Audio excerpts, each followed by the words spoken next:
Almighty God, by whom alone kings reign and princes decree justice, and from whom alone cometh all counsel, wisdom, and understanding. We, thine unworthy servants, here gathered together in thy name, do most humbly beseech thee to send down thine heavenly wisdom from above, to direct and guide us in all our consultations. And grant that, we having thy fear always before our eyes, and laying aside all private interests, prejudices, and partial affections, the result of all our counsels may be the glory of our blessed name, the maintenance of true religion and justice, the safety, honor, and happiness of the king, public weal, peace, and tranquility of the island, and the uniting and knitting together of the hearts of all persons and estates within the same, in true Christian love and charity, one towards another, through Jesus Christ our Lord. Amen.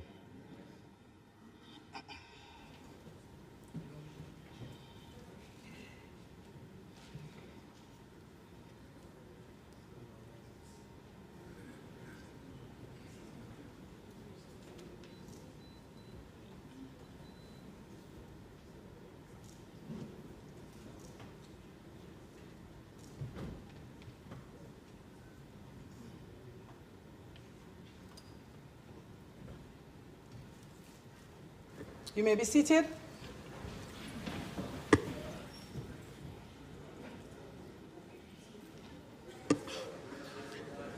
Members, let me first apologize for the later than usual start.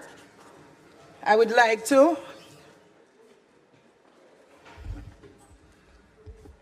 say first and foremost that this honorable house resumes its sitting for today, Thursday, March 21st, 2024, particularly for the continuation of the budget debate.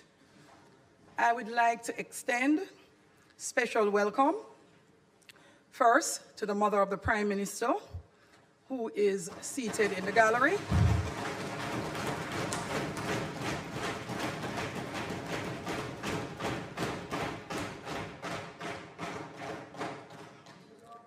Cabinet Secretary, Honorable Audrey Sewell.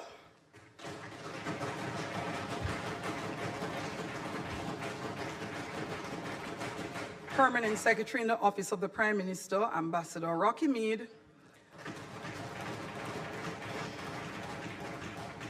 Permanent Secretary in the Ministry of Economic Growth and Job Creation, Mrs. Arlene Williams.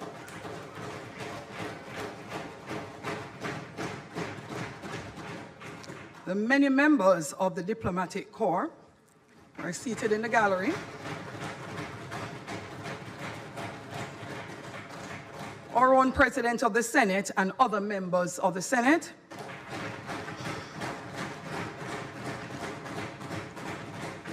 To those who continue to join us online via the various social media platforms, and particularly PBCJ live stream, welcome to the Parliament. To all the guests seated in the gallery, welcome. Welcome to the Houses of Representatives. Call of the roll.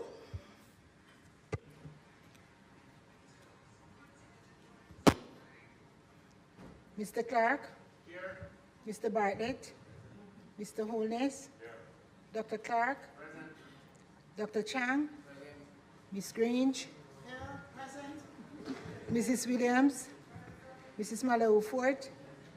Dr. Tufton. Here. Mr. McKenzie. Here. Mr. Chuck.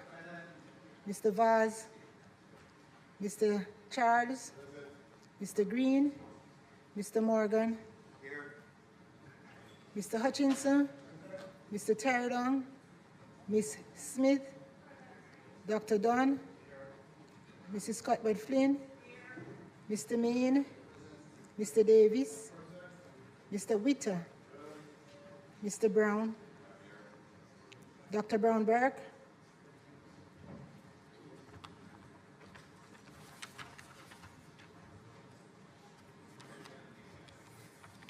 Dr. Charles, Mr. Chin, Mr. Cousins, Ms. Crawford, Ms. Daly, Ms. Davis, Mr. Golding, Mr. Graham, Dr. Guy, Ms. Hamilton, Ms. Hannah, Mr. Henriquez, Mr. Henry, Mr. Hilton, Mr. Jackson, Mr. Lawrence, Ms. Lee, Mr. Miller, Mr. Montague, Ms. Morrison, Mrs. Nita Garvey, Mr. Paulwell, Mr. Phillips, Dr. Phillips, Mr. Robertson, Mr. Robinson, Mr. Samuda, Mr. Shaw, Mr. Siblist, Mr. Slowly, Mrs. Vaz, Mr. Warmington, Dr. Wheatley,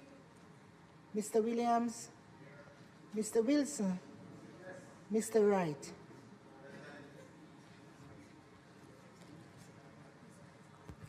Thank you. Bills brought from the Senate, petitions, papers.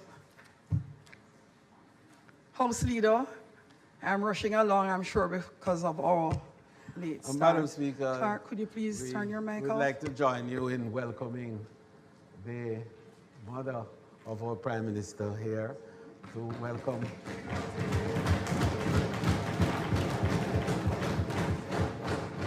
to welcome members from the other place, the higher place that are here, the Senate, that is the other chamber, President of the Senate and the ministers who are from the Senate as well as senators, permanent secretaries, members of the diplomatic corps, and of course, other invited guests who are in the gallery.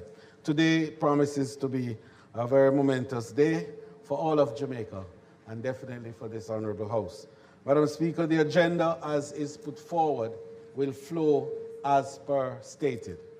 And the sole item today will be the contribution of the Prime Minister of Jamaica, the Most Honorable Andrew Holness, to the appropriations budget.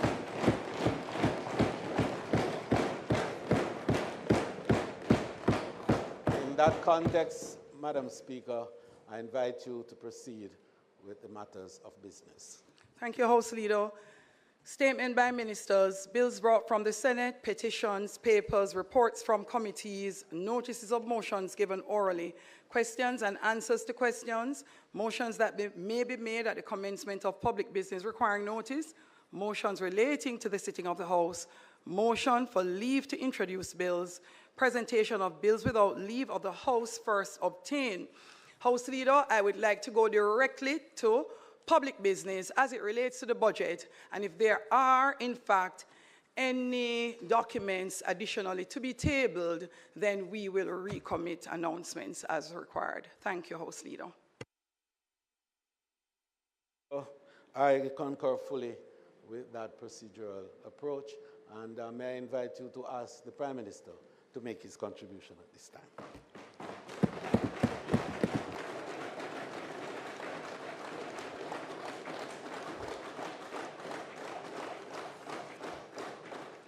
Let us make welcome to his feet our Prime Minister, the Most Honorable Andrew Holness.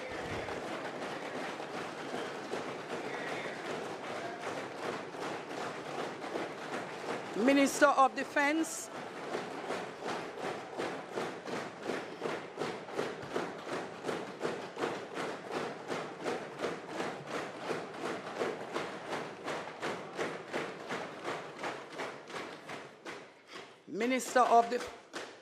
Minister of Defense and Minister of Economic Growth and Job Creation.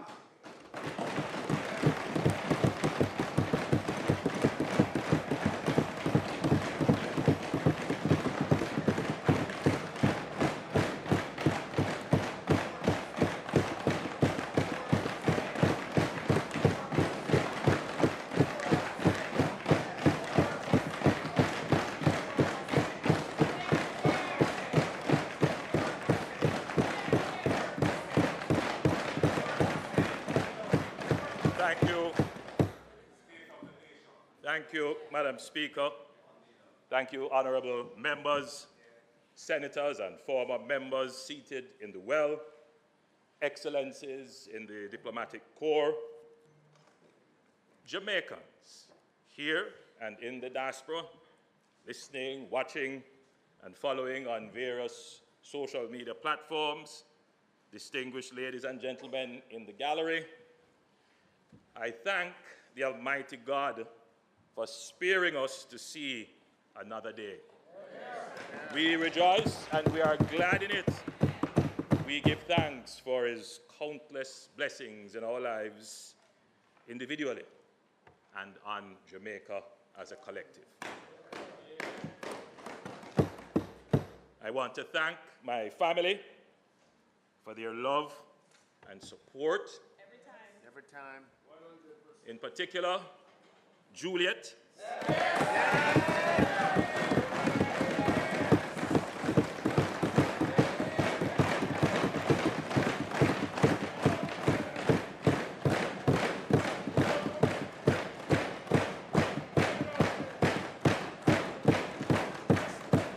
An independent woman.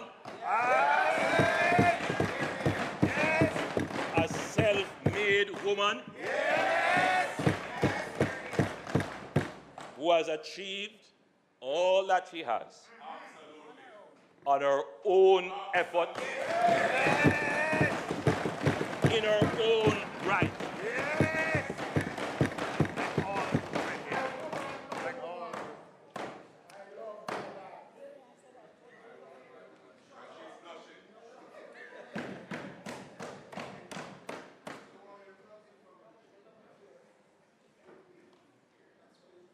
Like my mother, who is here as well.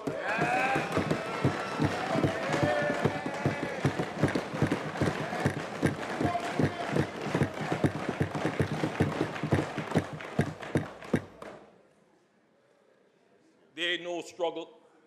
Yes. They know sacrifice. Yes.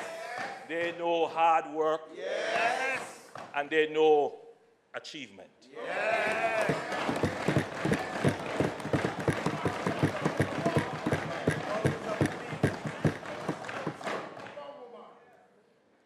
I want to thank my colleagues in Cabinet, our parliamentary caucus, our party members, and especially the people of West Central St. Andrew for their steadfast and loyal support. I want to thank my personal staff and advisors for their tireless work. I want to thank the hard-working public sector workers.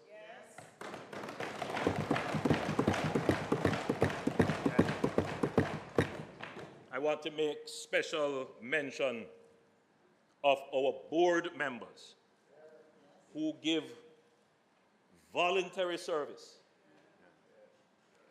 to oversee the governance of public entities. They are indeed greatly responsible for the achievements of the government, and I want to especially thank them for their service.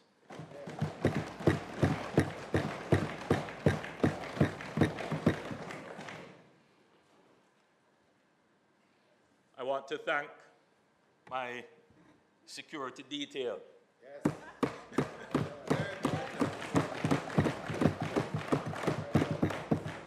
Let me say they work just as hard as I do.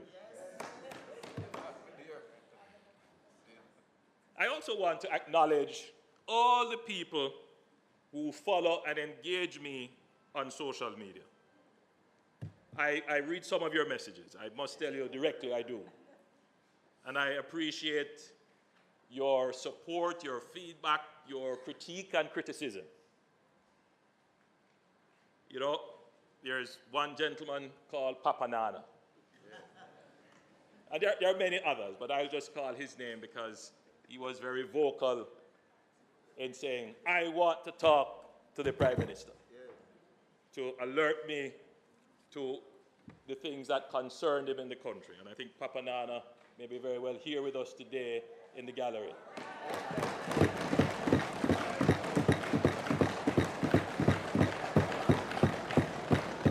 Representing all the people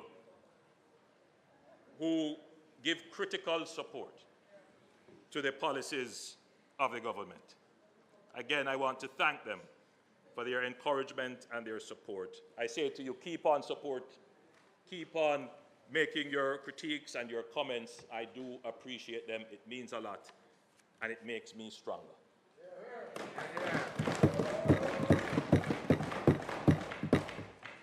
Madam Speaker, there is no challenge that faces Jamaica that God has not endowed us with the strength and wisdom to overcome. Just look at what we have achieved. We have had 10 consecutive quarters of economic growth since the pandemic.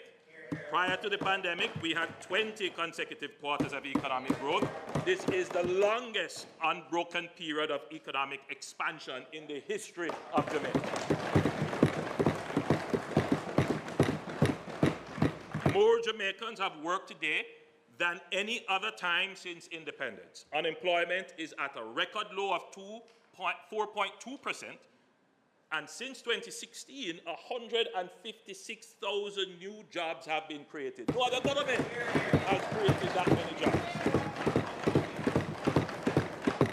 Our national debt as a percentage of GDP is the lowest in 30 years.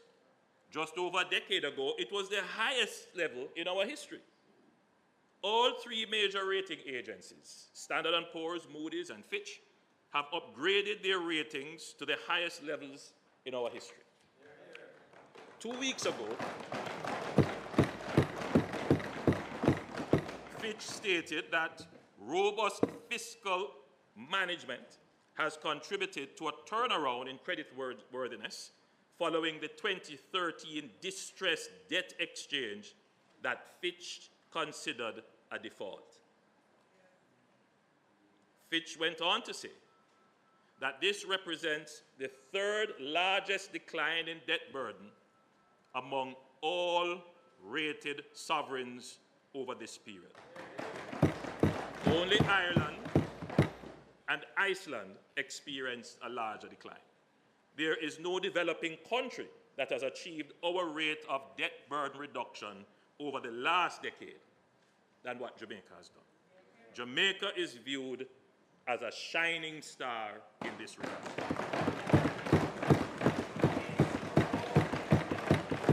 Madam Speaker, there is an additional statistic not often spoken about, but which fills me with great optimism for the future. For the last fiscal year, 2022-2023, Jamaica recorded a balance of payment surplus on our current account of US $352.4 million. The last time that Jamaica had a current account surplus was in 1966.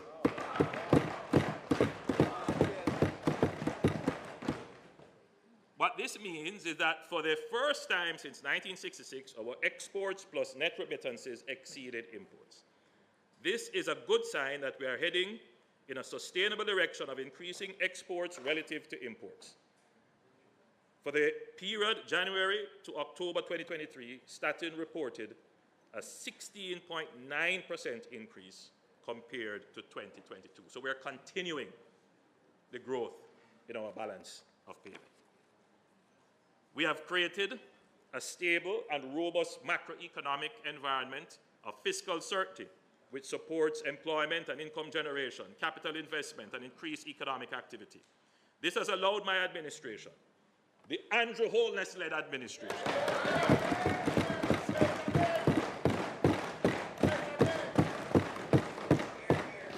to present 9 consecutive budgets with no net new taxes.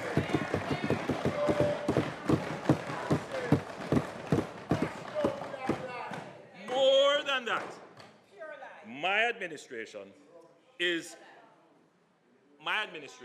has actively reduced the tax burden on the people of the country.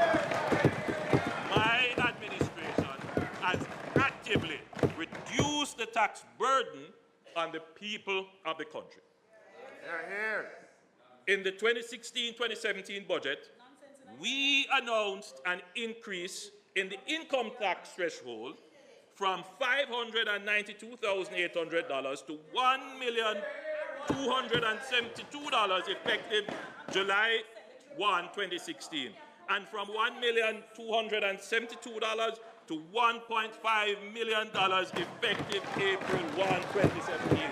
We did that. That's the largest ever reduction in the tax burden, right across the board.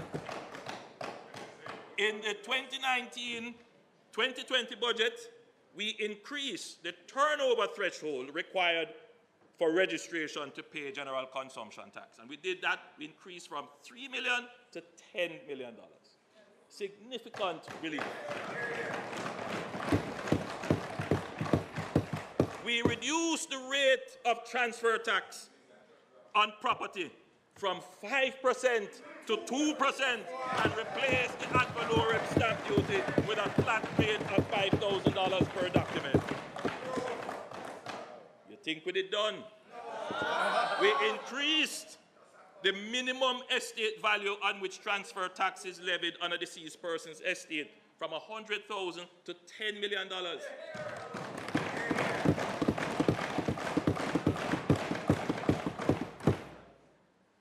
We abolished the asset tax payable by non-financial institutions.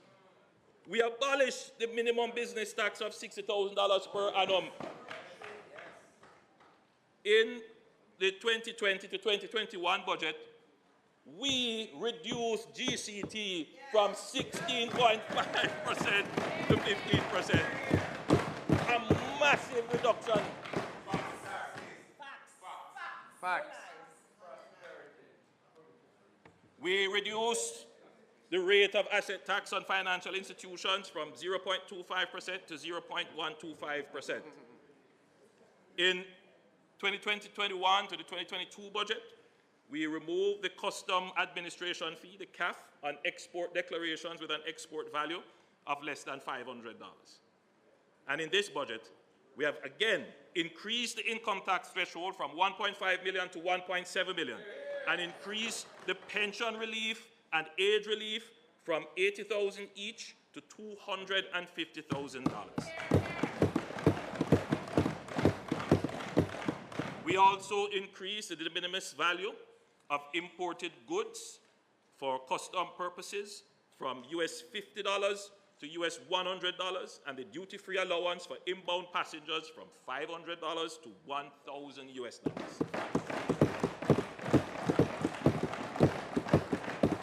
For a long time, in this country, the population approached the budget season with dread and trepidation, wondering what additional taxes the government is going to impose on them. Madam Speaker, we have completely changed that. Now we are approaching a budget. The question is being asked, what goodies the government is going to announce? That is a massive change. There's no fear of the budget. The budget is filled with great expectations. This is a profound change. Workers, families, small businesses, investors can plan their affairs and think long-term without worrying that the government will impose some random tax to mash up their plans. Government is no longer a burden on the people of Jamaica.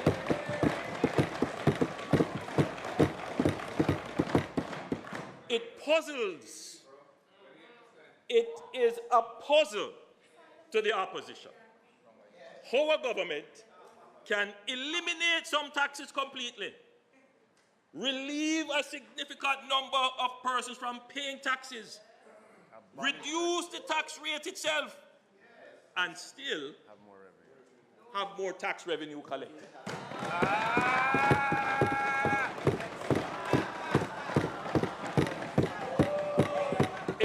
It's a mystery to them, Madam Speaker, a mystery. They don't understand it. They don't understand it. So I understand when they come and say, you know, They've never done it. they have now resorted to spreading an outright lie. Outright That lie. the government has increased taxes in order to explain what they don't understand, or are too ashamed to admit that their government has never been able to do this.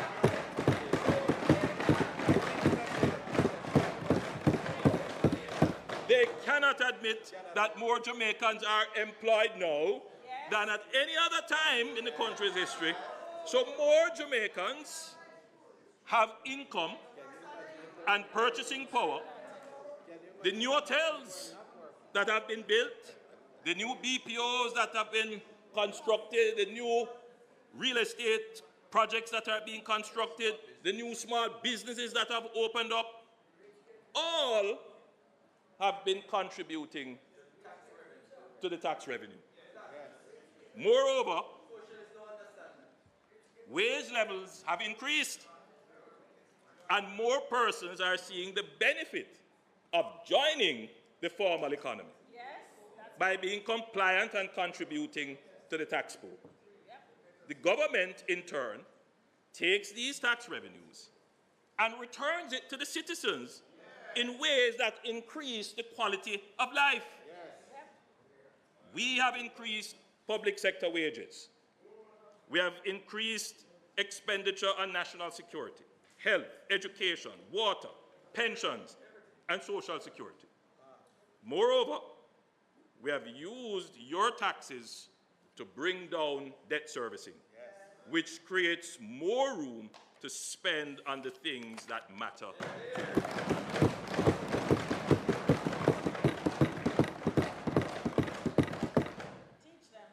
I can understand why the opposition would continue to lie about taxes. They have never been in the position, quite frankly, they don't know how to get to this position of financing their budget mainly from tax revenues without borrowing or putting on new taxes. They have no clue. And this is why we say that it is always better for the Jamaica Labour Party to manage the economy of the country.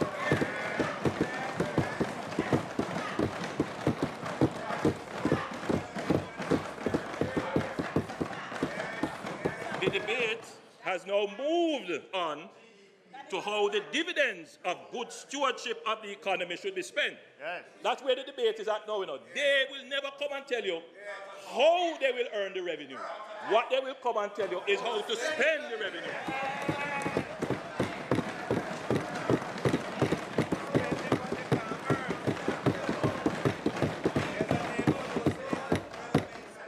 There have been many decades of neglect and disinvestment in our people and our infrastructure, which makes the competition for expenditure, attention, and benefits intense and agitated, especially when it coincides with the political cycle or the election cycle.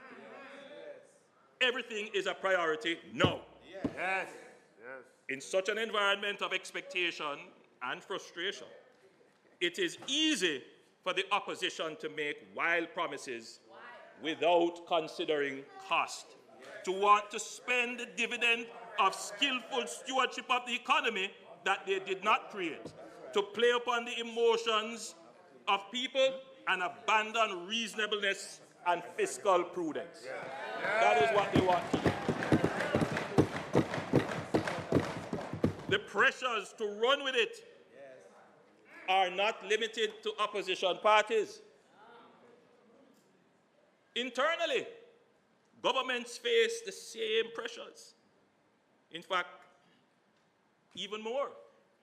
They face sometimes angry constituents who, at the point of their frustration with bad roads, lack of water, garbage piling up, don't want to hear about maintaining fiscal discipline, reducing debt to GDP, complying with procurement rules, or the improved ratings from Fitch.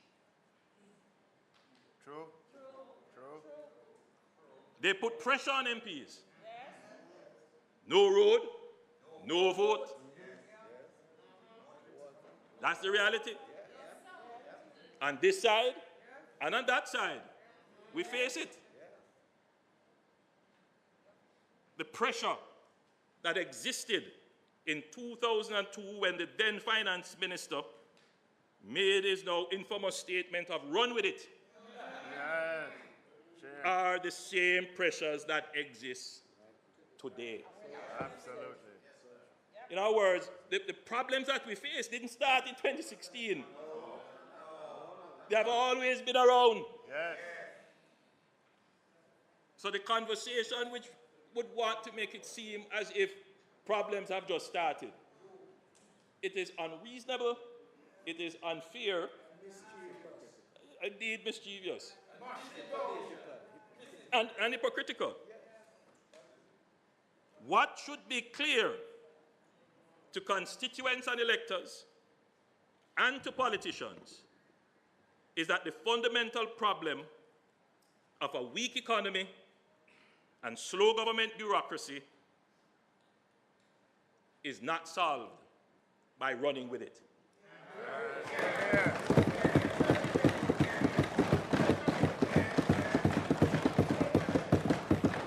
If anything, it makes the problem worse. Because they ran with it then. Yes, and where did it get us? And we are back here, where we now have to take the problem and take a different approach to solving it. 22 years later, what is different? Today, you have a responsible government who have been good stewards of your affairs. Today, you have a government who is not only interested in power, but is truly interested in people.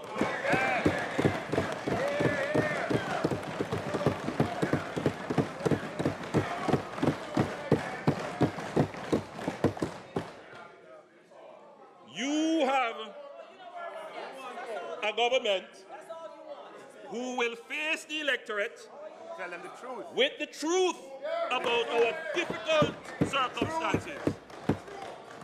I can stand up here and tell you that I have never been afraid to face the public and tell them the truth. Absolutely. I am the only one to have done it. Yes. So the people know that when I speak, there is no sugarcoating on it. You're going to get the facts. You're going to get it as it is.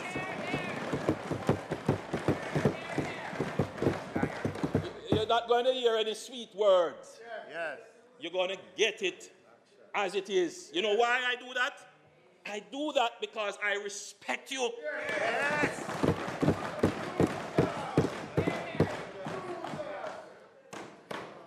Yes, I respect your ability to understand the situation, unlike the Samphire opposition who tries to twist the narrative because they belittle your understanding.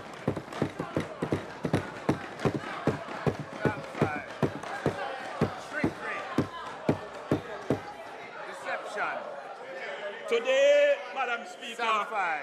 you have a government who creates wealth and well-being. Yes. You have a government, Madam Speaker, that balances lives and livelihood.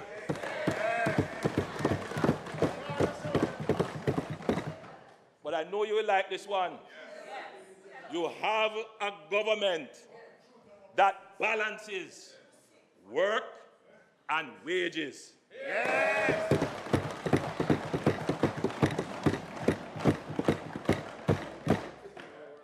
What is different today, Madam Speaker, is that we have a government that will resist the temptation for reckless policy decisions. Here. Madam Speaker, we have a government that creates the cash it uses to care.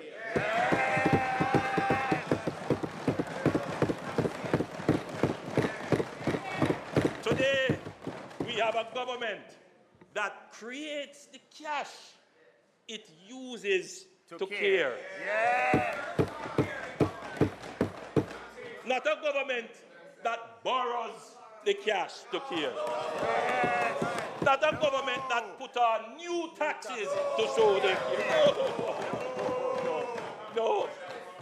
That is something that the opposition will never be able to do. It's not in their DNA. They cannot do it.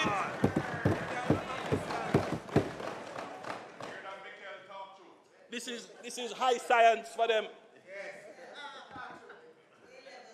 But hear what, Madam Speaker. Hear this one now. We have a government that truly puts people first.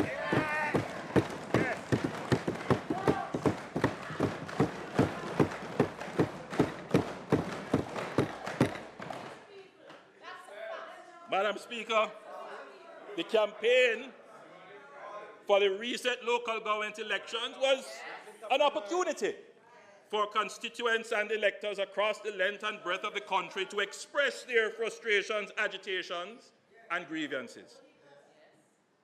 There were two clear, consistent messages from the people. The first message was that while most constituents appreciated, to varying extent, the importance of macroeconomic growth and stability, they want to see the macroeconomic success translated into meaningful benefits at the micro level, in their households and communities. They are happy to see the highways being built, but they want to see the road to their community fixed. And that is a fact. This government can't argue with that. I hear you loud and clear, Papa Nana, and other faithful callers and bloggers and people who send message to the government. I hear you. We are listening. We are a listening government. We are a learning government. But above all, we are a caring and responsive government. We will continue on the path of fiscal responsibility to build a strong and vibrant economy that generates surpluses, and we will use these surpluses to care for the people's needs. The Jamaica Labour Party that I lead does not subscribe to trickle-down economics. Exactly. I want that to be stated for the record. Stated for the record. At the 2012 conference of the Jamaica Labour Party, it is on YouTube. You can go and just type in Jamaica Labour Party Conference 2012. Go and look it up. I outlined our policy thinking to the Jamaican people. I said then that the Jamaica Labour Party does, and I'm quoting, I hate to quote myself, but in this instant case I have to. I said then that the Jamaica Labour Party does not believe in trickle-down theory, and we do not believe that because there is economic growth, people are automatically going to benefit. That was laid out very clearly as to the policy platform of the Jamaica Labour Party. I declared that as a political organization, we believe in social activism. We put in place policies to ensure that while the economy is growing, the people are benefiting. There are those who talk about putting people first. We are the government that has actually put people first. Yes. Facts. Madam Speaker, that is why we introduced tuition-free education. And as a result, we are now moving closer to universal secondary education. It was the opposition who tried to remove it when they took government. That is why we... I'll say that the Prime Minister's time for speaking has expired. Madam Speaker, the member's time for speaking having been expired, I beg to move that the Prime Minister's time be extended sufficiently to allow him to complete his presentation. May it please you, Madam Speaker. Thank you, House Leader. Members, the question is that the Prime Minister's time be extended to allow for completion of his presentation. Those in favor? Aye. Those against? The ayes have it.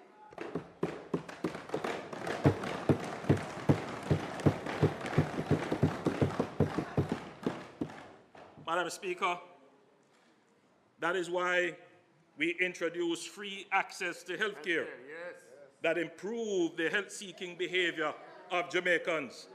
That is why we made technical and vocational training free at the Heart Trust NSTA, where now over 120,000 young people are registered since the removal of fees.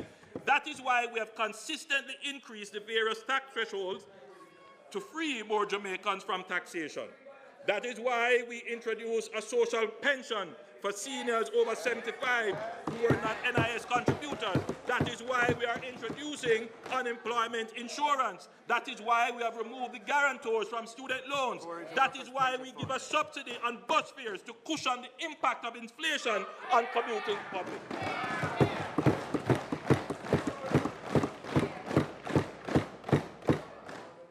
We use economic gains to implement people-centered policies that care for and protect the most vulnerable among us and ensure that the gains are shared equitably to improve the lives of all Jamaicans. We are deliberate in what we do to help the poor. We are the government that cares for the poor and working class, not just in talk, but in action.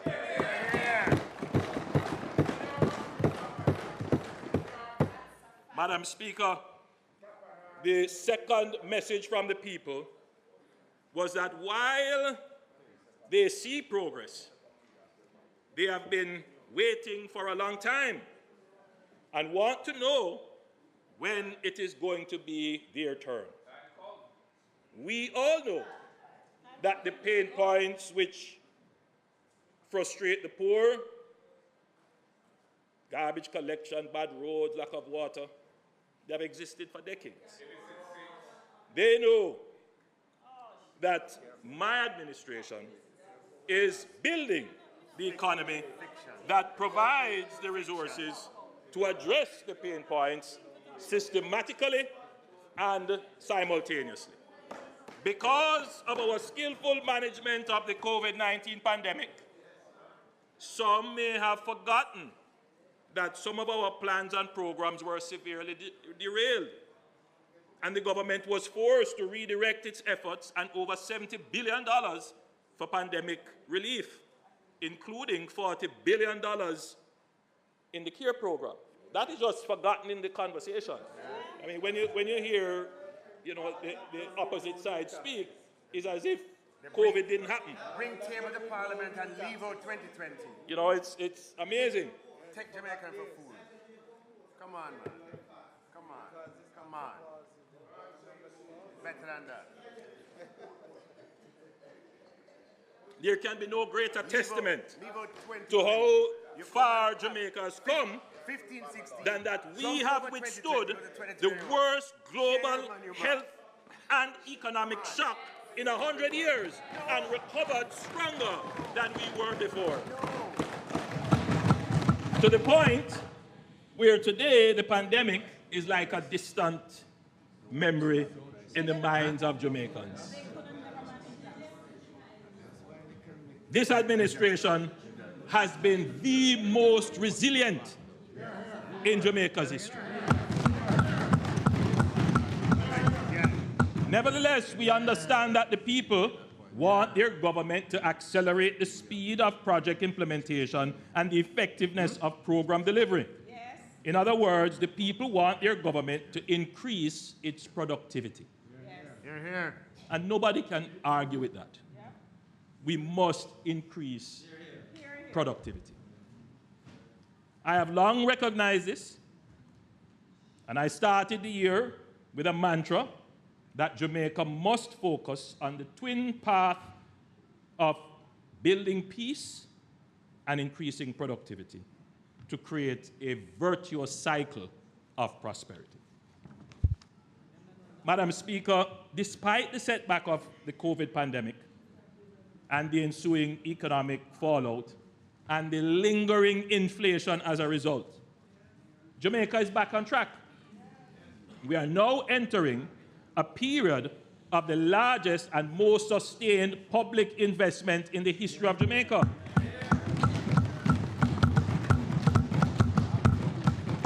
The projected central government capital expenditure in the next 5 years is over $500 billion. A number of projects will be implemented through public-private partnerships, so the overall investment will be over $1 trillion on highways, local roads, including community roads, bridges, public parks, hospitals, schools, markets, rural and utility water supplies, sewage, irrigation, houses, police station, fire station, tax office, courthouses, buses, garbage trucks, entertainment zones, stadium and sporting facilities, digital infrastructure and ICT system. My God. Woo! Woo! Projects that others dreamed of.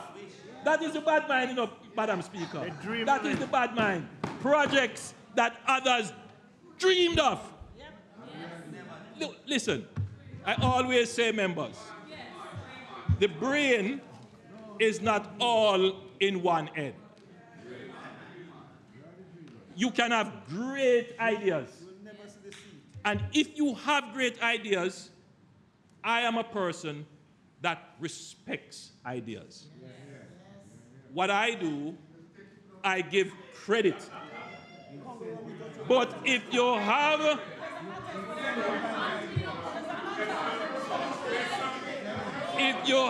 good idea, don't let it go to waste. Give it to me, let me implement it.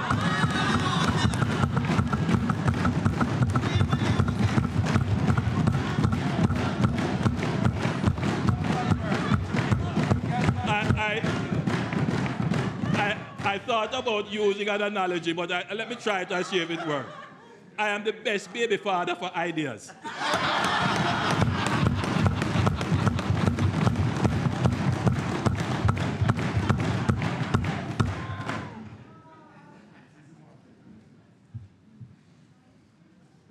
Madam Speaker, the Andrew Holness-led administration will convert those dreams and ideas into reality. And I will outline some of these plans and projects this afternoon. Madam Speaker, over the past few years, the pace of project implementation has been such that we have struggled to spend the capital budget. Can you imagine? Let me repeat that, because I don't think people would understand what we're saying.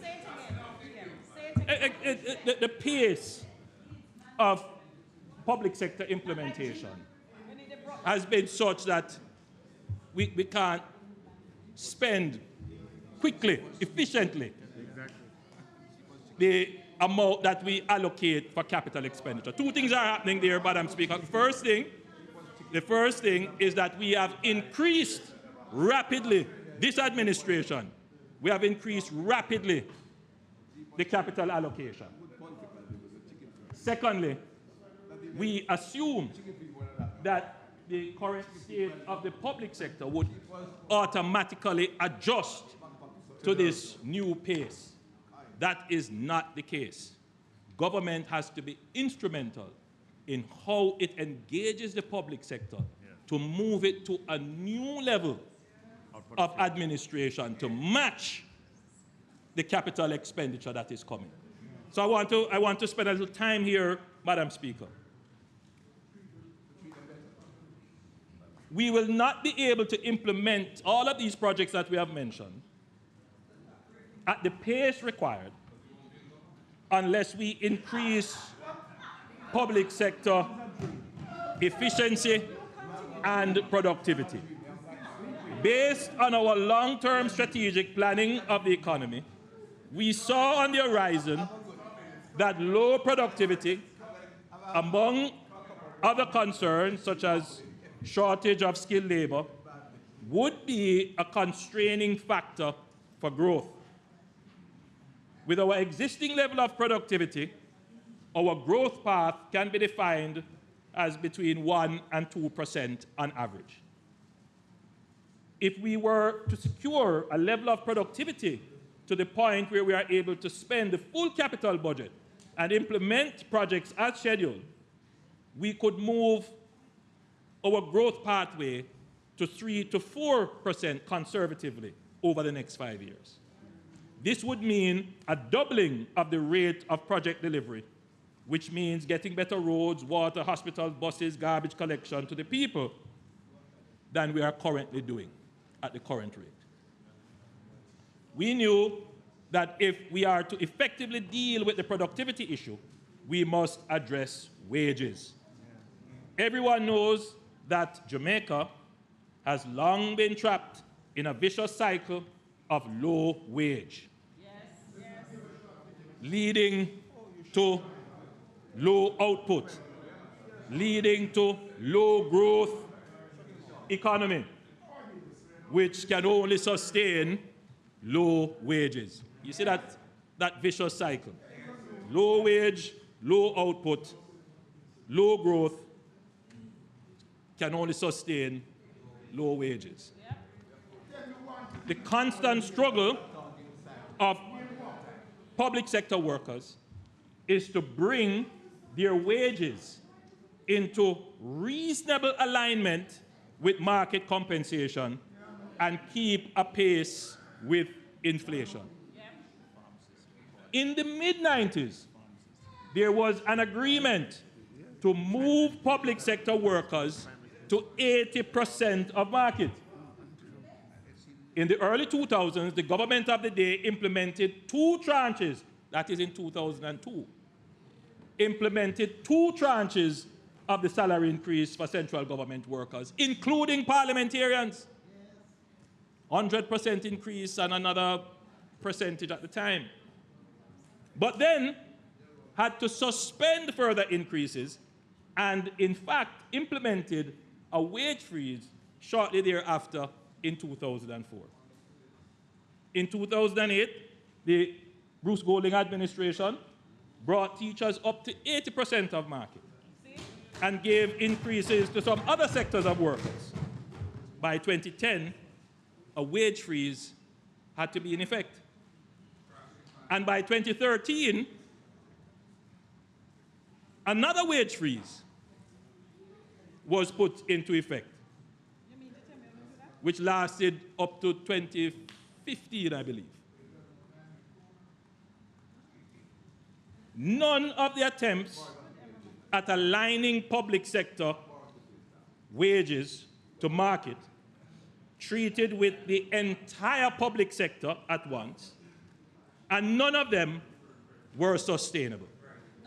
In fact, the history of compensation adjustment is that rounds of adjustments were followed by rounds of high inflation, financial crises, and implementation of wage freezes, which ultimately made public sector salaries uncompetitive. That's our history. As I say, I just tell it as it is. I'm giving you the facts. We understand that to build a partnership for increased productivity with public sector workers, our government must make significant allocations to reasonably align their wages to market without creating a fiscal crisis. That's what we have to do. For decades, this was something that every administration would have liked to do. They would have liked to have done it. But they never really had the courage, they never really had the wherewithal, and the economic conditions to do it. This administration has finally done it in a comprehensive way.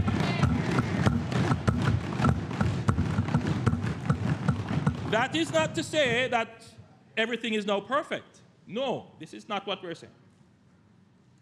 But when you take on such a massive exercise, you have to be prepared that there will be issues. There will be anomalies that arise affecting certain individuals or certain groups. Now, I understand the frustration that can be generated when sometimes there is miscommunication, misunderstanding, or slow responses between the Ministry of Finance and bargaining groups. This should not, however, take away from this major accomplishment. The workers and the country should know that work to complete the adjustment program and implement the other elements of the compensation review continues. It is a work in progress. And the government is committed to resolving all the anomalies. We're committed. Madam Speaker, I want the country to understand the magnitude of the investment of the government in our public service. The graph now being displayed on the screen shows a total public sector wage bill from 1988-1999 financial year to 2024-2025, the budgeted financial year. And you can see the increase in wages. What stands out, Madam Speaker, the graph shows that the wage bill over 22 years from 1999, 2000 to 2021, 2022 basically followed a trend line, which is the red dotted line. If we now compare the actual amounts paid for 2022, 2023, and 2023, 2024, and the budgeted amounts for 2024, 2025, we see that they are significantly higher than the trend line. So what you see there is you can say we're not doing. You can try to twist it and turn it and try to sell it. But the facts are there.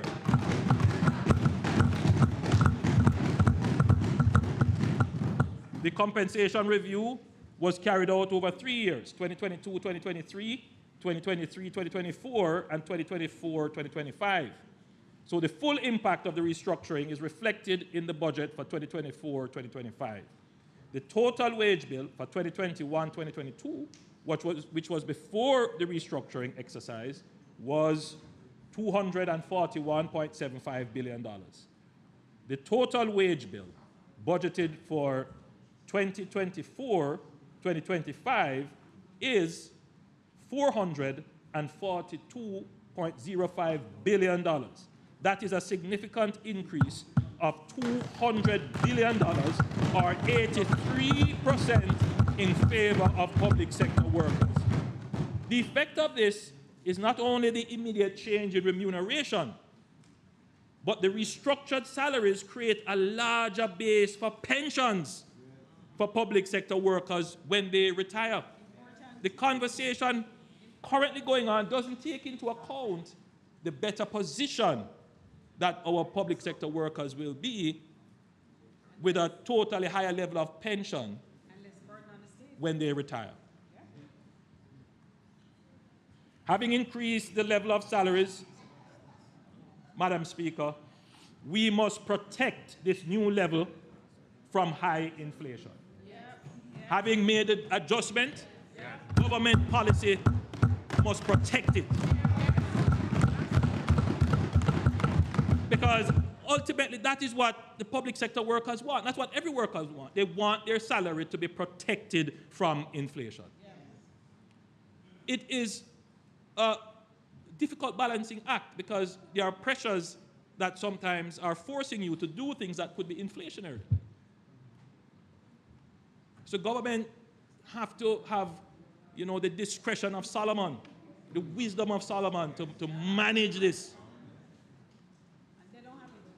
But I want to say to public sector workers, we understand the issues, and we are doing all that we can to ensure that we meet your expectations without creating frustration and disappointment in the future. As I've said, whenever we give increases in the past, almost a year or two later, there is a financial crisis. We have to go back into wage freeze. Let's do it in a sustainable way. That is what we want to do. Let's do it in a sustainable way. So having increased the level of salary, we must now protect this new level of salary from inflation. While our inflation targeting policy is working, the greatest protection against inflation is increased productivity, which translates into greater output, greater growth, greater revenues, which can sustain higher wages, which lead to greater productivity. Every worker, on a personal level, should embrace the virtuous cycle of productivity and see increasing productivity as being in their own best interest to protect the value of their current income and secure future increases. So this is the virtuous cycle that we want to create, and we want a partnership with our public sector workers in creating this virtuous cycle of increasing output, which increases growth, which increases the ability of government revenues to sustain higher wage levels. And higher wage levels generate their own productivity, which again generates more growth, and that virtuous cycle continues. And that is what we are asking all our public sector workers to buy into. It is in your best interest, it is in the country's best interest for us to have this partnership for productivity.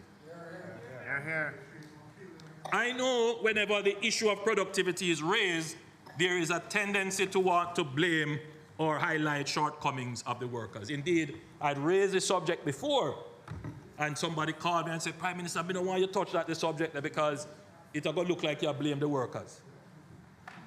Indeed, that is how the conversation has gone historically in Jamaica.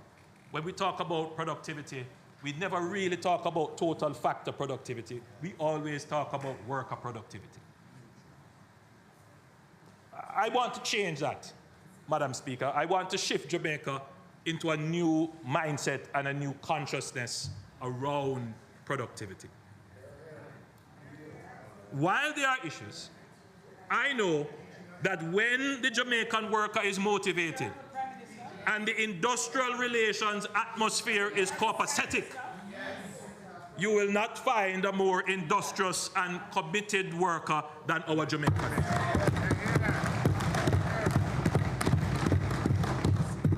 Labor, however, is only one factor in the productivity equation. While we want workers to be independently responsible for their productivity, management has an indispensable role in restructuring the work environment to enable workers to give of their best. This is why performance management is such an important part of the compensation restructuring exercise. We must restructure work, re-engineer processes, and introduce systems and technology to empower the worker to be innovative, to work smarter, to measure their output, and we must reward them for their efforts. We want to build a new public sector bureaucracy that can adequately serve the Jamaican people, that can adequately serve the new version of Jamaica that is emerging. A public sector in which the worker can feel that the compensable elements of their job reasonably and dynamically approximate market alignment, and that the value of their compensation will keep pace with inflation. In addition, we want to encourage a new dominant mindset where the public sector worker embraces performance and productivity management systems and sees their efforts as not only the basis for reward, but their contribution to building a growing, prosperous, and fair economy. I want every public sector worker to feel that in doing their job faster and better, it will increase growth and they will share equitably in that growth.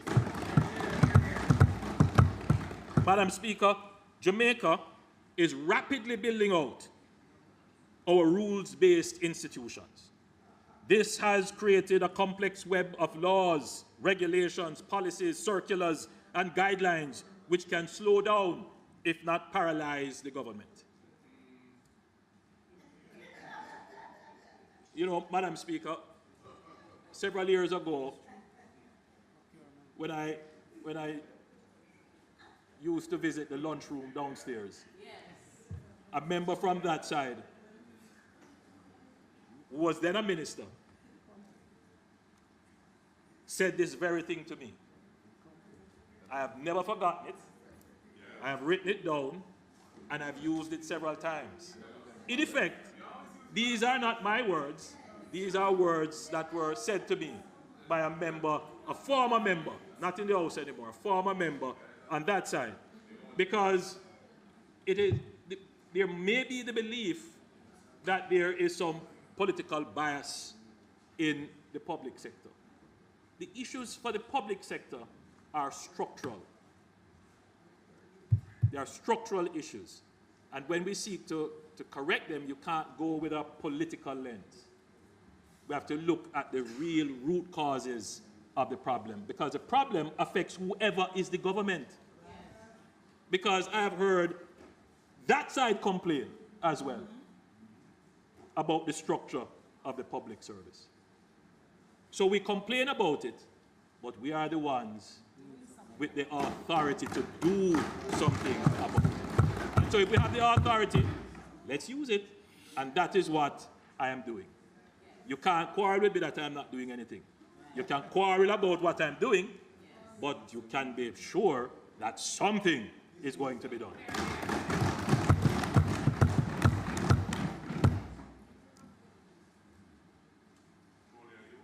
There have been numerous calls from MPs on both sides, from the private sector, from boards and management of MDAs, to reform the system and processes. The Minister of Finance and the Public Service outlined some changes to the procurement process, streamlining of the existing public investment appraisal process to increase speed and efficiency while preserving accountability and probity will also be necessary. The tortuous and lengthy process to repair the Troy Bridge makes the case for the urgent need for review and reform. The bridge collapsed in August 2021 during the passage of Tropical Storm Grace. The bridge, which was built in 1869, served residents of Trelawney, Manchester, and St. Elizabeth, including students of the nearby Troy High and Troy Primary School. The bridge represents critical infrastructure for the residents, and there is unanimity that the bridge must be replaced. Under the current public investment management guidelines, however, the project is required to go through a full public investment appraisal process. This is even before we get to procurement. This has resulted in significant delays in implementations. However, today, I can finally announce that a contract has been awarded and work will begin early in this first quarter of the coming financial year.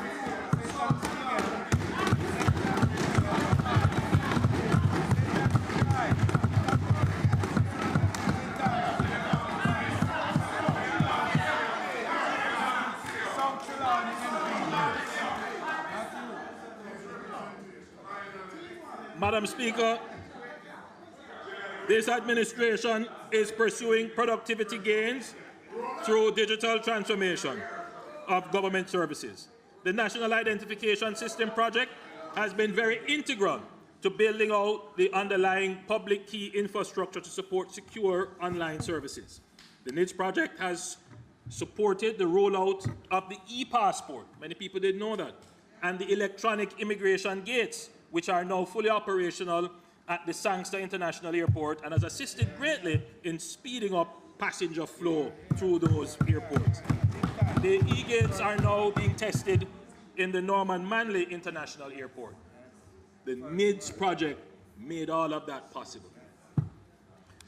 The regulations pursuant to the National Identification and Registration Act are ready and will be taken to Parliament for consideration next month.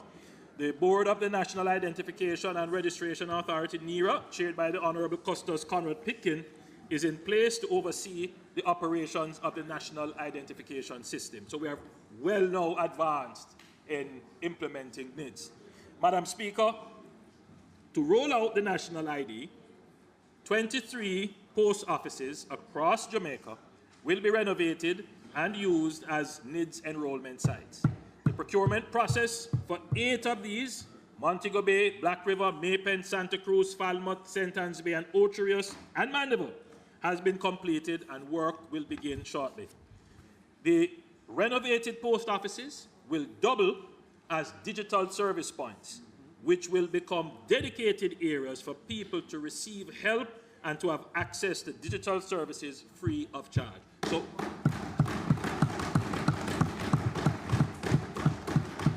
what came out of our surveys in the implementation of NIDS is that, you know, there is some fear that people have of the term digital. And a part of it is they don't understand it, they are not native to it.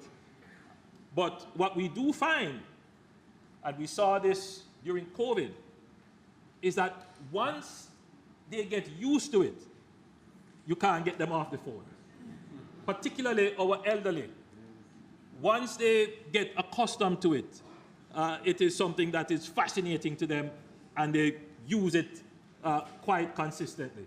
So, Madam Speaker, the strategy is that we are going to be bringing digital services to the people, and we're going to help them to be able to articulate and maneuver in the digital world.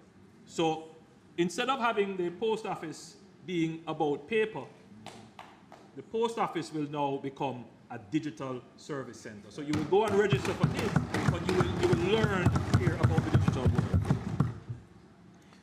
The NIDS project, in conjunction with the Registrar General Department, have digitally scanned and stored 1.4 million civil registration documents. At the end of this exercise, we would have scanned 2.246 million birth, death, marriage, adoption, and deed of poll records, thereby creating a database of documents that would not require physical retrieval and enable several online services. So we are moving the RGD totally online, totally digital with its services. Madam Speaker, a functional Data Protection Act and operational body is a prerequisite for the rollout of the National ID. Last year, significant provisions of the Data Protection Act came into force, including the requirement of data controllers to register. Data controllers are people who have custody and make decisions about the use of people's personal and private information. And they are now, under the law, required to register with the Office of the Information Commissioner. So the Office of the Information Commissioner has launched its official portal through which data controllers can register. We know that the new Data Protection Act requirements are a concern for many businesses, especially medium, small, and micro enterprises.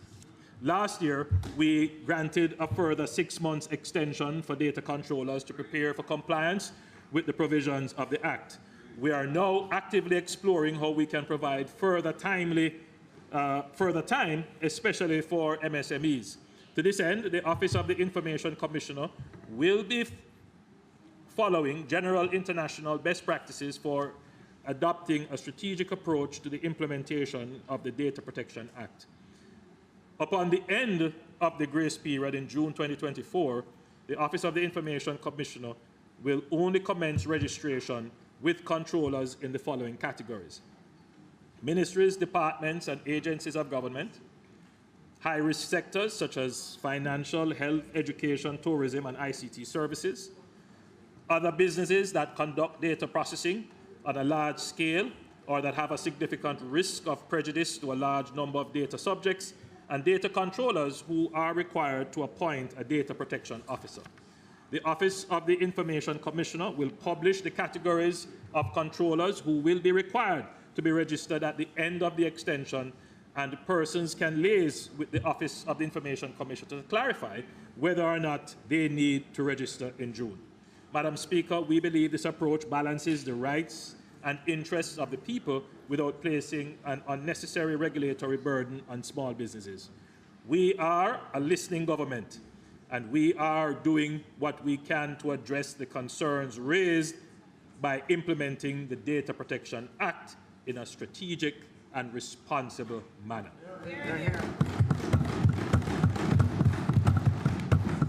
Madam Speaker, I'll turn quickly to security. The multifaceted approach taken by the government, including social transformation initiatives, strategic investments in technology and infrastructure, and legislative changes, is paying dividends with a sharp reduction in major crimes, the country's lowest crime rate in 24 years.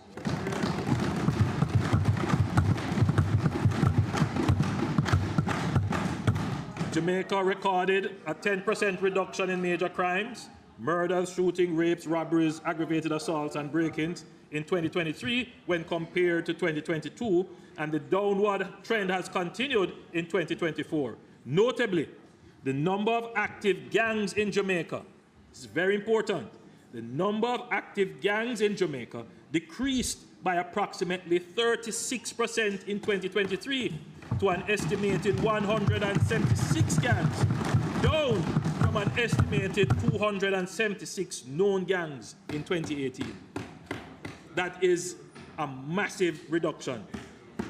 Former Commissioner of Police, Major General Anderson, can claim meaningful progress and success in the transformation of the JCF, in organizational leadership, structure, doctrine, and culture, infrastructure and technology, and in operational strategy and tactics.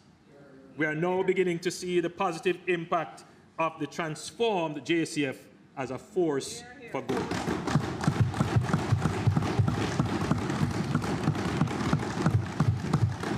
Madam Speaker, let me express our appreciation and commendation to Major General Anderson for a career of effective leadership and sterling service to Jamaica's national security.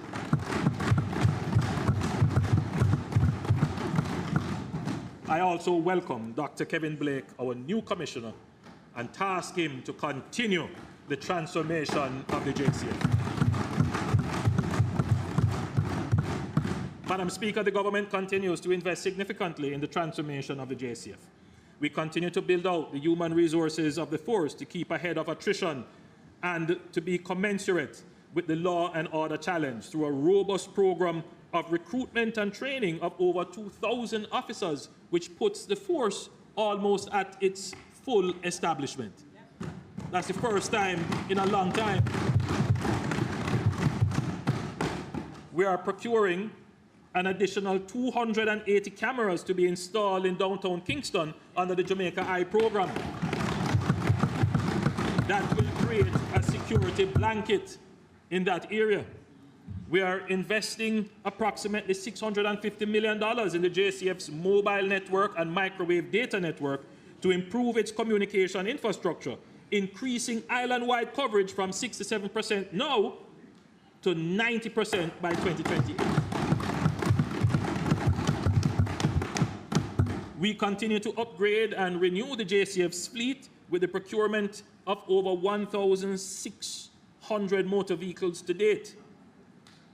29 police facilities are slated for renovation this year, with investments amounting to approximately $460 million under the Project Rock initiative, which is aimed at converting all police stations into modern, citizen-friendly workplaces.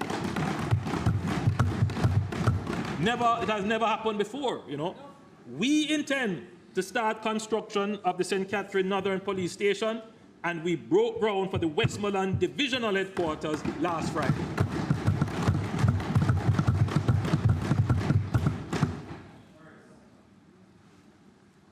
These, Madam Speaker, are massive investments. Madam Speaker, there's been a lot of talk about the government strategy for social intervention. I would say this, Madam Speaker. If an idea works, we will use it. But we are not without our own ideas. And, Madam Speaker, we went through a very strategic process of developing zones of special operations. And we have sustained those zones of special operations from 2017.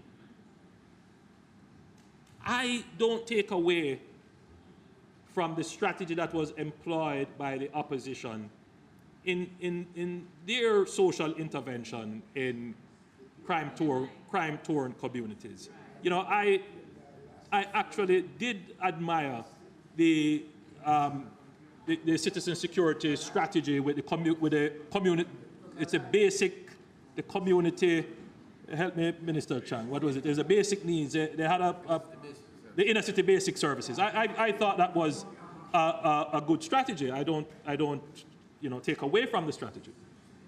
And so when we developed the zones of special operations, we did look at what strategies were employed in social intervention. And so many of those strategies are incorporated in the zones of special operations. And in fact, as I go through what the zones of special operations is doing, you will see how the social intervention is working. So, Madam Speaker, the government social intervention programs in communities affected by high crime rates is mainly effected through the Jamaica Social Investment Fund under the zones of special operations. These are designed to be long-term interventions that will focus on the improvement of amenities, infrastructure, and human resource development in designated communities. The physical and social transformation in many of these spaces is evident. I will just mention a few of them. We have rehabilitated just over 17.5 kilometers of roadways and the build-out of water and drainage infrastructure in Mount Salem, Denham Town, Greenwich Town, and August Town at a total cost of over 750 million Jamaican dollars. So just that alone, look, social intervention is important, but there's not just only one way of doing it. And what we try to do is to take the best elements of policies that have gone before and put them into new policies that can deliver even greater results. 7 primary schools in Denham Town, Greenwich Town, and Mount Salem have been rehabilitated at a cost of $138 million. 2 primary schools are currently being rehabilitated in August Town. 3 primary schools have also benefited from the creation of safe passages, which is important for students to traverse main corridors on their way to and from school. The creation and rehabilitation of 14 parks and green spaces. 289 micro-enterprises provided with critical equipment and tools, business development training, and business registration services. Madam Speaker, this government has probably the best working and consistent model of social intervention.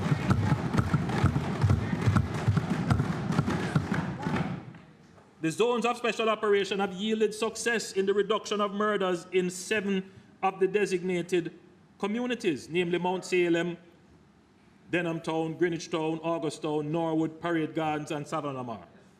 These communities collectively recorded a 40% reduction in murders when compared to the pre-Zozo figures.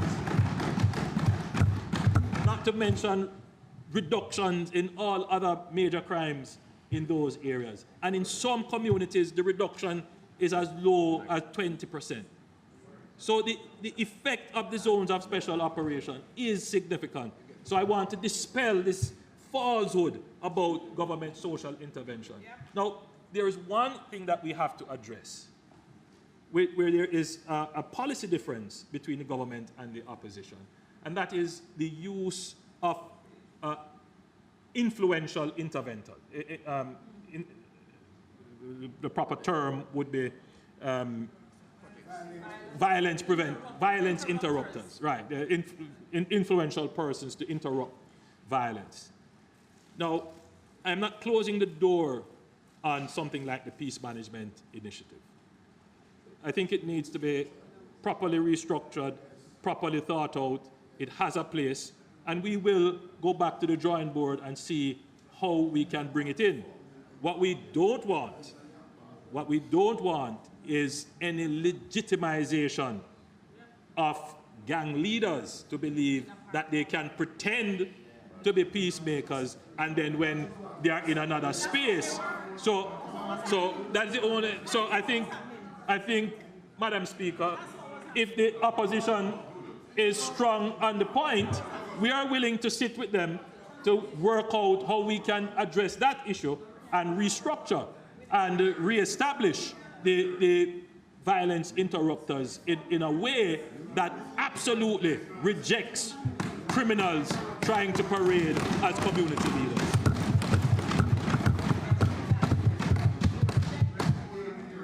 Madam Speaker, I want to quickly deal with the environment. The world is facing a triple planetary crisis made up of climate change, that's one element of this triple crisis, biodiversity loss, and pollution. And in our country, mainly plastic pollution. I mean, I don't know if you are as disgusted as I am to drive on our roads or look in our rivers and gullies and to go to even some pristine beaches and see plastic. It is a real challenge. Jamaica is not immune to any element of this crisis. This is why the government has pursued a progressive green agenda. Though our suite of policies and legislative actions have been acknowledged both locally and internationally, we continue to work diligently to ensure that our governance framework is fit for purpose to deal with the environmental and climatic challenges we face while also creating an enabling investment environment. Madam Speaker, planning, which facilitates orderly development, is a critical pillar to sound environmental management. Last year, you'll recall that we confirmed the Kingston and St. Andrew Pedro Keys Development Order. We are actively working to complete the parish development orders for St. Thomas, St. Elizabeth, Hanover, and St. James. I'm happy to report the promulgation of the Portmore confirmed development order. I'm also happy to report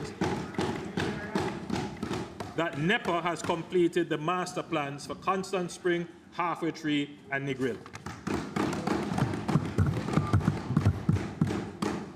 Madam Speaker, I want to say a few words on beach access. Coming to that. I'm pleased to report that the beach access and management policy is complete and will be tabled at the next sitting of the House.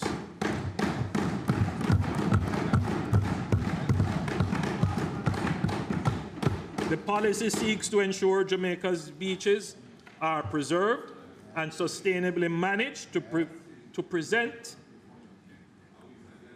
and sustainably managed for present and future generations. And the provision, Madam Speaker, is made for Jamaicans to be able to access their beaches.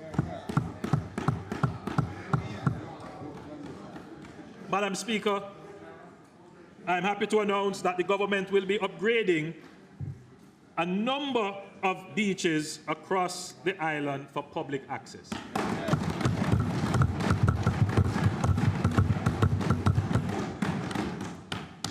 You know, Madam Speaker,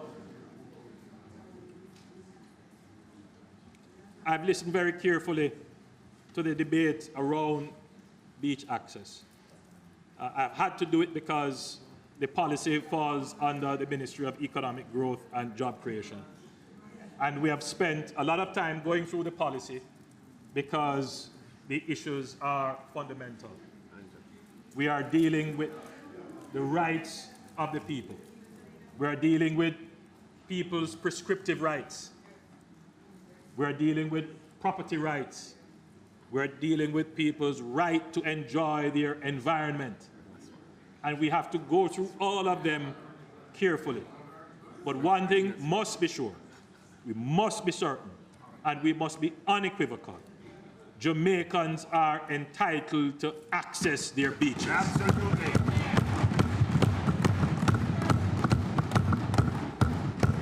But one thing we know, Madam Speaker, there is one thing to speak about access.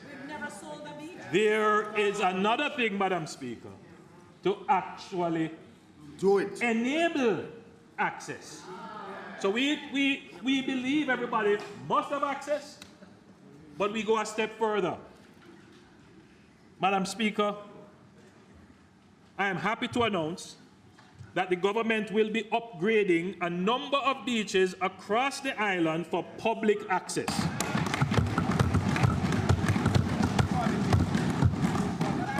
The existing Fantasy Beach Park in Priory St. Anne will be developed into a parish beach park, similar to the Harmony Park in Montego Bay. The government will be upgrading another 9 free community beaches this year.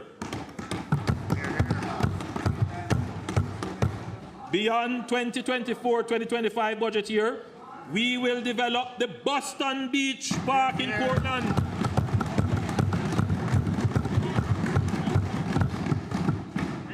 And we will do a major beach park in Negril.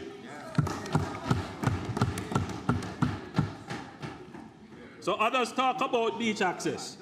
We actually give people beach that they can access. Yeah. They give you the words, we give you the beach. And we have never sold a beach.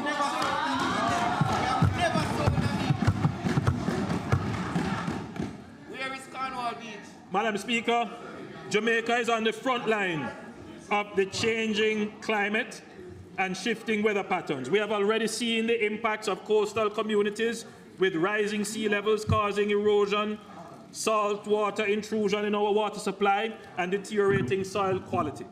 We are particularly vulnerable because 70% of Jamaica's population lives within 5 kilometers of the sea. Coastal assessments and hazard maps have been completed for 8 priority coastal areas. We have already successfully implemented the 1.3 billion Port Royal street revetment that protects 1 kilometer of shoreline and the adjacent economic assets, transport routes, and communities in downtown Kingston. In the coming year, the budget includes funding for a revetment at Buff Bay in Portland and shoreline protection at Anato Bay in St. Mary. We are building financial buffers to strengthen our resilience to climate-related shocks. This is why Jamaica has engaged the IMF with the Resilience and Sustainability Fund in addition to an emergency line of credit for climatic shocks. We will also renew the catastrophe bond to guard against catastrophic weather events.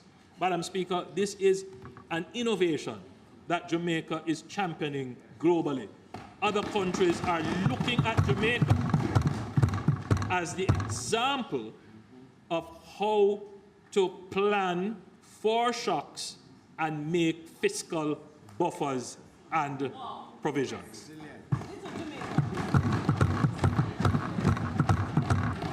Madam Speaker, the global community has an established structure for how it makes climate finance available to developing countries. Jamaica continues to call for reform.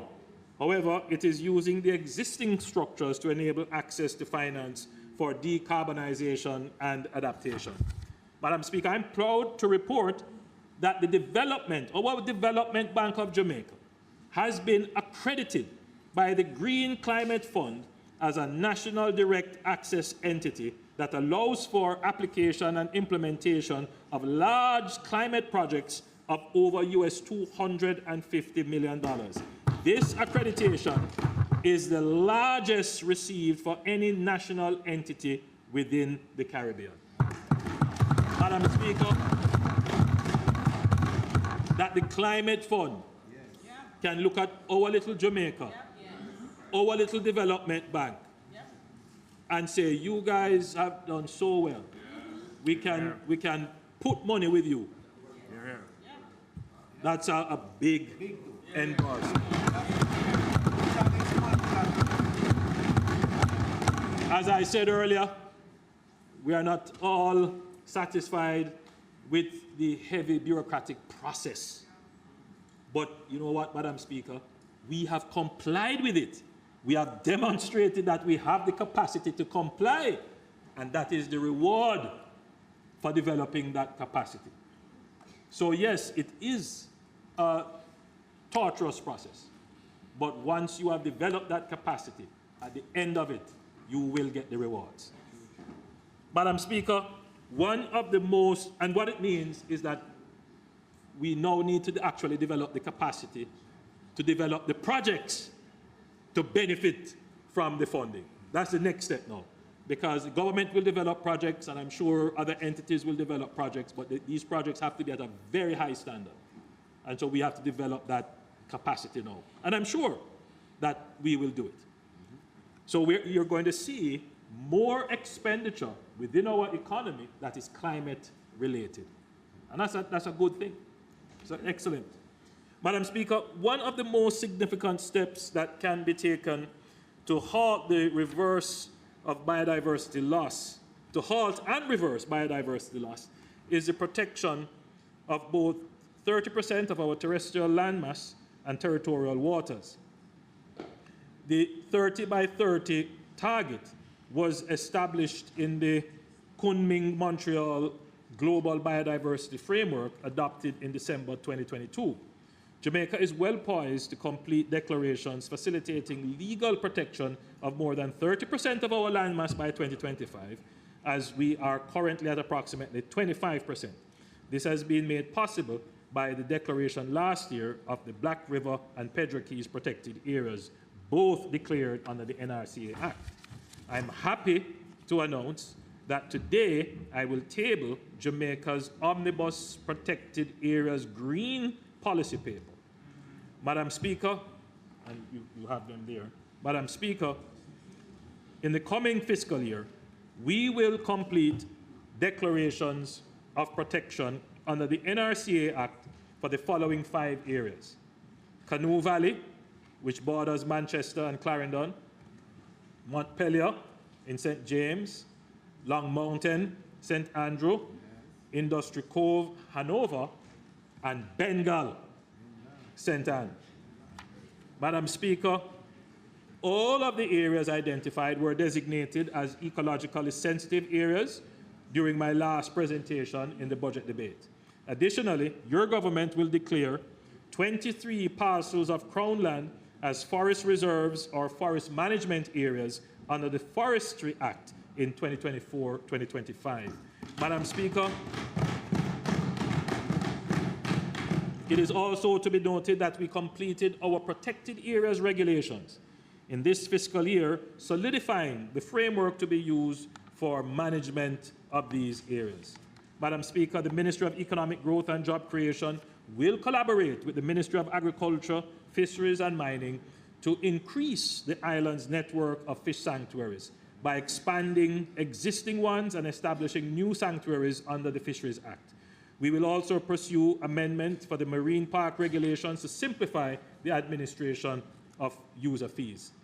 In response to the increasing challenges posed to the island's natural waterways, the government will commence work on the development of a national wetlands and freshwater policy for Jamaica. Madam Speaker, the issue of pollution is complex. Our economic and social activities generate waste, whether solid, liquid, or air pollutants. Though we cannot dive into each of these today, there are 2 areas where I will highlight some steps being taken to reduce pollution in Jamaica. First, the issue of plastics within our waste stream. Madam Speaker, in 2019 and 2020, Jamaica led the region with the first phases of a ban on specific types of single-use plastics. Jamaica is happy with the progress of the International Negotiating Committee to develop a global plastic treaty. We are, however, working to ensure that when this treaty is finalized, Jamaica is well ahead of its target and requirements. As such, allow me to highlight the suite of measures that will be taken in the coming financial year. Jamaica will complete its national policy on the environmentally sound management of single-use plastics. We will this year begin a separate waste. Sorry, let me repeat this. This year, we will begin the separation of waste, in particular plastic waste, at all government facilities nationally.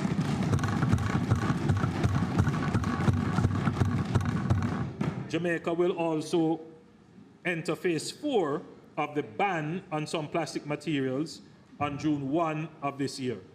This phase will include a ban on the manufacture, import, and distribution of single-use plastic lunchboxes and on personal care products using microplastics. Madam Speaker, invariably, when the issue of a plastic ban is raised, the natural question is, what are we going to do about plastic bottles? Prior to the pandemic, approximately 7% of all plastic bottles were being collected. The percentage has increased significantly to 30%. In 2023, 278 million bottles were collected.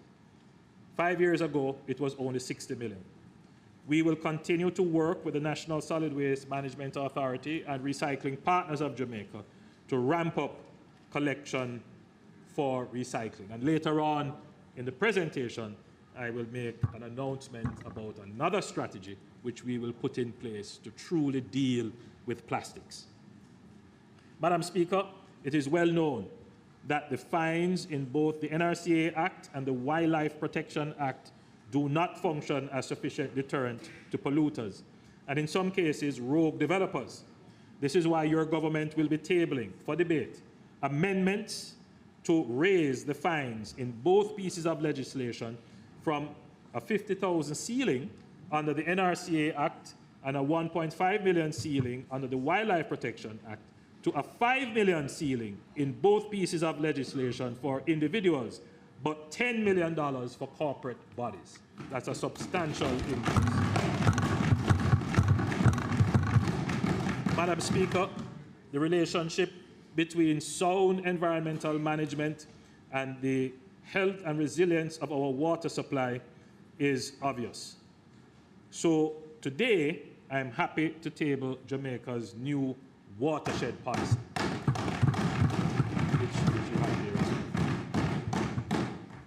Madam Speaker, I want to say a few words on Rio Cobre. Yes. Mr. Speaker.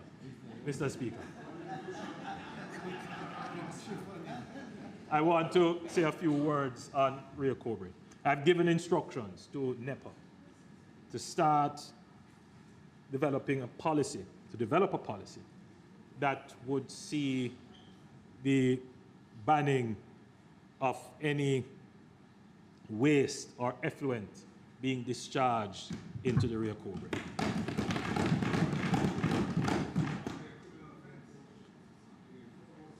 No, so, Madam Speaker, there are, Mr. Speaker, forgive me. There are some factories and operations which do have authority, permit, and permission to discharge. What we're looking for is to prevent any discharge into the Rio Cobre. And it's not something that you could do overnight, because along the banks of the Rio Cobre are many establishments which have been there for years and which have predated many of our legislation. So the process of consultation has started. It is imperative that this be done, Mr. Speaker, because, as I will say later in my presentation, we have put in place a new water treatment facility, and therefore we must protect that body of water. Madam Speaker, Mr. Speaker, I want to turn to education and skills. We can all agree that education is a key enabler of a productive and caring economy. Our growth trajectory is limited by the level of our human resource development.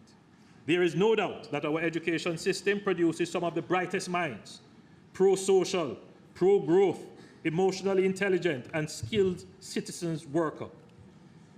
The problem is that the education system is not even and consistent across the society in creating the human resources necessary to enable Jamaica to move to a higher growth trajectory.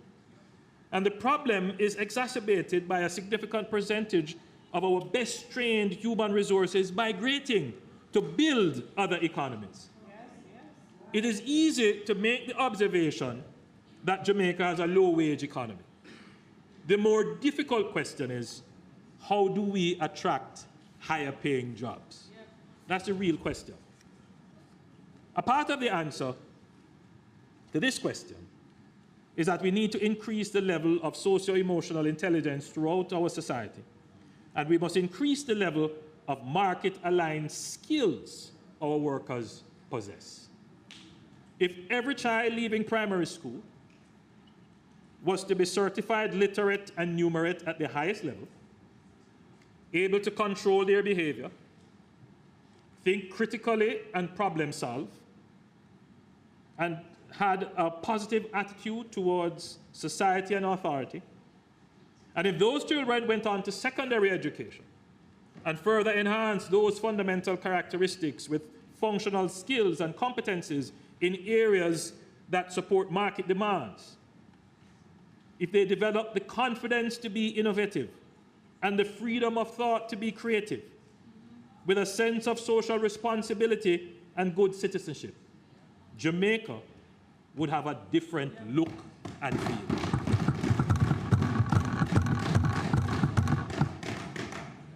And we would be able to attract and sustain higher order industries and jobs on a wider scale.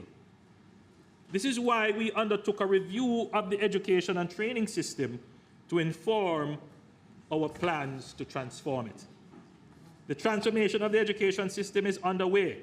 An implementation plan has been broken down into 365 recommendations under the Pattison Report in short, medium, and long-term initiatives that span several pillars: governance and accountability, early childhood development, teaching, curriculum, and teacher training, tertiary sector, TVET in Jamaica, infrastructure and technology, and finance.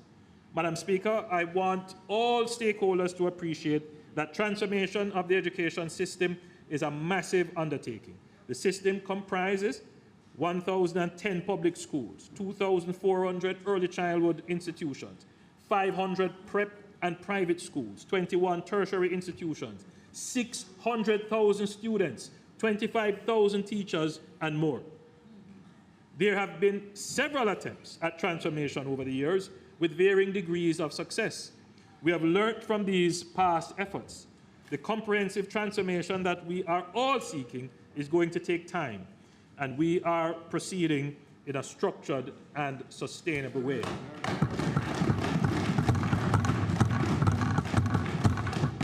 The Independent Education Transformation Oversight Committee, which was established to monitor, oversee, and report to the public on the progress of the implementation report, last week reported that of the 101 recommendations that were targeted for implementation to date, 97 of them are on track. Madam Speaker, this administration is very serious about giving our students the opportunity to access higher education and skills as we seek to move from a low-wage economy to a high-productivity economy. In addition to the removal of the guarantor requirement for student loans, the government will make available through the Ministry of Education $200 million to provide tuition support for at least 1,000 students who show that they are in good academic standing with their tertiary institution, but are in need of financial support. See, we care for the people. This support will be administered through the Ministry of Education in conjunction with the CDF, where each constituency will be allocated approximately $3 million, and each beneficiary can get a maximum grant of $200,000.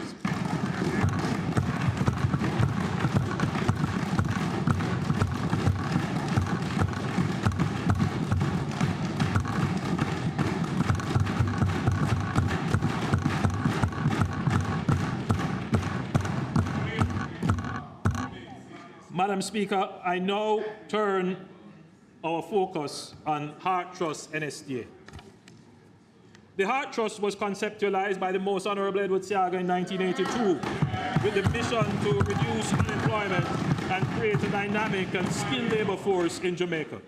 Even though unemployment today is at a record low of 4.2%, the mission remains as relevant today as it was in 1982. Madam Speaker, for the first time in our independent history, we face a new challenge. On the one hand, we have a myriad of business leaders speaking to the shortage of labor in growing sectors of the economy. On the other hand, we have too many persons across the length and breadth of Jamaica who are not sufficiently engaged in meaningful work. For the first time in our independent history, we can say to every Jamaican youth, if you are willing to work and acquire a skill, there is a job for you. When we say every youth is a star, that is not a pipe dream in Jamaica today. It can truly be achieved. The Heart Trust has a pivotal role to play in this. Madam Speaker, we are revitalizing and re-energizing Heart, and we are putting the heart back in Heart.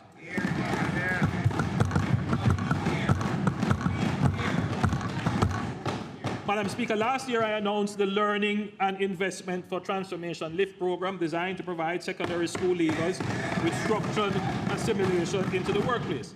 I'm pleased to report that 506 participants from the first cycle of the program have been placed in public and private sector organizations across.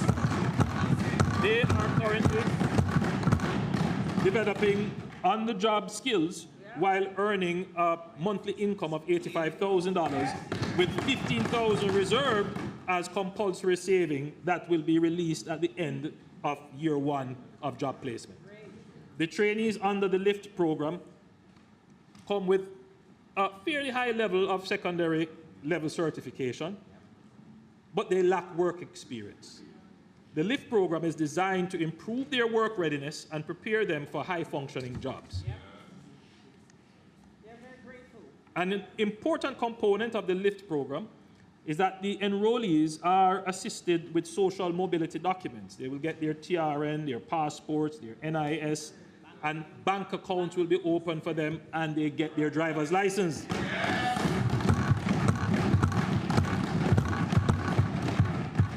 Madam Speaker, I'm pleased to acknowledge one of our LIFT students in the gallery.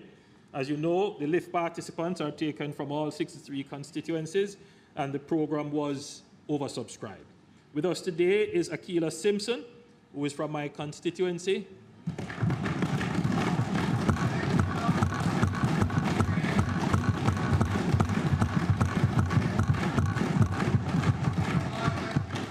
I don't know if any other LIFT student is here.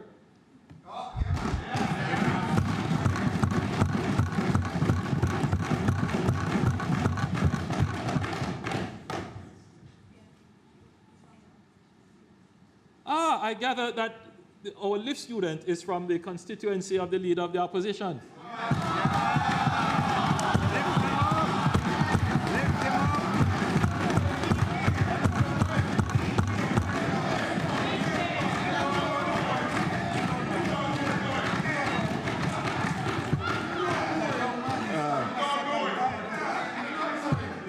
We're very grateful.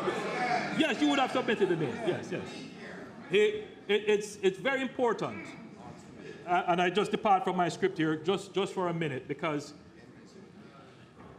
there's usually great criticism when benefits are directed through MPs. I find, however, that when it is done in conjunction with an entity and with the CDF, that the geographic spread of the benefit is much better.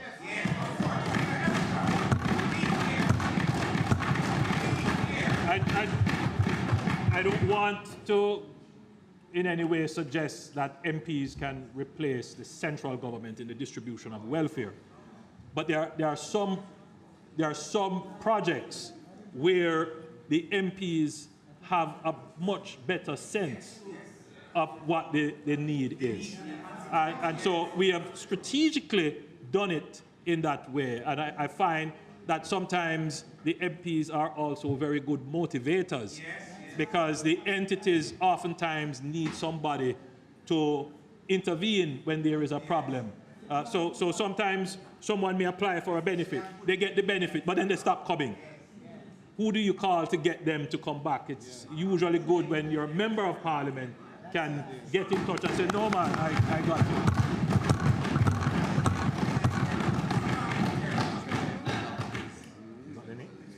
So, Madam Speaker, Akila, I'm certain, is now learning to drive. And she will get her driver's license. The program has been a success, and we are getting ready for another intake under the program.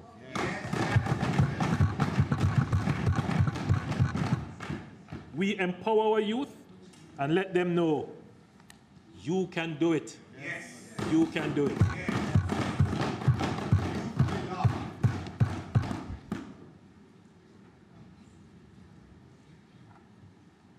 Alric is also here from the leader of the opposition's constituency. Alric, I'm certain you're also learning to drive. Yes. Very good.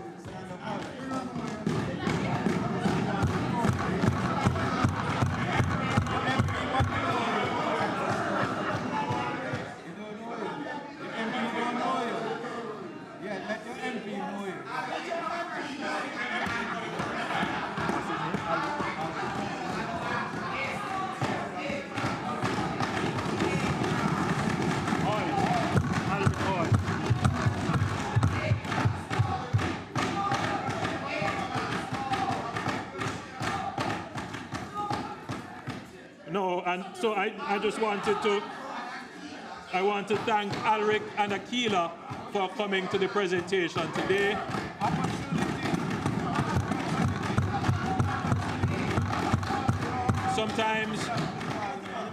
Sometimes when we announce these programs, the public listening can't identify with it. They think it's just an announcement, it's not real. But these programs are real. These are real people. So we're very happy that you have come to show the public that, yes, these are real people. When I say 506, there are 506 of Alric and Akila who are here. Madam Speaker, it is important to note that more than 120,000 trainees have enrolled in HART since the removal of fees.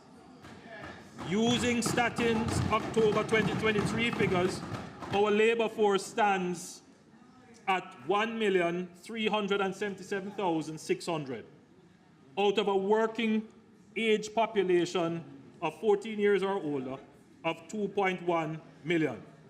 This gives a relatively large labor force participation rate of 65%. It's a very important figure because the labor participation rate is the percentage of the working age, well, the percentage of the labor force relative to the working age population. So 65% of our working age population is in the labor force. The last figures I looked at for a comparative economy like Trinidad was about 60%. The United States, maybe a little bit lower, maybe at about 60, 62, 63%. But our labor participation rate is actually very high and is inching up. Madam Speaker, there are 724,600 persons, and even though these numbers seem fairly precise, the methodology yields these numbers, but they are estimates. So there are 724,600 persons, 14 years and older, who are not in the labor force. Meaning, these are persons who are registered in schools or training institutions, retired and elderly persons, persons taking care of their households and families, and persons who, for other reasons, are not available for work, such as persons who are incarcerated or disabled, and persons who have not made themselves available, who say, I am not going to work. It should be noted that 95.8% of the labor force, or 1.32 million persons, are employed.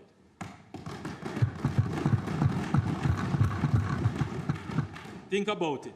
95.8% of everyone who is able, capable, and seeking a job is in a job.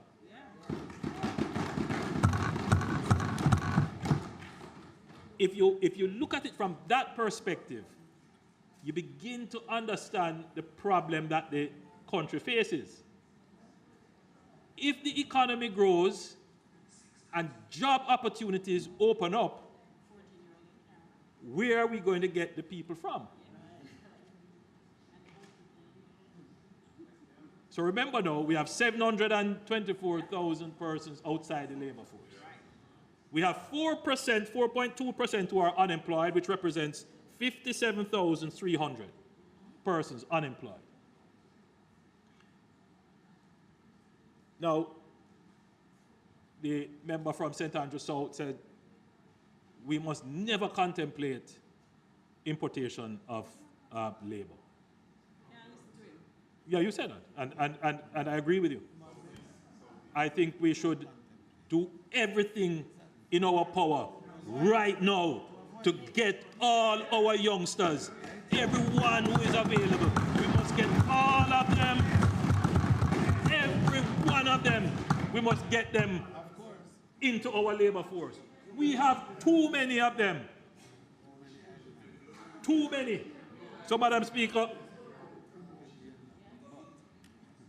in any economy, there is always a base level of unemployment due to structural changes in the economy. Businesses go out of operations, particular skills become obsolete, and workers are out of job while they retool, and new businesses come into operation.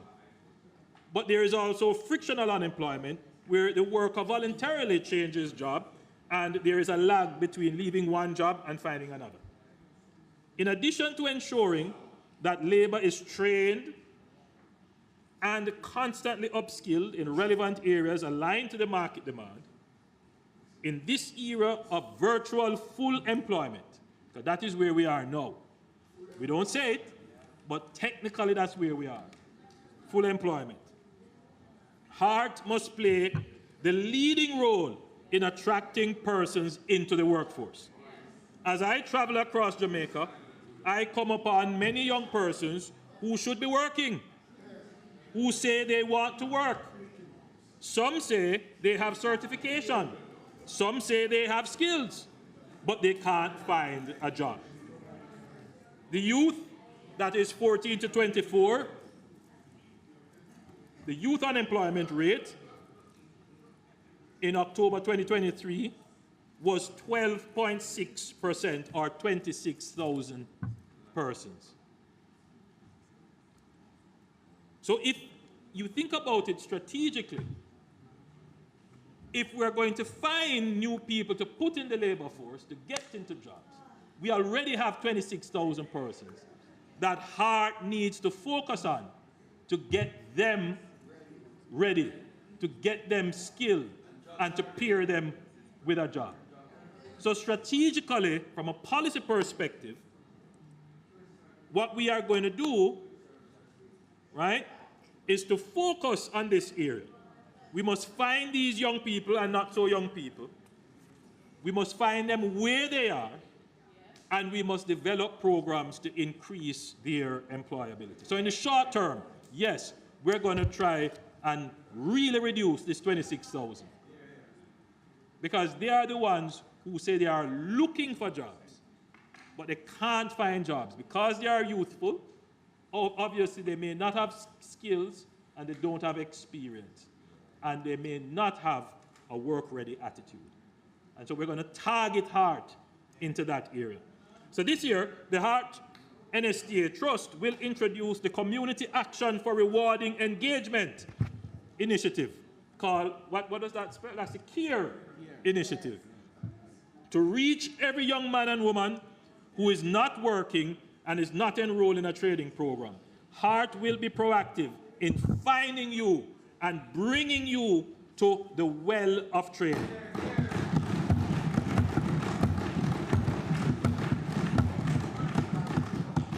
If our economy is to grow, we need every able-bodied man and woman who is able and capable of working to join the labor force.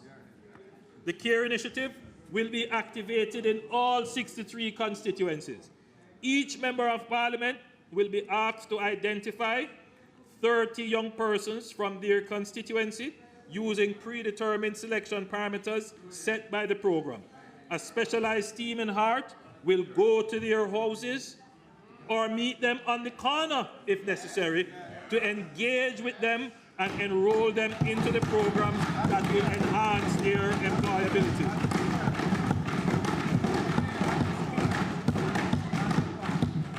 Madam Speaker, as I travel across Jamaica and I speak to our young people, they tell me that making HEART free of tuition is great, but some of them struggle to find money for transportation and to buy lunch. They say, Prime Minister, I want to come and do the training, but I don't have the bus fare. I want to get a skill, but I won't be able to buy lunch when I go to the training center. This is a dilemma. And this is why we have decided that every student enrolled in HEART under the new CARE initiative will receive a monthly transportation stipend of $15,000 to offset transportation costs to the HEART institutions in which they will be enrolled. The grant will be tied to their attendance, obviously, and we will go even further. All trainees under the CARE program will receive an additional stipend of $13,000 per week for the duration of the training.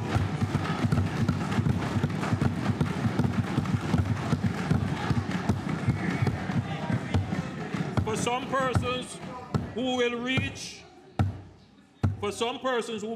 through this program, extensive training may not be required. A lot of them that I have met, they tell me they have certificates. They are a welder, they are this, they are that.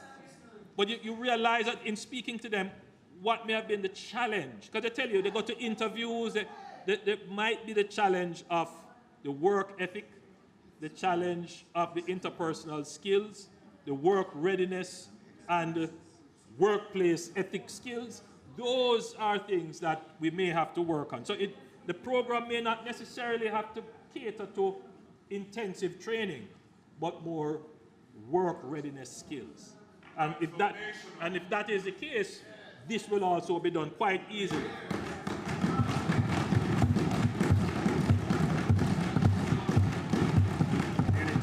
So this will do job placement, mentorship, and career guidance where necessary.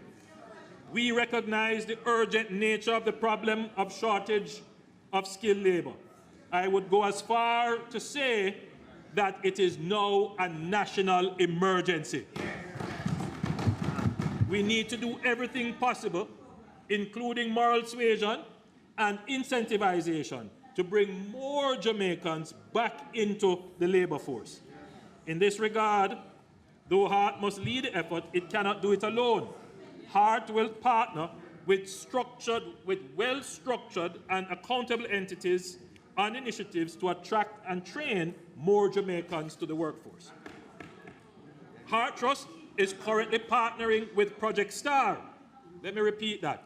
The HEART Trust is currently partnering with Project STAR, not outsourcing, partnering with Project Star in 5 communities: Rose Gardens, Parade Gardens in downtown Kingston, Savannah Mar in Westmoreland, Maypen West in Clarendon, and Salt Spring in St. James, to reach unemployed and unattached youth in these communities.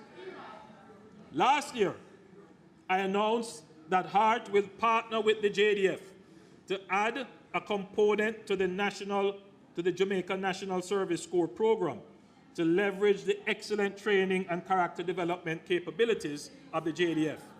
This program is still in the planning phase, and we expect to begin rollout later in the coming financial year. The JNSC program continues to provide an avenue for Jamaica's youth to access regimented training, serve their country, and earn. Since the start of the program in June 2017, a total of 6,220 persons have been trained, 5,070 males and 1,150 females. To date, 4,259 candidates have transitioned to become full members of the JDF. Other participants in the program have been certified and prepared for the job market, where they are highly sought after by employees in the security and technical fields. Madam Speaker, one critical sector that has signaled their need for additional labor is construction. We have developed an accelerated apprenticeship program in partnership with some construction firms, which will involve a 3-month pre-apprenticeship period to develop employability skills as well as technical competencies, a 7-month immersive training placement on the construction site for 4 days, and in the HEART institution for 1 day, an on-the-job mentorship phase, and an assessment and certification following 7 months of on-the-job exposure. This creative approach will make the training in construction more aligned to industry needs, and we will be able to put persons to work in a shorter time frame. Madam Speaker, and this is another partnership that we are pursuing. Madam Speaker, this administration believes in economic independence and self-empowerment. Not every young person will be an employee. We need more self-employed. Yes. We need more young entrepreneurs. Having removed tuition fees for all HEART programs up to level 4, this year we're building on that. Starting April 1, 2024, every successful graduate of a level 4 trade program will receive a grant of $50,000 to help them acquire the tools of their trade and to step up to the next stage of their career. For those who are on path or wards of the state, this grant will be increased to $75,000.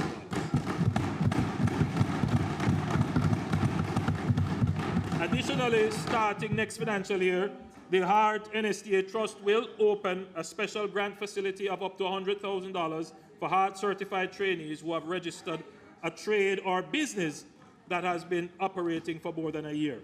The beneficiaries will also be assisted in refining their business plans, executing marketing activities, further capacity building, and other forms of technical support.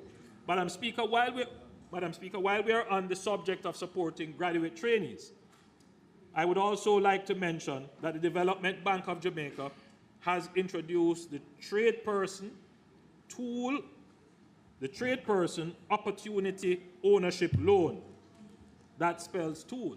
I like that. Interesting. The trade person ownership opportunity loan, which will be launched in June 2024.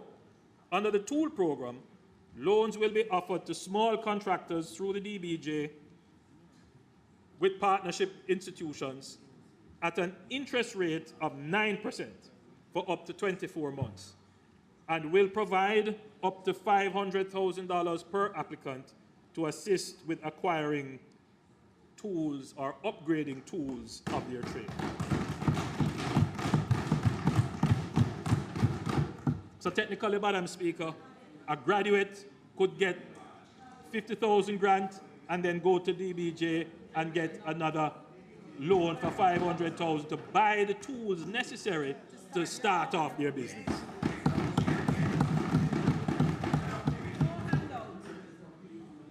These grants and technical assistance are a deliberate effort to provide our trainees and small businesses with meaningful support to increase their productivity and grow their businesses.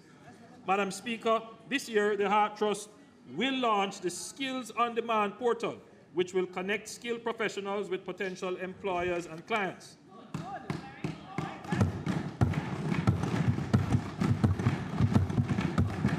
If you need a plumber to fix a leak at your house, you will be able to go on the Skills on Demand portal and identify plumbing professionals who have registered and who have been verified as having training and certification from Heart.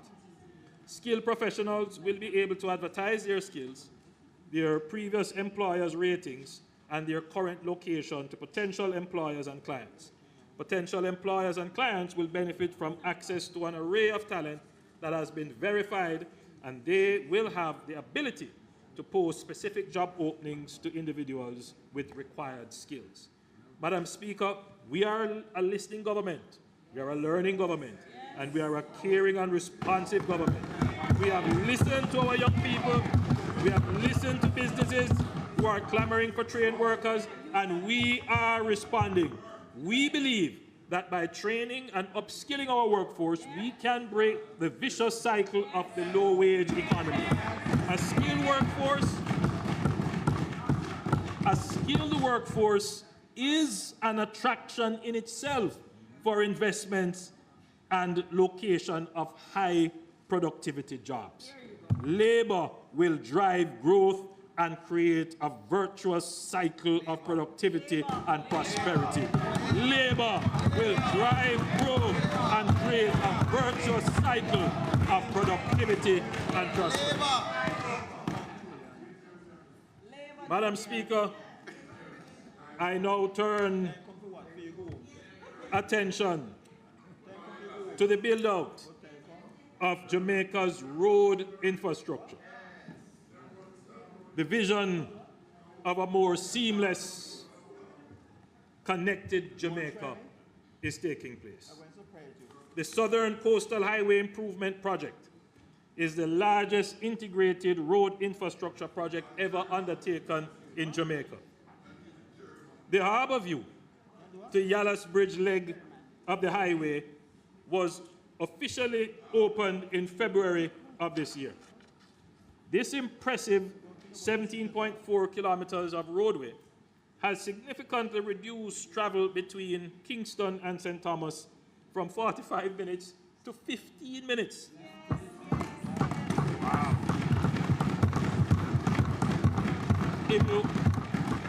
If you talk about increasing productivity, That's what it looks like. along the roadway, there has been the installation of approximately 28 kilometers of water lines, 350 meters of sewer lines, and 17.8 meters of fiber optic ducts, benefiting some 348 properties. The government, Madam Speaker, we get things done. At the completion of the works on the stretch of road leading to Morant Bay, I intend to officially name the highway the Right Excellent Paul Bogle Highway in honor of our national hero who gave his life in the struggle against oppression and injustice in Jamaica. When the chapter of our history is written about St. Thomas, it will show that this administration has done the most for the people of St. Thomas. That we have brought roads, water, jobs, industries, and development to what is now being called the Renaissance Parish. The government is now focused on completing the Yallah's Bridge to Port Antonio and the Morant Bay to Cedar Valley legs of the highway, which will open up the corridor with water, broadband, and sewer lines in some areas. The government, Madam Speaker, is now concentrating efforts on commencing the Port Antonio bypass project in the coming fiscal year. The bypass will unfold in 2 phases. The phase 1, which is from Norwich to Turtle Crawl Harbour, which is 7 kilometers, and phase 2 from Turtle Crawl Harbour to Boston Bay, 11 kilometers, aligning with the goals of the Southern Coastal Highway Improvement Project. Currently, the government of Jamaica is exploring phase 1, estimated at approximately US $82 million, with a duration of 24 months, aiming to improve access to the growing town and to mitigate against coastal risks. Madam Speaker, the long-awaited Maypen to Williamsfield leg of the highway was opened in September 2023. This 27-kilometer stretch has not only slashed travel times from Maypen to Williamsfield to approximately 15 minutes, but has also ignited interest in development along its path. Private sector interest is growing in developing land along the corridor for housing and agriculture, and we're seeing great opportunities for economic growth. The security forces and the fire brigade have also welcomed this vital artery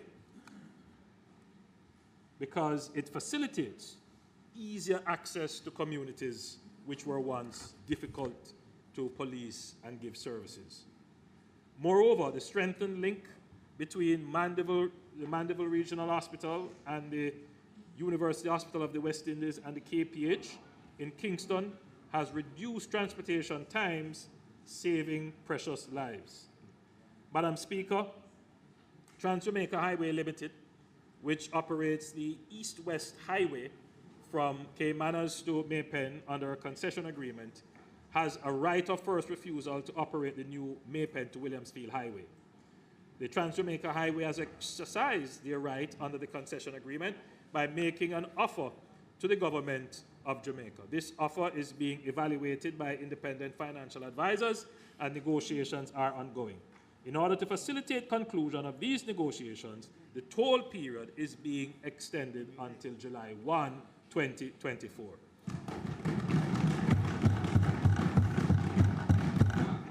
Madam Speaker, nothing.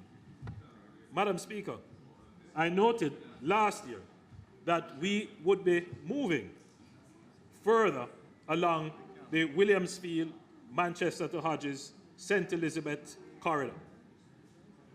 This extension will also include a northern Mandeville bypass, a spur tree bypass, and I know a lot of people will be happy for that, a spur tree bypass, a Southfield bypass, and a Black River bypass. Value engineering exercises have been performed to reduce the project cost and at the same time increase its functionality. Madam Speaker, the residents of South St. Elizabeth will be part of the stakeholder consultation process to ensure their input is obtained and incorporated from the design stage to project delivery. Madam Speaker, I am happy to report that the Montego Bay Perimeter Road is progressing steadily and is already 30% complete.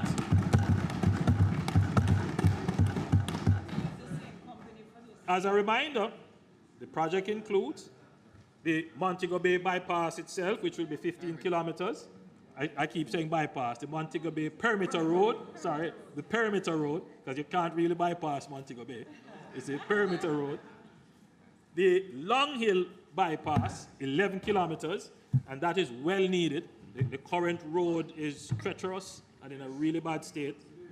The Barnett Street and West Green Avenue road rehabilitation, and a comprehensive drainage study of the Montego Bay area. Yes. Madam Speaker, I now turn to the North Coast Highway.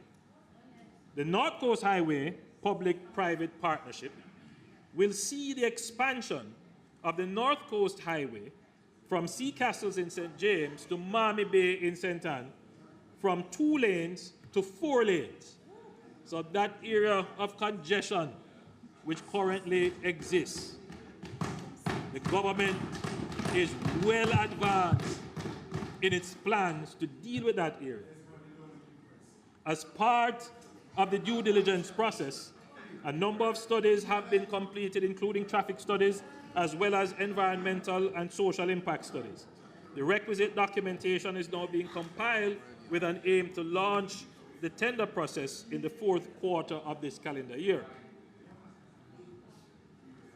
Madam Speaker, the old coastal towns of Lucy and Hopewell in Hanover did not benefit from modern urban planning. In fact, they both date back to hundreds of years ago, in a time when horse and buggy was the mode of transportation. Those roads are now a bottleneck. So the Lucy Hopewell bypass will be a 4-lane highway that will start at a grade-separated intersection along the new Long Hill bypass that is currently being constructed. The alignment will then traverse westwards for 30 kilometers with link roads to the main roads before and after the towns of Hopewell and before terminating on the west side of the town of Lucy.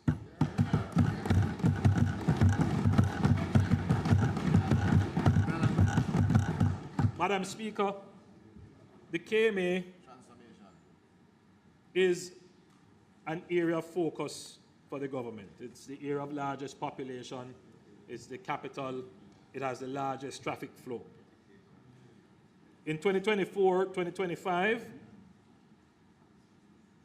the government will look at improving the Washington Boulevard corridor, stretching from New Haven to Dunrabin. The NWA has been tasked with developing detailed engineering designs to enhance this corridor. The project scope encompasses not only traffic flow optimization, but also endeavors to elevate visual appeal, recognizing its pivotal role as a gateway into our capital city. Moreover, essential infrastructure installations such as water networks and fiber optic cabling will be facilitated to augment the services that are carried on that road. Madam Speaker, a year or so ago, I had made the commitment that we would upgrade Washington Boulevard. It's as it is now, it is not a good reflection on the entry into Kingston. And it is a very difficult piece of road to navigate. It really does need serious attention. And so, Madam Speaker, I'm happy to report that work has actually started, if only the planning phase, on improving this corridor.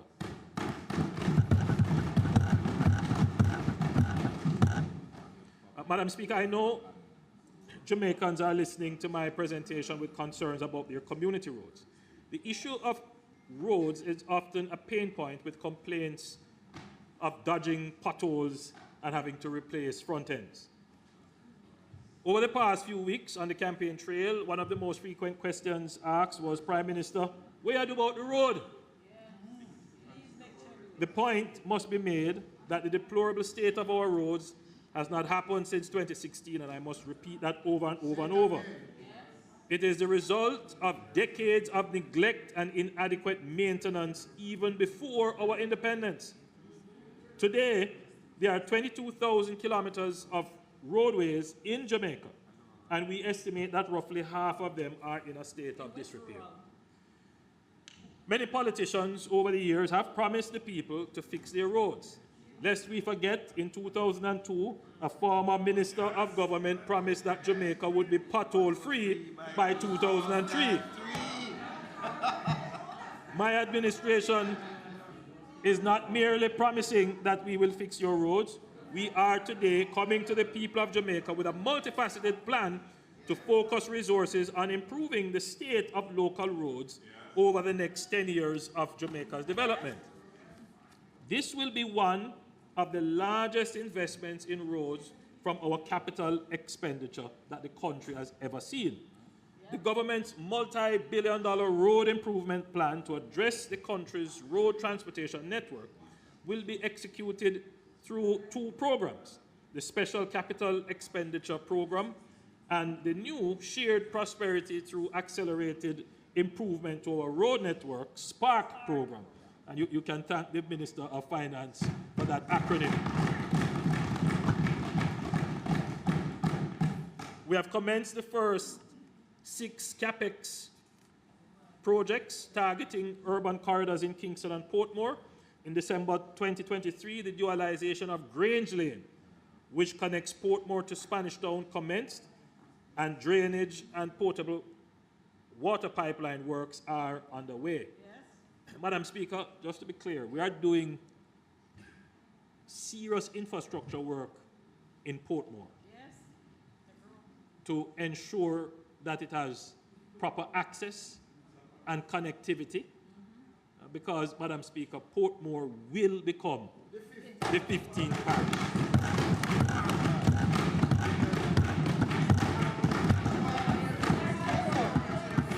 The remaining 5 projects are East Kings House, Lady Musgrave Road, Brayton, Helshaw Road, Arthur Wint Drive, Tom Redcombe Avenue, Camp Road, and, Madam Speaker, a new access to Portmore coming off the Mandela Highway will be built, and the Sandy Gully Bridge widening project are all expected to complete the procurement investment appraisal process during the first and third quarter of fiscal year 2024-2025 and head into procurement immediately thereafter. In the coming fiscal year, we will begin the rollout of the SPARK program, which is an allocation of over $40 billion over 2 years. Of the overall total of $40 billion, $20 billion has been earmarked for secondary, community, and parish council roads in every constituency. $20 billion will be allocated to constituencies as follows. Approximately half will be divided equally per constituency. That is $150 million per constituency.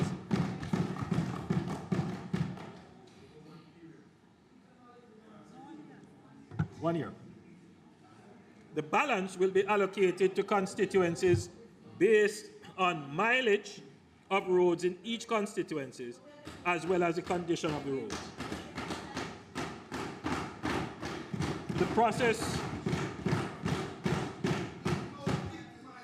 The process will require mapping and on-the-ground assessment, as in some cases, Madam Speaker, the data on the roads do not exist. Madam Speaker, even with this massive allocation, we cannot fix all the roads at the same time. Therefore, the people will have an opportunity to express their views as to which roads get fixed first through a fair, transparent, and accountable process. It is imperative that the people, represented by their elected representative, their elected official, play a significant role in the identification and selection of roads. Instead of having people protesting and blocking roads, let's all come together in a democratic process to determine the priority for roads to be repaired. Madam Speaker, I have seen and I've heard that MPs have already started to submit their list of priority roads. I'm hearing that even some parish councils have started to prepare their list. Madam Speaker, let me be clear about the process. There must be divisional, meaning that for every constituency, the divisions must have a consultation, at least one, to have residents come together to look at the list of roads that affect them within their division that they would like to see repaired. So, Madam Speaker, the mandate of the Constituency Development Fund in fostering community empowerment and promoting socio-economic progress by allocating funds through elected MPs has the expertise to manage this consultation process. And Madam Speaker, I know that the process has started and that there are constituencies that are ready and lined up for consultations to begin. Madam Speaker, the Spark program is no small feat. More than 2,000 roads across Jamaica will be rehabilitated and modernized under this program.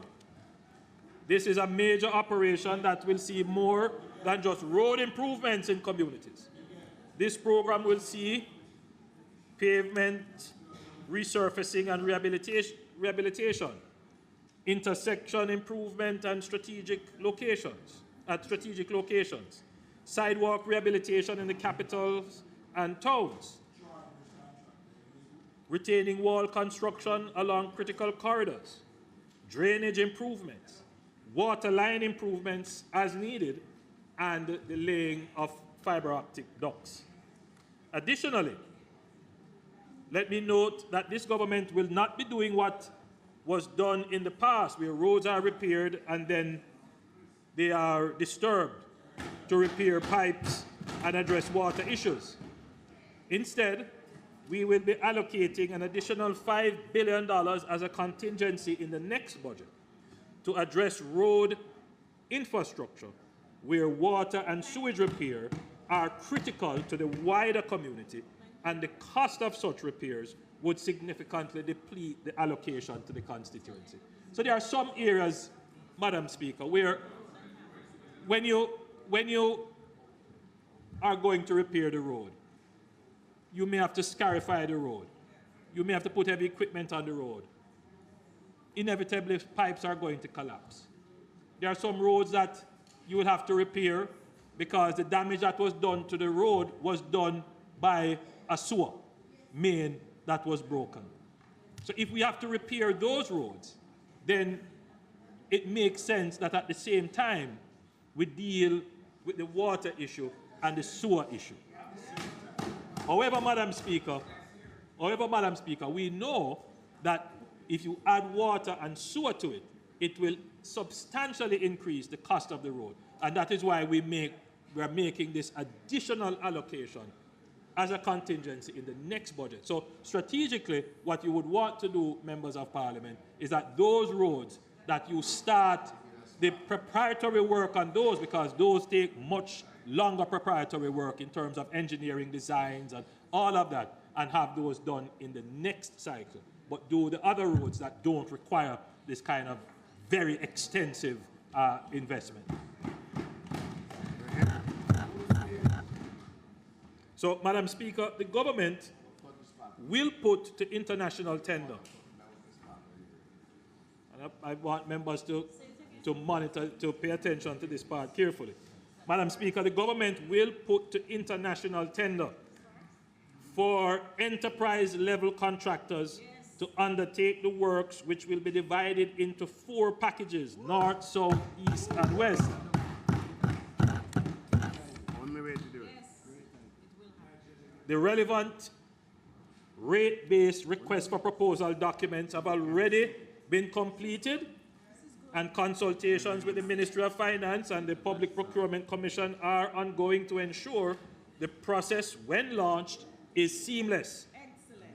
Now, I use the term enterprise-level contractors. What do I mean? Enterprise-level contractors are expected to have the engineering, project management, and financial wherewithal necessary to execute a project of this size and nature. It should be understood by all that these enterprise-level contractors would find it necessary to subcontract or partner with smaller local contractors. So, Madam Speaker, what we are trying to do here is not to take away work from local contractors. What we're trying to do is to bring in and augment the technical, the financial, and the project management skills necessary to undertake this many roadworks all at once.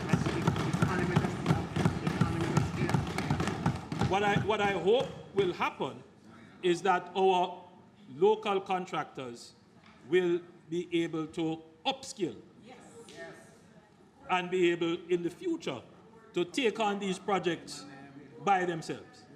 And I know we have local contractors who are close to or at that level. So even though we have said, Madam Speaker, it is an international tender, I'm almost sure that some of our local contractors are also going to bid for some of the packages.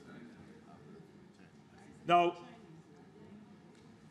Madam Speaker, while we work to address decades of neglect on roads, we must at the same time design and implement a proper system of ongoing maintenance of our roads, including routine patching, sealing the roads, cleaning and bushing where necessary. We must never allow our infrastructure to degrade to this level again. I am pleased to announce that the government will be working towards the creation of a centralized national road registry, which will be a census of all existing roads in Jamaica. The registry will contain information on the geographic location and establishment of ownership of these roads, which will inform future maintenance activity. The Spatial Data Management Division of the Ministry of Economic Growth and Job Creation will be critical in providing geospatial data on local roads to complete this database. This will be supported by on-the-ground site inspections. Madam Speaker, I don't know if you can see there, but the Data Management Division is presently going through each constituency and accurately mapping each road in the constituency. And this is my constituency being displayed. So I have a total of 39.16 kilometers of parochial roads.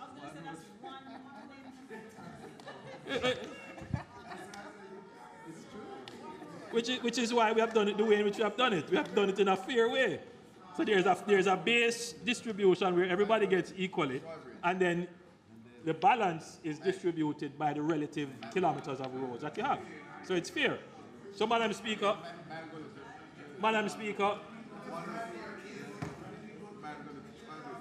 every member of parliament and every councillor will get this data, so you will know what is your length of road. But this central registry is going to be constantly updated. So we're going to make it a digital registry where the public can have access. So you can upload what they call a geotag, for example, a pothole or some other hazard that exists on a road. So we will have a national database that is real time in telling us what is the status of roads.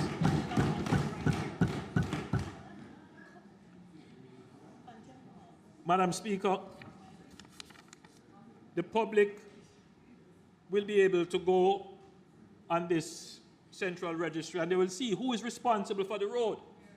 Because sometimes you hear it's Parish Council Road, and then another time you hear it's NWA Road, and back and forth and back and forth. Madam Speaker,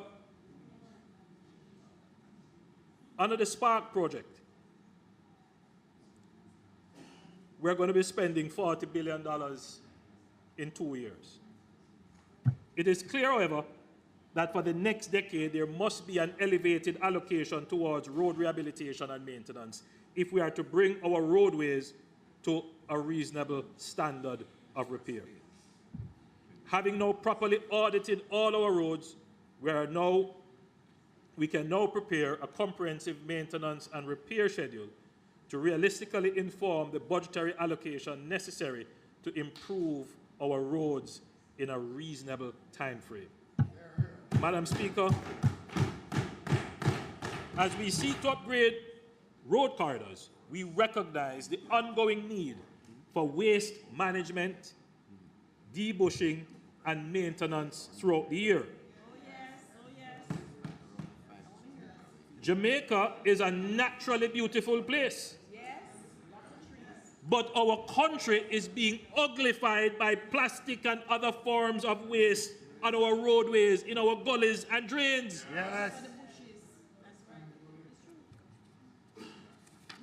To this end, we will allocate 2.5 billion Jamaican dollars to clean major gullies and drains and roadways across Jamaica.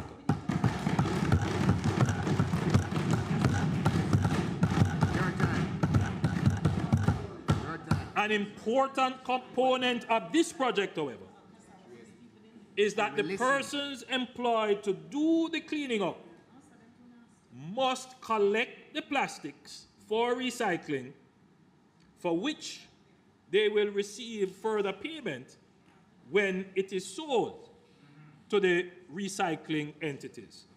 I have had dialogue with the recycling partners of Jamaica, who have an amazing system of purchasing and recycling plastics. You would have heard how much plastic bottles have been collected since they have started increasing their operations. There are other entities who are purchasing plastics. In fact, the recycling partners have a very good system where they register their collectors and they are not paid in cash. They get a special card and their card is credited. So that's an existing system. So what we are doing, Madam Speaker, is we are incentivizing cleaning and beautification through recycling. What happens, Madam Speaker, and I've seen it before, we pay, using the Christmas work, as we call it, the year-end beautification, and they bush the roads, and they leave the plastics right there. It is even more disgusting because you are seeing it now right in front of you. So this is not just about bushing. What we want is for them to actually take out the plastics, put them in a proper bale. I believe if you have a 50-kilogram bale of plastics, you can have that purchased from you from one of the recycling companies. So Madam Speaker, it is an innovative way, I believe, of ensuring, Madam Speaker, that we have cleaning and beautification, but at the same time, recycling. So this $2.5 billion, I believe, Madam Speaker, will go a far way in cleaning up Jamaica. Madam Speaker, in 2024-2025, the government will prioritize 3 key bridge projects: the Troy Bridge, which I mentioned before, the Craig Mill Bridge, and the Spring Village Bridge. Madam Speaker, given the pressing threats posed by climate change, disaster mitigation must be prioritized. I am pleased to announce the allocation of $762 million for river training, drain and gully cleaning, and drain improvement initiatives.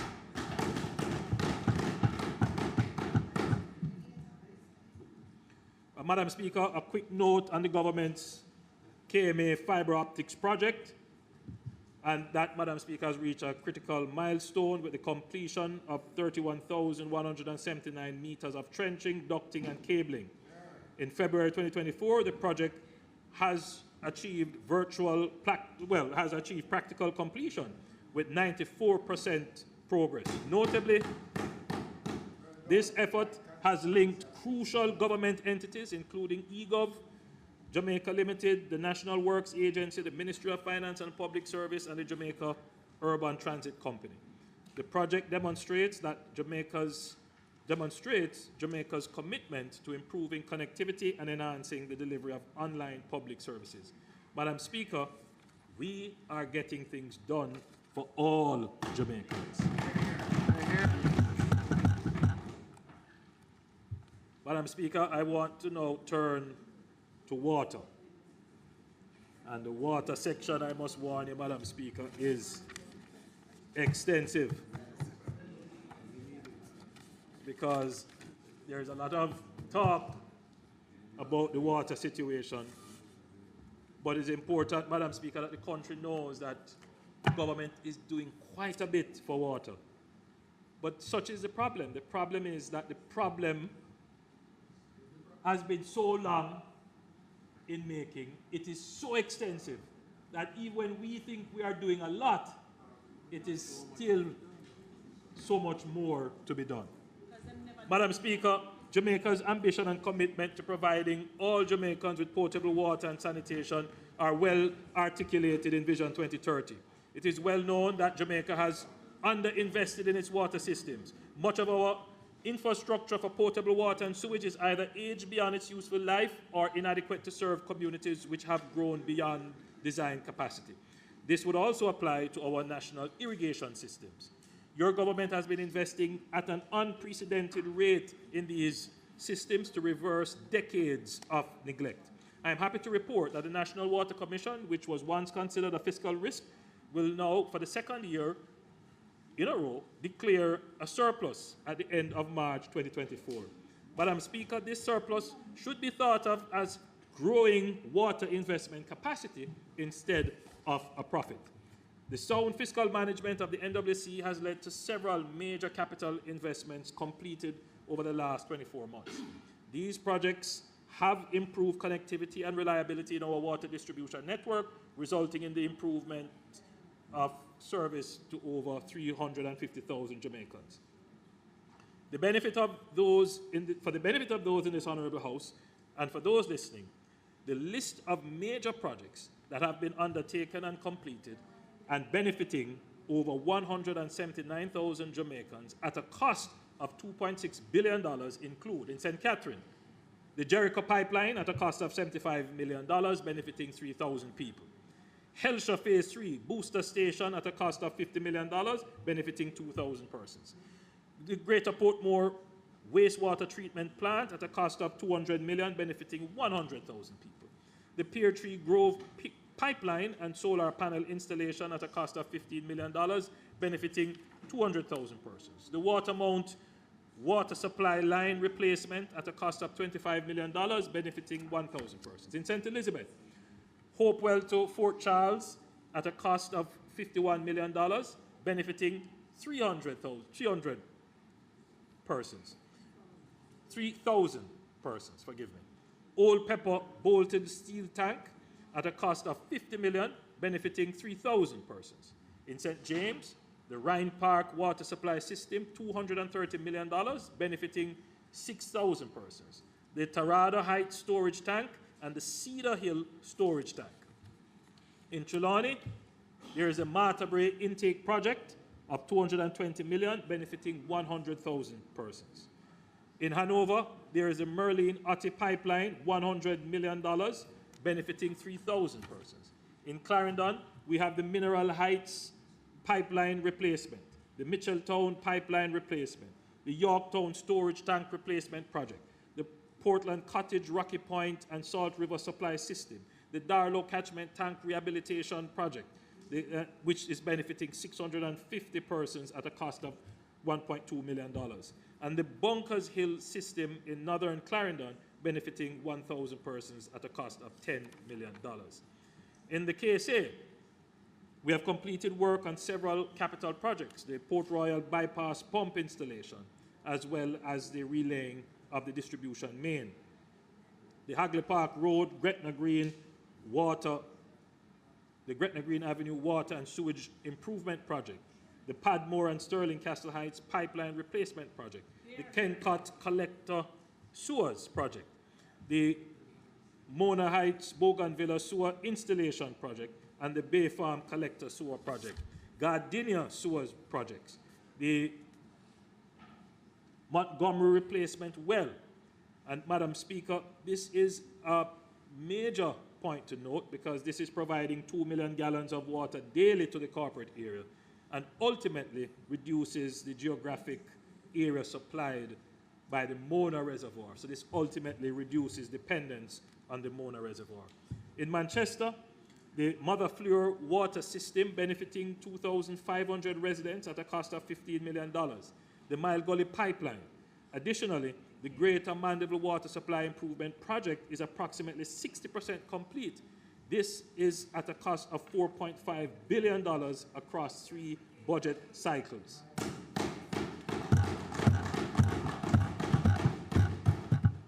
Last year, in the midst of Jamaica's worst drought, the corporate area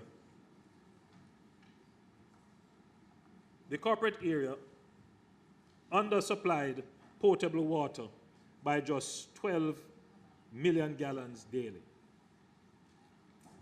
This is why, Madam Speaker, I am happy to report to this Honourable House that we have entered the implementation phase and broken ground of the long-touted Rio Cobre water treatment plant in Content, St. Catherine.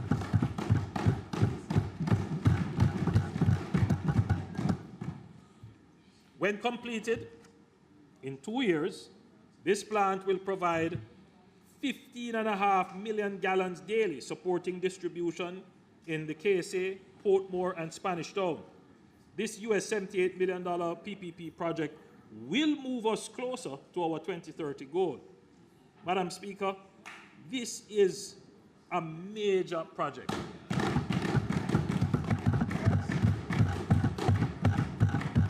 We have been talking about this project from 2009. Project developed when our now Deputy Prime Minister was Minister of Water. It has gone through several iterations, several starts and stops. But you know what, Madam Speaker? We get things done.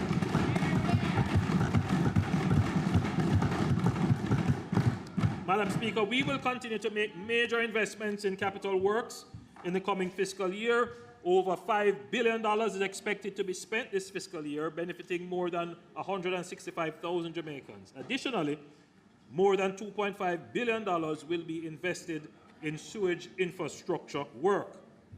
Madam Speaker, outside of this massive portfolio just outlined, let me mention a few other strategic projects.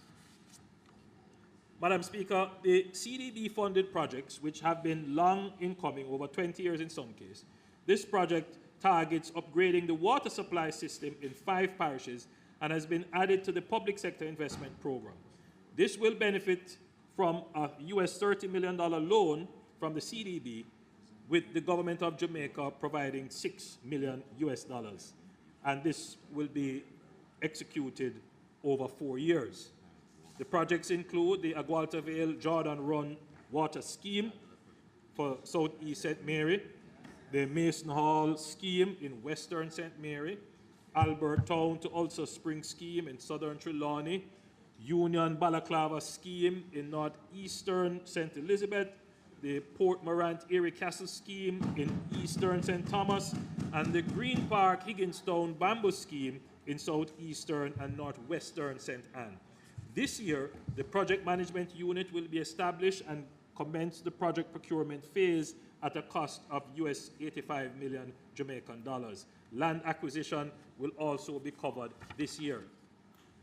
Madam Speaker, the growing demand for reliable potable water in the Black River and immediate surrounding communities, compounded by the undersized pump at the source, the age and undersized distribution pipes necessitates upgrading works to the source and distribution network in this area. This project will see the upgrading of the production capacity of the Rock River Spring, the protection and rehabilitation of the on-site facilities, and the improvement of reliable water supply at the Rock River and surrounding communities by installing new distribution pipelines to serve just over 6,000 residents. The estimated cost of the project is $140 million. And I know, Madam Speaker, that the member for North Central Clarendon will be very happy for this project. I've toured it several times with him. The people there have been very patient, and they have, Madam Speaker, I think they have endured quite a bit. No fault of their own environmental issues. There was a well there, but the well was compromised. We have tried to put other solutions which hasn't worked, but I think we have now come up with this, I think, complete solution of $140 million, which will bring water to the people of Rock River in North Central. Madam Speaker, we understand the issue of water security, and we understand it is a big issue, Madam Speaker, particularly in Negril and its environs. The Negril Water Improvement Project will see the construction of a 10 million gallons daily water treatment plant in the Roaring River in Westmoreland at an estimated cost of US $20 million. The overall effectiveness of this intervention must be complemented by improvement activities to those systems adjacent to the focal target area. This will ensure the sustainability of the intervention, as well as, in the medium to long term, adequacy of supply to current and future demands. In light of this, the activities to be undertaken as part of the project are contiguous for an effective and long-lasting intervention. Madam Speaker, energy usage in the water sector is heavy, with the NWC being the largest customer of the JPS in terms of electricity usage. We have had months when the energy bill for the NWC exceeded 1 billion Jamaican dollars. As such, the NWC has embarked on several projects that will reduce energy consumption and ultimately create more fiscal space for capital investment and keep prices to consumers stable. The projects include the development of a 350 kilowatt solar generation facility at the Forest Hills Relief Station in Kingston and St. Andrew. And the construction for this will start in July at a cost of 68 million Jamaican dollars. The development of a 350 kilowatt solar generation facility at the Leaders Avenue Terminal Pumping Station in Montego Bay, St. James, and construction is also expected to start in July at a cost of $68 million. In Fraser's Content in St. Catherine, we will construct a 100 kilowatt solar generation facility at a cost of 55 million Jamaican dollars. The project will commence construction in August of this year. The major energy project for the NWC is a $62 million US PPP for the installation of a 45 megawatt floating solar generation facility at the Mona Reservoir. Having received cabinet approval in November 2022, the pilot phase is now complete. As such, we will enter the implementation phase this year. We will deliver in excess of 1 billion Jamaican dollars in value to the NWC once the project is complete.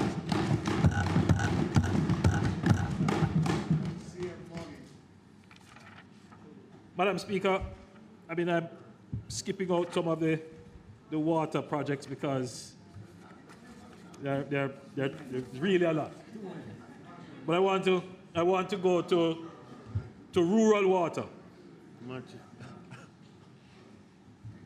Madam Speaker, having gone around the country into the rural areas, I have heard the cries loud and clear from persons who complain bitterly about not having water.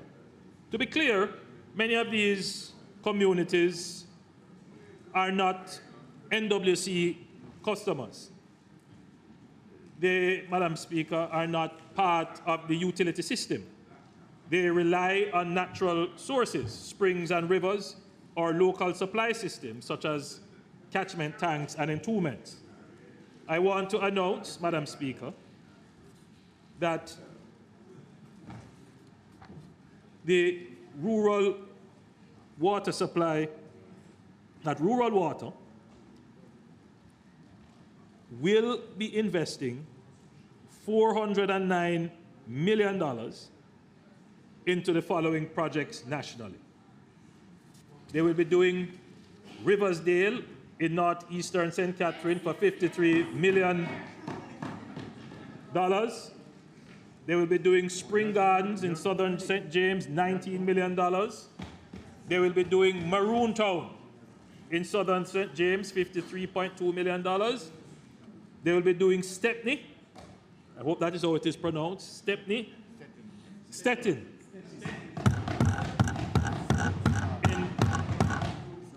Well, this says southwestern St. Anne, $45.6 million. The Rocky Point unplanned settlement in southeastern Clarendon for $22.8 million. Petersfield in western St. Mary, $11.4 million.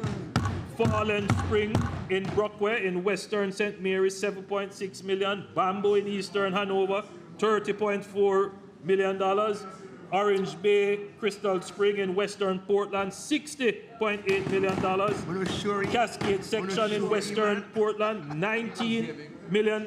None Such in eastern Portland, $26 million.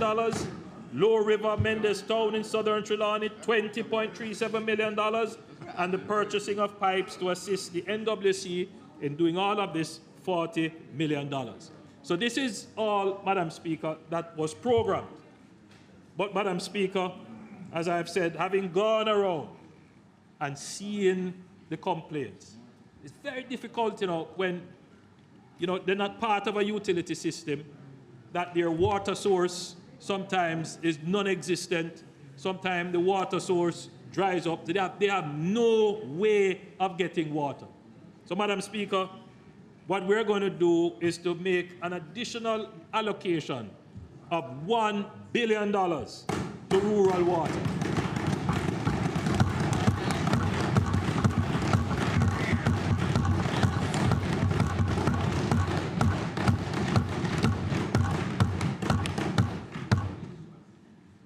I know, Madam Speaker, that they have several projects on the books, but not funded.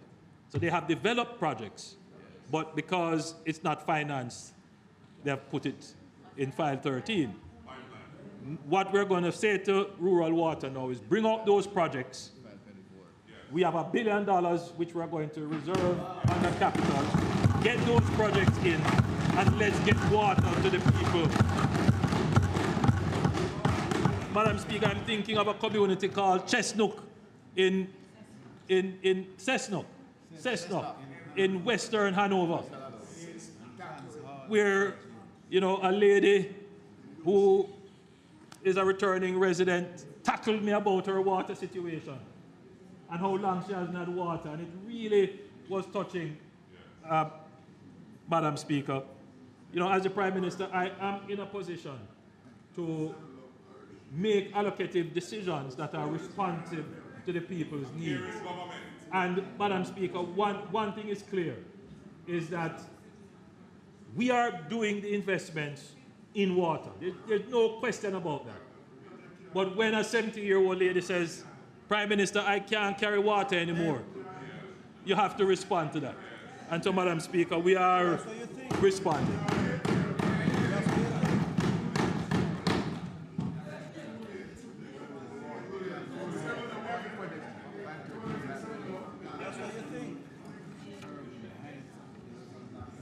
Madam Speaker, it is not just investment in potable water and sewage.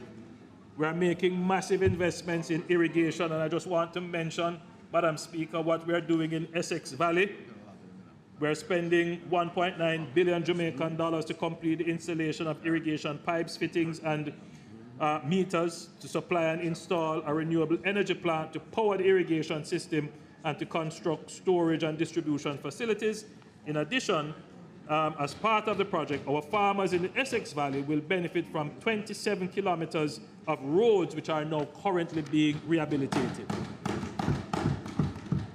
In the Southern Plains Irrigation Scheme, in Parnassus in Clarendon and both Amity Hall and Bridgepen in St. Catherine, we are investing over $1.5 billion to provide access to irrigation water on the fallow sugar lands to increase agricultural productivity. And Madam Speaker, last year I announced that after 5 decades of announcement, the Pedro Plains Irrigation Scheme would finally become a reality. We have committed to its designation as a national strategic project.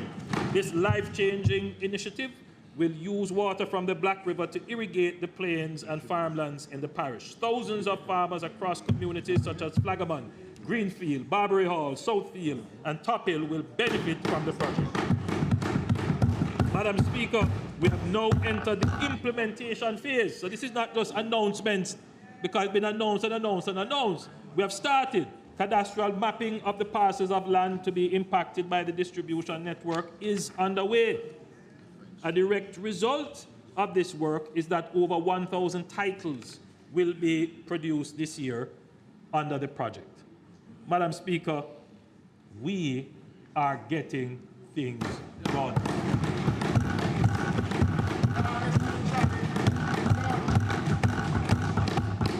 Madam Speaker, we have an ambitious long-term plan to provide housing for all our people by looking closely at the various areas of need and ways in which we can provide solutions.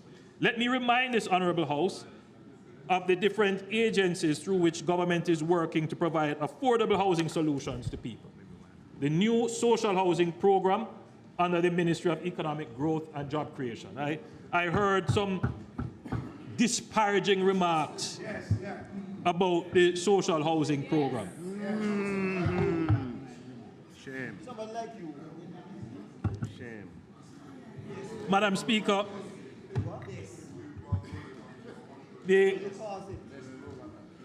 new social housing program replaced a program we inherited from the previous administration. Under that program, each MP was promised a certain number of houses. I believe it was something like 5 houses per year. 5 houses per year. Some MPs got maybe 2 or 3. But if you check most MPs, they didn't get any.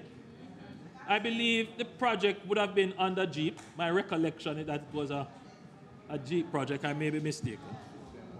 No, it wasn't? There's something that said it was, but I stand to be corrected. So, Madam Speaker, it's a partnership with Food for the Poor, yes, but I believe precisely it was under the JEEP Secretary. That's what my recollection. So Madam Speaker, the program was well-intentioned. I make no criticism on that. But like many other programs, it was not properly executed. We took over the program, Madam Speaker, and we recrafted the program. We put in far more robust systems to ensure that the program will be delivered. We started out very slowly because we had to understand the bureaucratic lay of the land in getting it done. But now, Madam Speaker, we are delivering houses, concrete structures, with sewage and water tanks, and we are doing it, Madam Speaker, in, we are building a 3-bedroom in 6 weeks. So we have increased the pace of the delivery.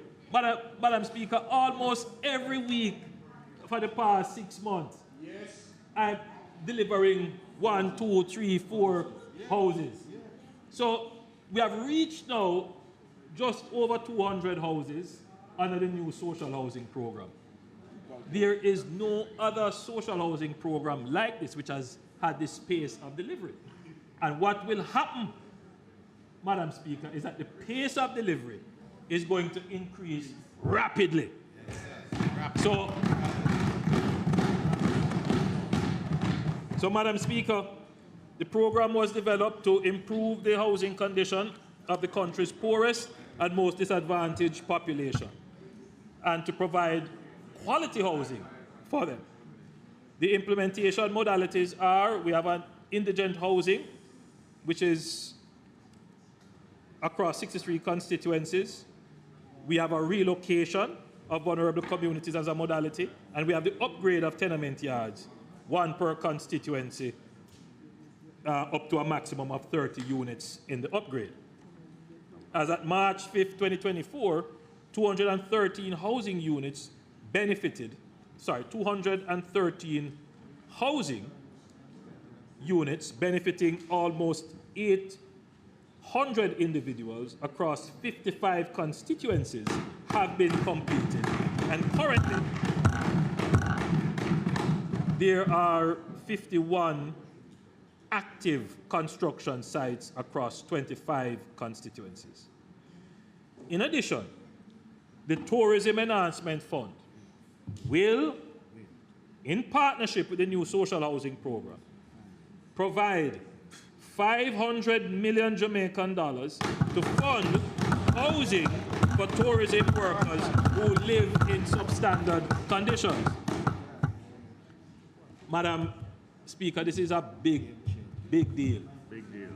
Because Big deal. this gives us now the opportunity to partner with hotels. So we can leverage the $500 million with contributions from hotels to literally double the number of houses that we can build. So a hotel that has a key worker, for example, that has been with them for a long time, and this worker doesn't have a house for themselves or lives in really substandard condition, they can approach the new social housing program and partner with us to build a social house for that worker.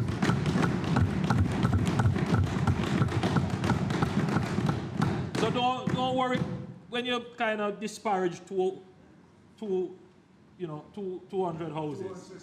You're going to get thousands of these social houses soon.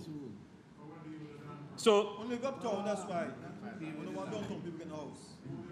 Doing a big contract. Madam Speaker, the HAJ continues to provide affordable housing solutions for low and middle income earning Jamaicans, as well as provide for the regulation of informal settlements. Of the 14,000 housing solutions the HAJ has committed to start, I'm pleased to announce that approximately 4,000 of them have been achieved.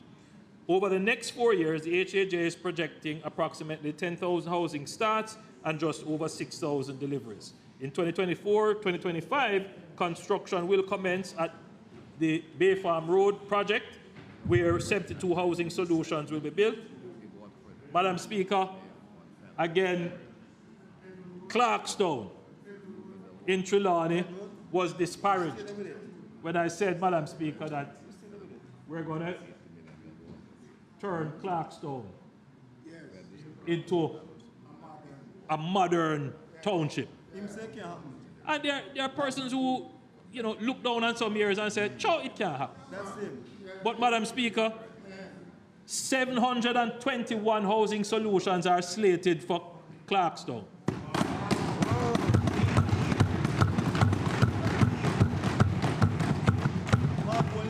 Madam Speaker, there are more lands around Clarkstown. And you're going to see, once these housing developments are built, you're going to see more housing developments attracted to the area. And what you're going to find, Madam Speaker, people are going to want to have conveniences near to them. And once that begins, you start to see the nucleus, the cluster of a new urban center emerging.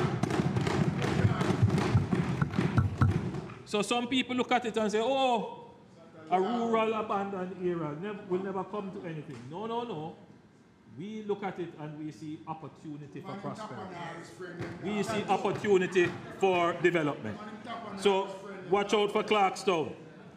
In Luana Gardens, Phase 4 in St. Elizabeth, 587 solutions. The Oasis in Montego Bay, 96 solutions. Yes. And Grange Pen in St. James, 1,250 solutions through a joint venture. So we have some significant housing starts this year under the HAJ. Madam Speaker, these 5 developments account for 2,726 solutions to address the needs of low-income and middle-income markets. Madam Speaker, the HAJ has been on a path to transform brownfield sites by undertaking infrastructural work in concert with key stakeholders such as the Tourism Enhancement Fund. During the 2023-2024 budget year, the HAJ continued work in the Grange Pen brownfield development geared towards bringing water, sewage, and infrastructure to households and providing certification of titles for 314 lots. Madam Speaker, this would enable residents within the community to know what it means to finally have real security of tenure. Additionally, brownfield projects to be undertaken in 2024-2025 include retirement in St. James, 1,547 solutions, Eden Park in St. James, 1,400 solutions, and Norwich in Portland, 423 solutions. Madam Speaker, security of tenure of citizens of brownfield sites is of paramount importance to me and the members of this Honourable House.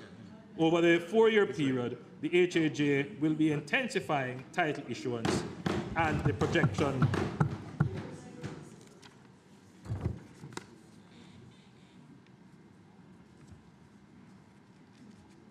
Madam Speaker, you know, in my presentation, in the rush to try to get through this extensive presentation, I neglected to acknowledge, very important that I do this, a beneficiary of one of the social housing, the new social housing program. Very important that this acknowledgement happened. I want to acknowledge Kayla Hilton from Rock River, who received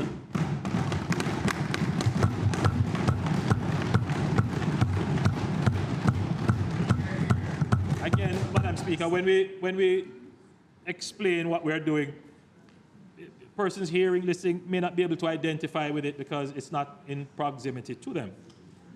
But we have gotten Kayla's permission to tell her story, and her story really needs to be told so that people understand the importance of the social housing.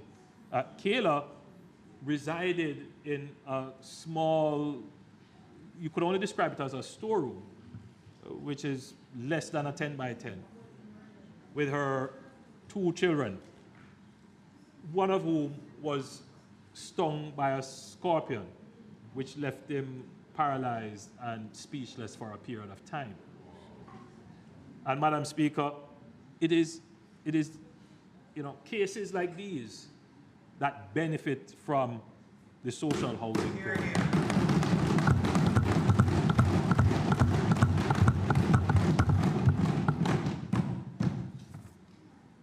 It has been transformational to the lives of the people who benefit. Transformational.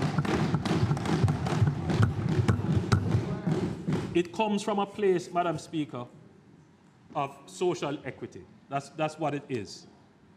As we pursue some of these projects where people are able to purchase their own homes, the society has a social conscience which says that there is a minimum standard of shelter for all Jamaicans. By virtue of the demands that MPs face and report, we don't have the census data yet, the new census data, but you can estimate that there are 6,000 Jamaicans, roughly, who live in the worst shelter conditions, such as what Kayla suffered. And the government must put in place programs, must, to address that, because that is the only way you're going to break the inequality in the society. That's the only way you're going to break the intergenerational poverty. And that's the only way you're going to engender hope in the people of Jamaica that their needs will be addressed.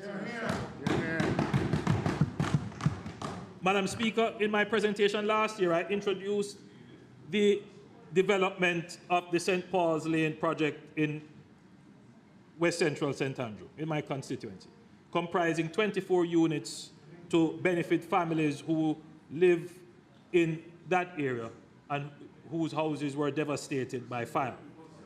You will recall that I mentioned that this project is being done as a pilot, given the various dynamics involved and the extent to which informal settlement is prevalent in Jamaica. Today, I'm pleased to report that the project has been almost 90% complete, as you can see, Madam Speaker, and in short order, the families will benefit from this.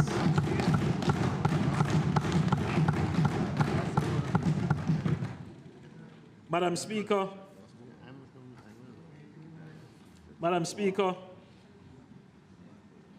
I want you to, if you are able to see it, Madam Speaker, to look at the buildings and to see the design and see the construction.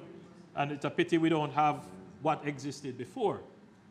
But what happened, Madam Speaker, is that this community, like many other communities, live in really substandard conditions. There was a fire, and the fire destroyed the dwellings of about 24 families. It gave an opportunity, Madam Speaker, to truly make an intervention. The persons there, Madam Speaker, agreed that they would be decanted from the site. They would, some persons who still had their homes standing, that those houses would be demolished, and that the entirety of the land that is made available would be developed using this model. So note, Madam Speaker, that it is almost like a strata development where houses are on the bottom, houses on the top, and there are shared walls. So, Madam Speaker, we have learned quite a bit from doing this project. We have learned how to get the community mobilized. We have learned what to do in terms of decanting the persons, because whilst this is being built, the family members have to live somewhere. And where are they going to live? How are we going to pay for this? So we have quite a bit of learning from this project. And so, Madam Speaker, I'm now pleased to announce that having gone through the concept and proven that we can rehabilitate, rejuvenate, renew, rebuild urban areas that suffer from blight, we are now announcing a $15 billion program earmarked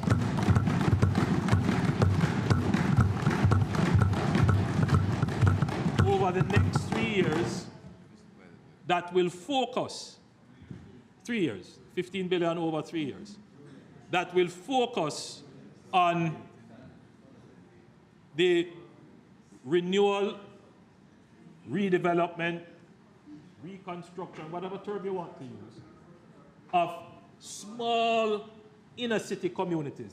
So this $15 billion, Swallowfield might be a little bit too big, but if you have like a lane, like a little lane. So what we want to do, because the issues that are involved here, Madam Speaker, require the decanting and accommodating persons who live there. You really couldn't take large communities. So, right, no, so this is going to be under the HAJ.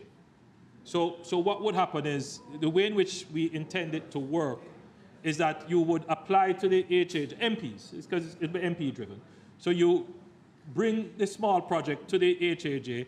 The HAJ now has a team that will go, yes, the Housing Agency of Jamaica, that will come, assess, do the social survey. What we found, Madam Speaker, is that the social survey was so crucial because what you find is that families tend to want to split up when they hear about an intervention. So you might have a household which had 10 people in it before.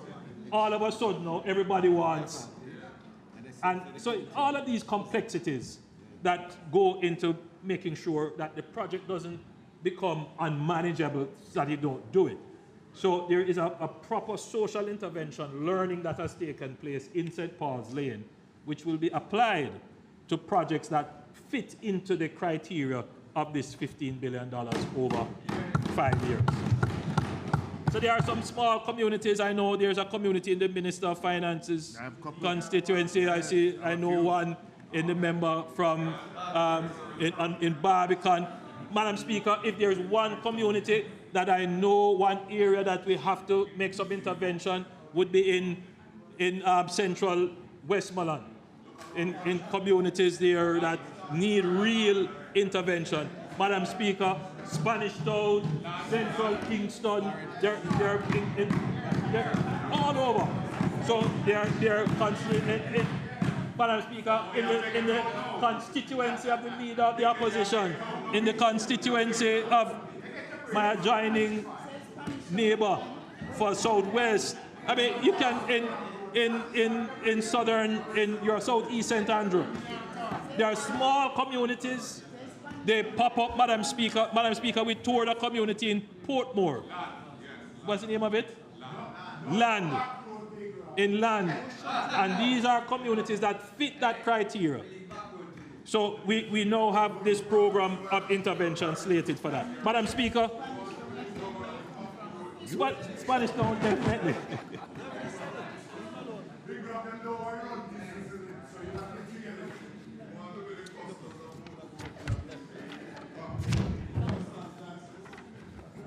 Madam Speaker, I now turn to the NHD. Madam Speaker, the NHD continues to find innovative ways to increase access and affordability for housing for contributors.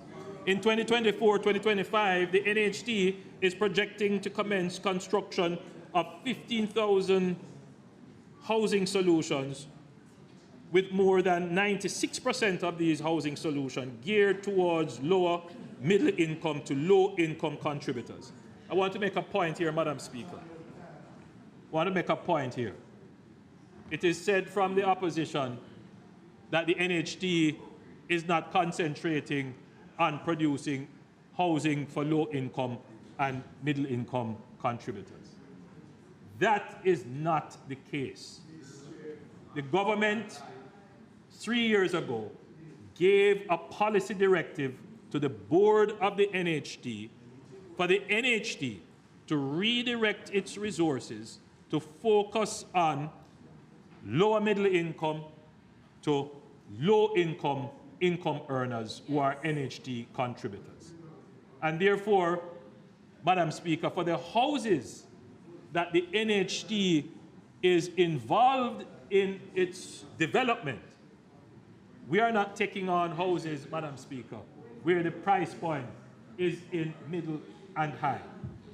Madam Speaker, there are a few legacy projects which we were committed to, which we can't come out of, and those projects will continue.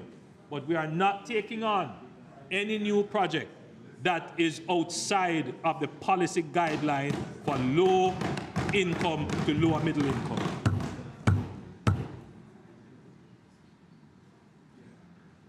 Madam Speaker, these 15,000 houses comprise 4,309 two-bedroom solutions priced at an average below $13 million. And Madam Speaker, if you're coming to the market with $13 million, that's a reasonably very good price for a two-bedroom solution.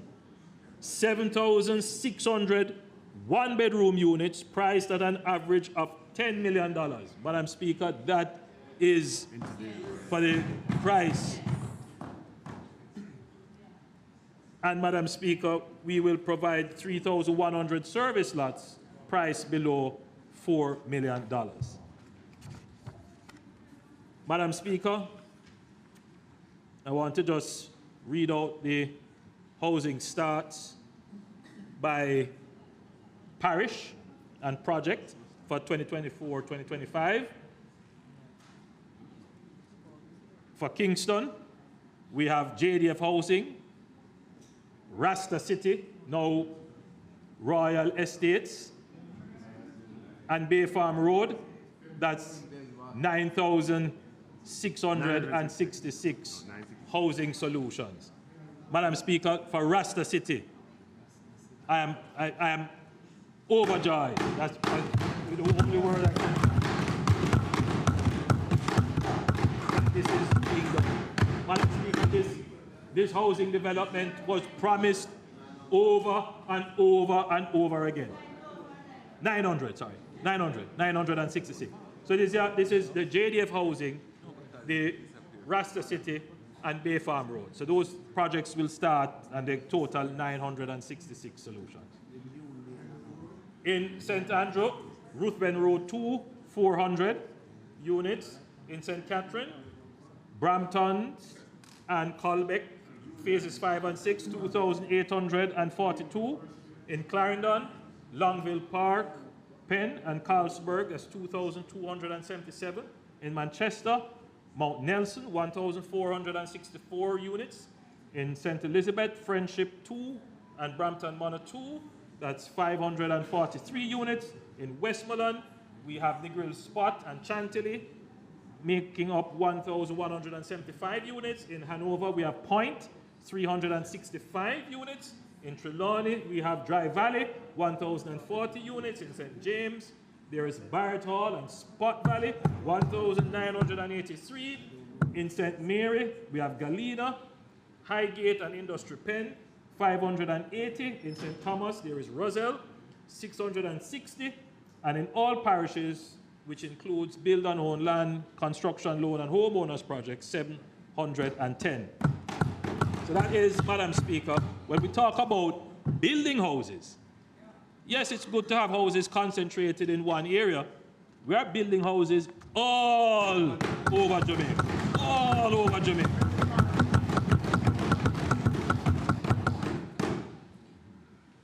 In terms of housing completions, the NHD will complete approximately 3,744 housing solutions across the island in the coming financial year, 2024-2025. And let me just repeat those. Let me say those. We have Vineyard Town, Maxfield Park, and we just said St. Paul's Lane, and that gives us 32. We have the Foreshore Project, 46. We have Silver Sun and Colbeck, 1,105. In Clarendon, we have Hummingbird Meadows, Money Musk, 333. In Manchester, Perth 2, 492. In St. Elizabeth, Brampton Manor 2 and Malvern, that comes up to 130. Sheffield Palms in Westmoreland, 60. Winchester in Hanover, that's 120. Windsor in Trelawney, 118. In St. James, we have Irwin, Estuary 2, 524. In St. Mary, Nonsuch, that's 14. In St. Thomas, Roselle, that's 100. And in all parishes, build and own, construction loan, and open market purchases, or home owners projects, 670 housing solutions, totaling 3,744. Housing completions continue to be challenged by supply chain disruptions, contractor delays, quality assurance issues, and approvals, and a big complaint, shortage of labor. Another significant challenge, as I've said, that has emerged. Therefore, in addition to the initiatives I mentioned under HEART, the NHD will provide the opportunity for their whole participants to develop their skills and experience and become certified in construction. So the NHD will build out this program in partnership with Heart Trust NSTA by creating an on-the-job training environment with their development partners, that is HEART, in provision of and they will give them small tools and equipment. And these participants in 2 years will be certified in construction and project management. Another boost, Madam Speaker, for the labor supply of the construction sector is that the NHT will also expand its scholarship program to provide tuition at a maximum of $1 million per annum per student for up to 10 students at the tertiary level pursuing careers in civil engineering, construction management, construction technology, architecture, urban planning, and building technologies and other related fields.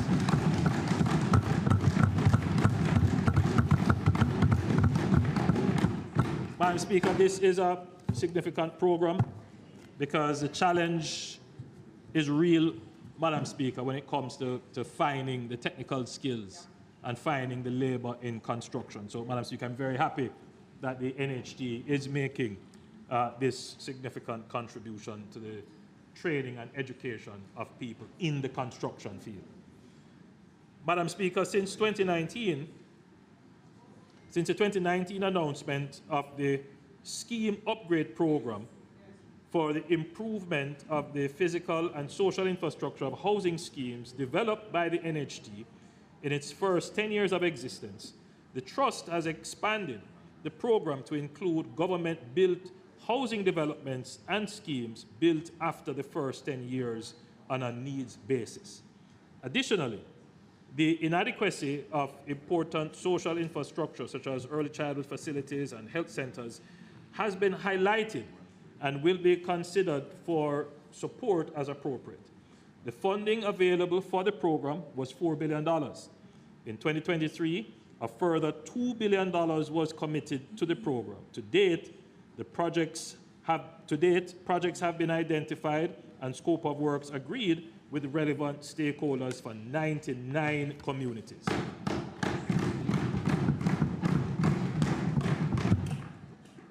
Madam Speaker, let me say that this is one of the most fulfilling projects that I have been associated with.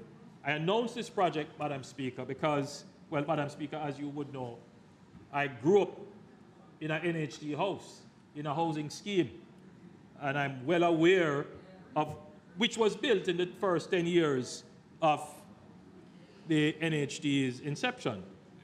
And many of these housing schemes, Madam Speaker, have fallen into disrepair. And so we made the allocation in 2019. And I'm pleased to say that the Grant Spend housing scheme in St. Andrew, yes, $80 million was spent on upgrading that housing scheme. The sewage will be done in phase 2. So that is done. The Charlie Mount housing scheme in St. Catherine, we rehabilitated, well, that wasn't done, anyway. Rehabilitation of roads and drains, $60 million was spent, completed. Arcadia, that's a Gale housing scheme in St. Mary. Rehabilitation of roads and drains, $60 million spent. Corville Gardens Phase 1 in St. Andrew, $56.2 million spent. Rehabilitation of roads and drains. Frontier in St. Mary, rehabilitation of roads and drains, $55.8 million. The Bushy Park housing scheme in Clarendon, rehabilitation of roads and drains, $54.2 million. Portsmouth housing scheme in St. Catherine, rehabilitation of roads and drains, $60 million. The Ito Boreal in St. Mary, rehabilitation of roads and drains, $51.7 million completed. Hulruth Court in St. Andrew, roof repairs and painting of exterior walls, $60 million, practical completion. Madam Speaker, Bellevue Heights in St. Catherine, rehabilitation of roads and drains. Hague Housing Scheme in Trelawney, rehabilitation of roads and drains. Corville Gardens Phase 2, rehabilitation of drains, $60 million. The Preddy Housing Scheme in Clarendon, rehabilitation of roads and drains, $49 million. Civil housing scheme in St. Anne, rehabilitation of roads and drains, $49 million. And Culloden housing scheme in Westmoreland, rehabilitation of drains, $49 million completed. Madam Speaker, it amazed me when people say nothing is happening. If I were to go through and really list everything, we would be here until, 2 or 3 days. So, Madam Speaker, the NHT in 2019 introduced a program to rehabilitate identified police stations within a 10-mile radius of NHT schemes, with the ultimate aim of improving security. A total of 11 police stations have been identified for rehabilitation thus far, of which 5 have been completed to date. $835 million of the $2 billion allocated has been spent. Madam Speaker, through the NHT's work with upgrading of infirmaries, it has identified the need for more supporting shelter services for vulnerable persons in Jamaica. The NHT will, in partnership with the Ministry of Local Government and Community Development, construct 14 homeless shelters on government lands across Jamaica. 14 homeless shelters. These shelters will vary in size and design based on needs assessment carried out by social workers and housing specialists to properly address the unique needs of the homeless, as well as genuine social cases identified by the Ministry of Health and Wellness. Madam Speaker, we also recognize that our wards of the state on attaining age 18 need assistance with accommodation over a 2 to 3 year period, while mentoring continues for them to achieve personal and career goals to lead independent lives. An assessment will therefore be done to determine the need in particular parishes, and NHT will look at the provision of appropriate housing solutions.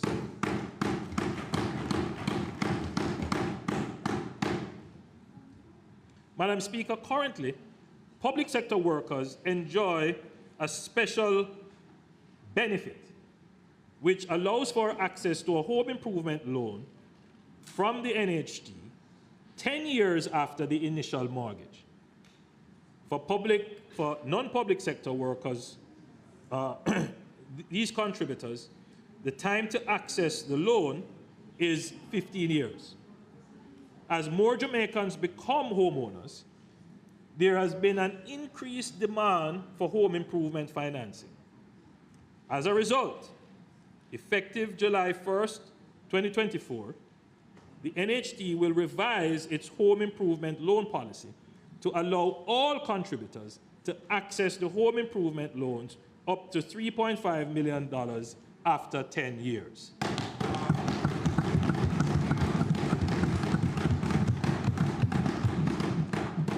Madam Speaker, the NHT is developing a new green energy initiative to be responsive to the climate change effects on dwellings. This new policy will have direct impact on the NHT's design of new structures, which will be optimized for natural cooling and cross-ventilation, rainwater harvesting, and solar energy. As of July 1, 2024, NHT contributors will now be able to access a new loan product, the Smart Energy Home Improvement Loan, to outfit their dwellings with any combination of solar panels and solar batteries, solar water heaters, and solar installations, other renewable energy technologies, windmills, hydropower, biomass, rainwater harvesting and storage to include water tanks and pumps. The asset must have a useful life that meets or exceeds the loan term. Contributors may access up to $1.5 million, 2 contributors being able to join and access $1.5 million each for the Green Energy Loan Improvement Loan at a rate of 5% with a payback period of up to 10 years.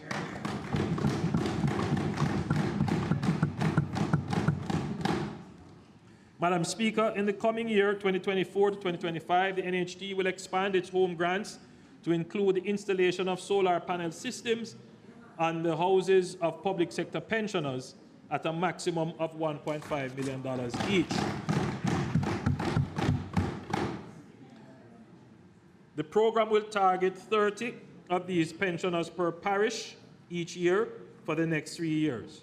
Beneficiaries will be selected at random after being stratified by the parish and after satisfaction of the following criteria. At the point of retirement, the pensioner was earning less than $30,000 per week at that time, must be a homeowner, and this includes owners of non-NHT constructed houses, must be 60 years and older, and must have already installed these items. Preference will be given to pensioners who live in areas with unreliable, irregular electricity supply, and this grant will enable them to reduce their utility bill and reduce environmental impact. Madam Speaker, the NHT will develop one-bedroom apartment complexes, particularly within or near urban centers, as starter homes. These apartments will be made available to contributors via sale agreement with an optional buyback clause.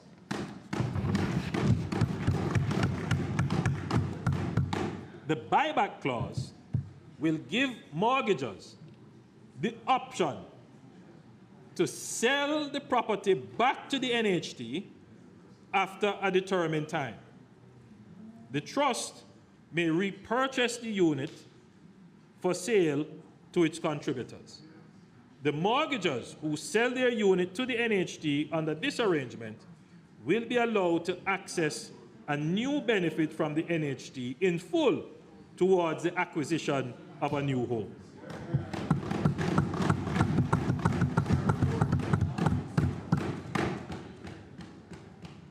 This model will be an attractive dwelling arrangement for single dwellers and young couples who do not wish to forfeit an NHT first-time homeowners benefit in order to secure stable housing.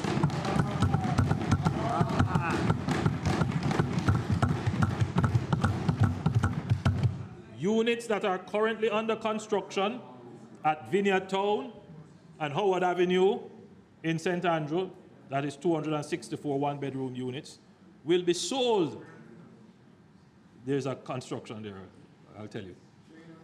An additional 300 units at Barracks Road in Montego Bay are also earmarked and will be targeted to workers in the tourism, BPO, and security sectors. So, Madam Speaker, again, a government that is listening and finding creative solutions. So there are a lot of young people, Madam Speaker. And,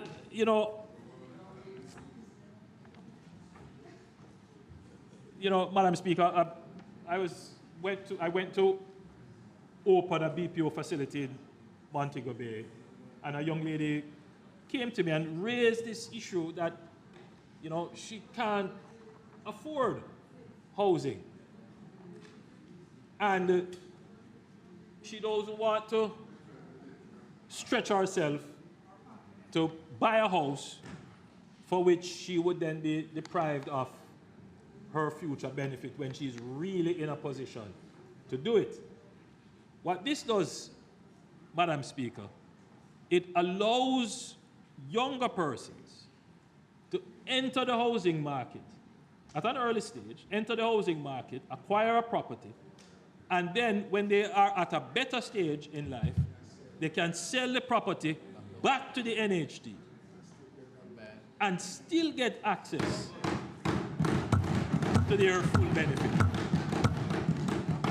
Madam Speaker, what this is going to do, it is going to incentivize private developers to come into that market to build these kind of starter home units, to get young people on the property ladder, to invest in them, knowing that they can always come out of the property, save their equity, get their benefit, and move to a better property.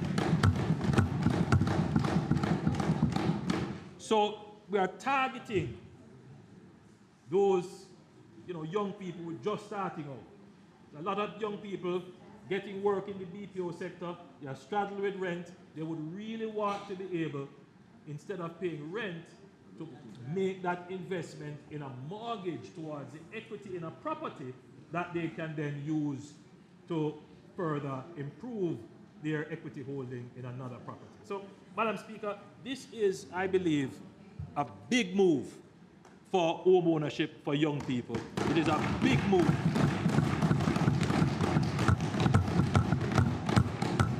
to incentivize construction in this area of the market. And just to repeat, we're going to start this off with units that are under construction in the vineyards, in Vineyard Town, at the Howard Avenue development in St. Andrew. There are 264 one-bedroom units there. I broke ground there myself. And 330 units that are going to be constructed at Barracks Road in Montego Bay. So, Madam Speaker, this is a big move for housing in Jamaica.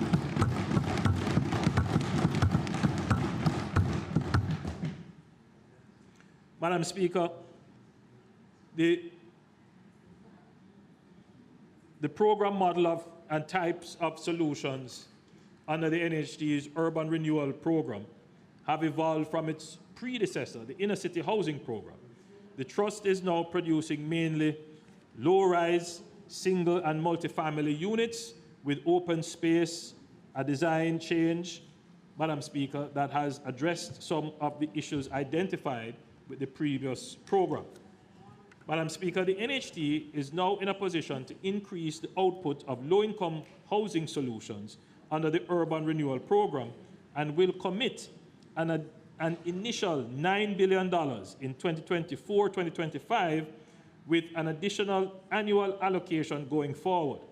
The program will be rolled out beyond Kingston and St. Andrew with areas such as Russia and Grange Hill in Westmoreland, Maypen, Clarendon, Norwood, Glendevon, and flankers in St. James, and parts of Spanish Town, St. Catherine, are under consideration. Areas within the corporate area under consideration include the Barbican Road, Ligony area, Cassia Park, Cassava Peace, and Red Hills Road. So, Madam Speaker, this program is a different program from the smaller program that will be undertaken by the HAJ. This program will have $9 billion allocated in the first year and will look to take on some bigger communities now, like Russia in Westmoreland, where instead of building tens of houses, 20 or 30 houses, you're going to be looking at 50 to 100 houses to have transformation in the area. So this is a different program. The targeting of the program will be done by the NHD themselves based upon their surveys and so forth. Of course, MPs can always write to the NHD and recommend the areas.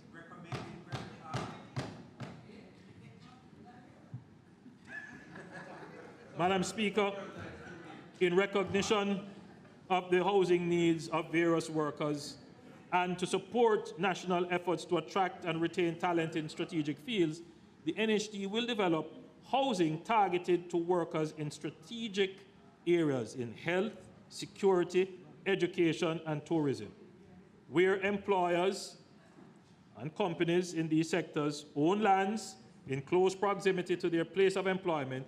The NHD will partner with them to construct housing. The NHD will also reserve units in these select housing developments for sale or lease directly to these companies, who will then make them available to their employees. So, Madam Speaker, the NHD has been directed to actually now seek out partnerships with hotels, with BPOs, with other companies that are having mass employment, in the same way that we have partnerships with some of the public sector unions, that we will now have partnerships with some of these large companies where employment for their work, where housing for their workers is a critical challenge.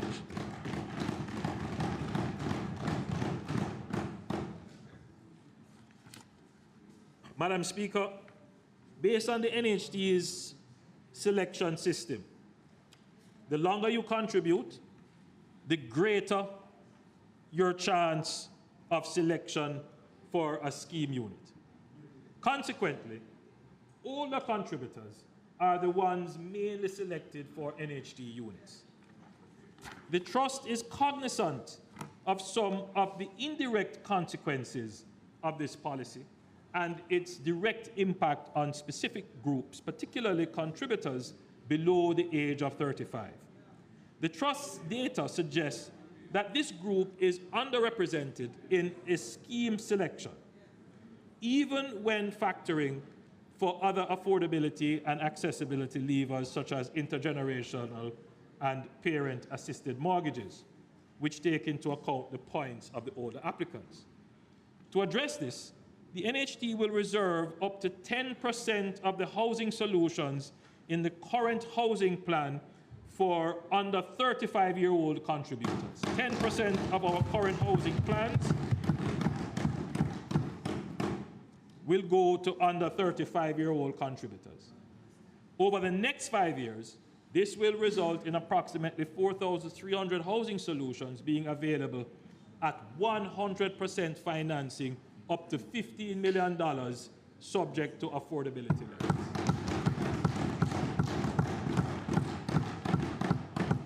Madam Speaker, this policy represents another wealth creation initiative of the government targeted towards youth. Madam Speaker, the NHT is mindful of the difficulties that micro, small, and medium-sized enterprises and charitable entities have faced in recent times, particularly with adverse effects of the pandemic. To support the recovery of these entities and encourage their regularization during the coming year, the NHT will offer relief from interest and penalties on outstanding contributions. As at the 31st of December 2023, a total of $6.78 billion in contributions and interest was outstanding from these institutions, with charitable organizations accounting for $129 million. In respect of charitable institutions and MSMEs with 50 or fewer employees and annual revenues less than $425 million, the NHT will offer a contribution amnesty as follows. 1, for all contributions settled by September 30th, 2024, the NHT will waive the penalty interest on employee and employer contributions, as well as offer a 20% discount on outstanding employer contribution sums.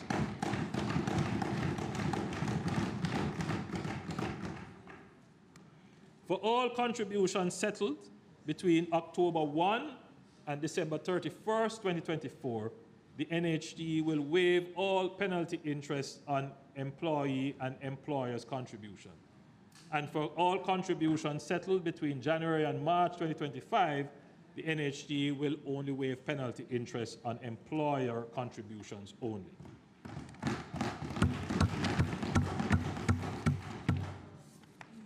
Madam Speaker, I want to quickly, I have to skip the presentation of the Port Authority, which is a significant presentation.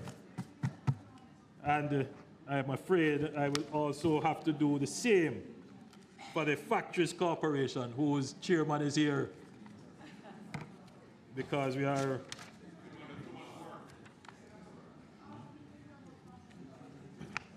Madam Speaker, I commit to making these presentations as statements to the House. because the presentation is substantial. There's a lot that the government is doing.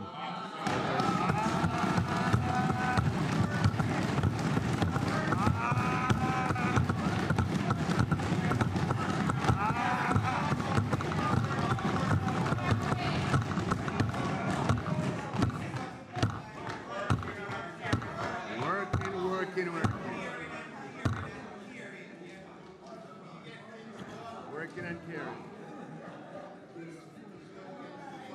Madam Speaker, I believe that I will also skip the presentation of the UDC. So what I will do, Madam Speaker, is that I will make them as statements to the House, because the work that they are doing here is valuable.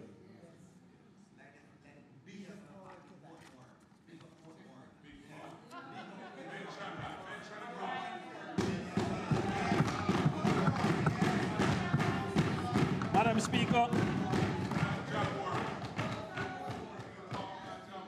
Madam Speaker, after 60 years of independence, too many of our fellow citizens are still trapped in a cycle of poverty, unable to break free from its suffocating grasp.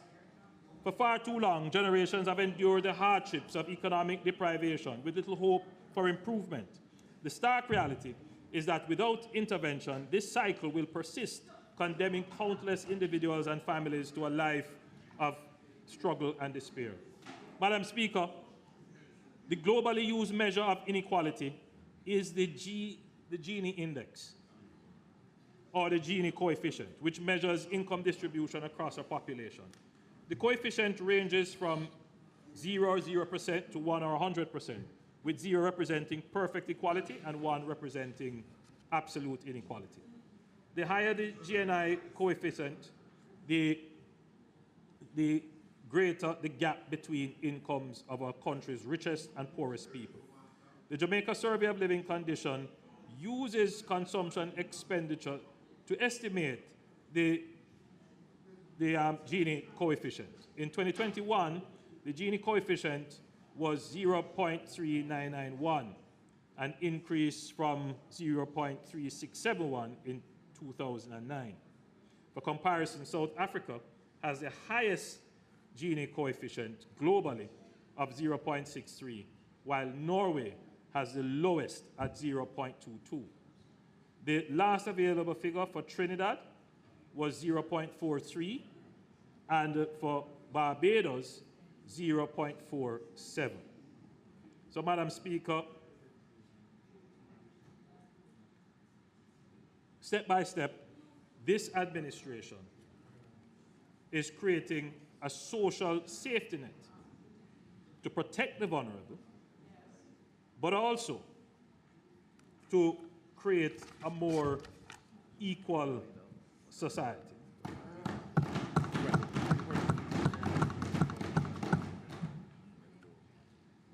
Madam Speaker,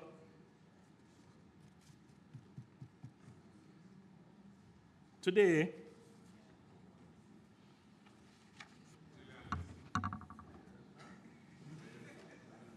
I'm pleased to announce that the government will establish the Jamaica 60 Hope for Children Trust Fund.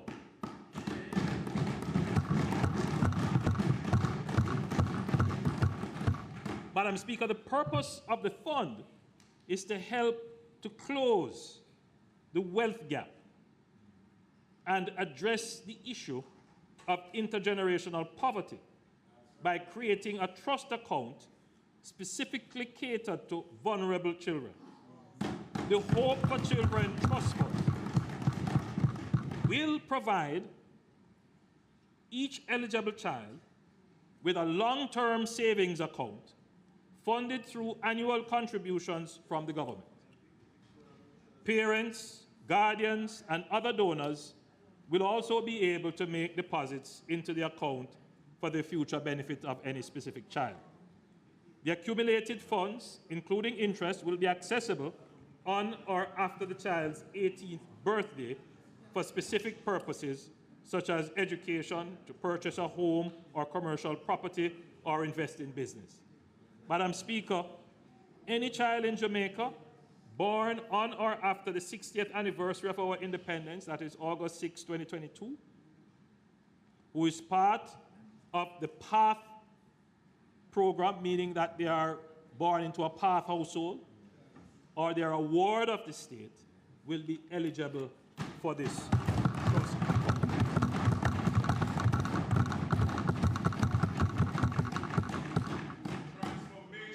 Madam Speaker, the central idea behind the program is to provide children with a lump sum to start them in life upon attaining adulthood.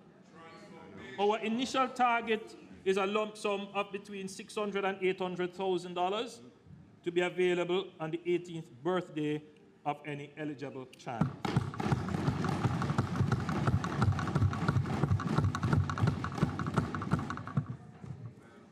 Madam Speaker, we will also explore alternatives to establish and manage this program.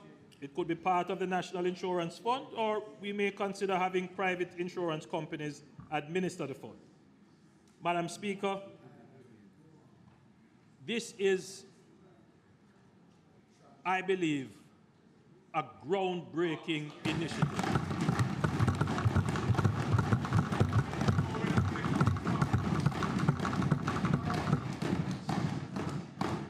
To truly, a groundbreaking initiative, to truly grapple with inequality in the society.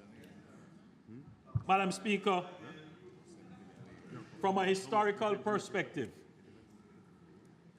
there are many households who have no endowments in Jamaica, meaning that they can't look towards anything bequeathed to them from their family. There is no asset being passed down to them from generations. The only way that they are able to create any wealth is through their labor, through the dint of their effort, literally pulling themselves up by their bootstrap. Some people will be able to do that. Some people are driven and can do that. But, Madam Speaker, there are a large number of Jamaicans who are not able to do that. Madam Speaker, every Jamaican would understand this, that you have a family of 4 or 5 siblings. One sibling is given the opportunity to go off to college or go to school. The rest don't get the opportunity. Usually, the older one and the second one is sacrificed for the 2 younger ones. They go off, they get an education, they get income, they can buy houses, and their children do better, whilst the children of the 2 who were held behind don't get a chance. And this is a story repeated over and over and over in Jamaica. Now,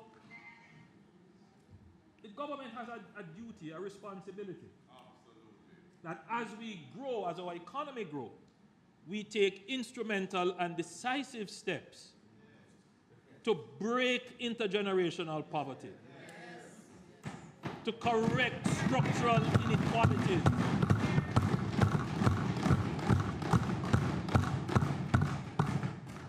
the intention here is great. The amount may be considered small, but it is the first step in the right direction to truly create a more equitable society. Consider what this will do. Now, there are children at 18, they have left high school now, they are going to transition, they're going to go to university. They don't need student loan. Their parents can draw a check and pay for their education. In fact, they will probably not go to university in Jamaica, they'll go overseas. All right, so they are going to get access to, you know, the best quality education there is. Their opportunities in life, their life chances are much better coming from those households. Now, there are a few children who are coming from poor households who will get scholarships because they're just naturally brilliant. And so they will transition. There are those who are coming from lower middle income households who will definitely have to depend on the student loan, which is why we have to make it so easy for kids to get the student loan.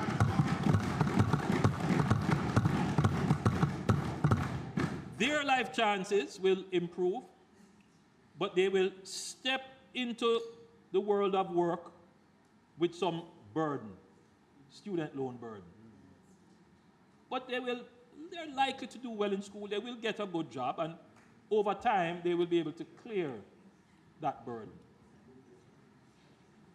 But you have some really poor households, like kids who we have established on the Park household, and those that aren't on it, which we have to get on it, that even if they were to get into university, and even if they got a student loan, it is still a struggle, a real struggle. And their life chances are never going to compare to the life chances of households that have greater wealth.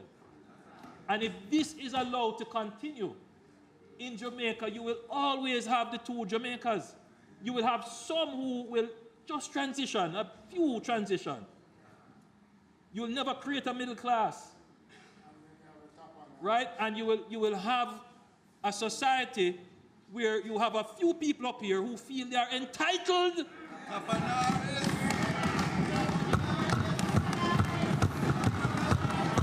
who feel that they must control everything.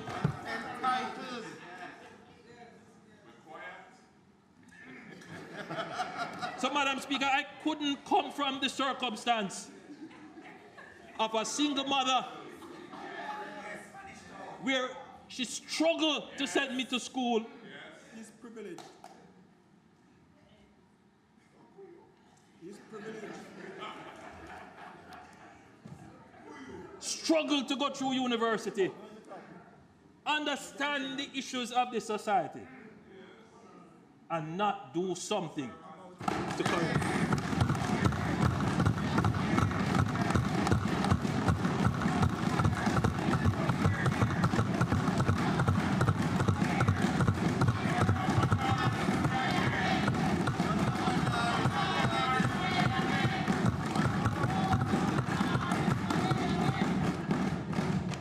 So, Madam Speaker,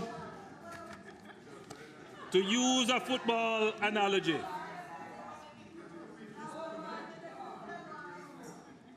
through the diligent work and sacrifice of many, Jamaica is now at World Cup level economic performance. World Cup level. 20 consecutive quarters of economic growth before COVID and 10 consecutive quarters of economic growth after COVID. Record unemployment of 4.2%, 156,000 new jobs created since 2016. In 2023, we had a record 4 million tourist arrivals. 4 million tourist arrivals, over $4.2 billion in tourism earnings. And we are set to break that record in 2024. In the first 2 months of 2024, we are already at 1 million tourist arrivals. Can you imagine? And $1 billion in revenues. You know, talk all you want, you know, Madam Speaker. We have a world-class tourism minister.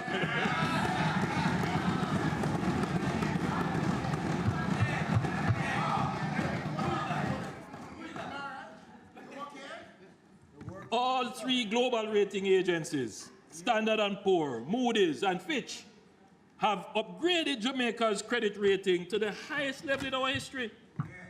And Madam Speaker, Jamaica's corruption perception index is at the best level in our history,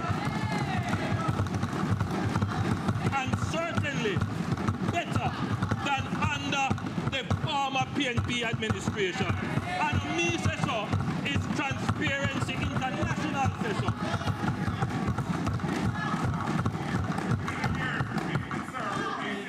Madam Speaker, a win for Jamaica is a win for everyone.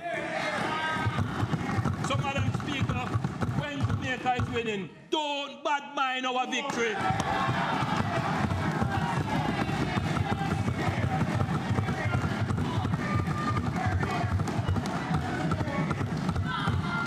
While this government is delivering tangible results, the truth is that the opposition has no plan to uplift the people of Jamaica. Their whole strategy is destabilization through noise and distraction by playing upon grievance politics. They say they would increase the threshold to $3 million, and they make a bag of other promises. We still have not heard how they would finance them.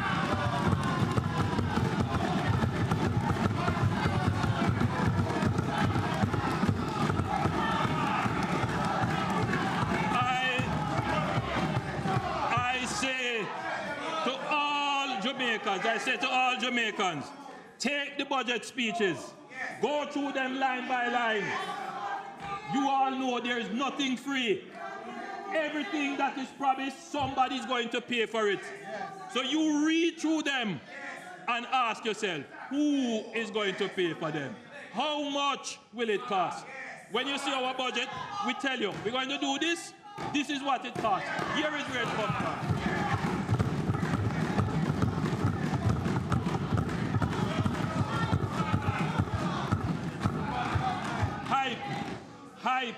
Hype, no substance.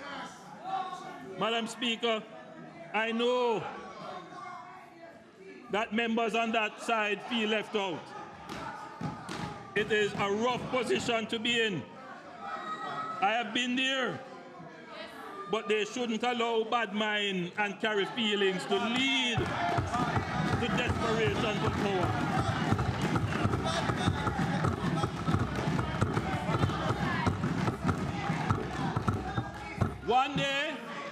One day, they agree with something. Then a few months later, if it is not political expedient, they change their minds.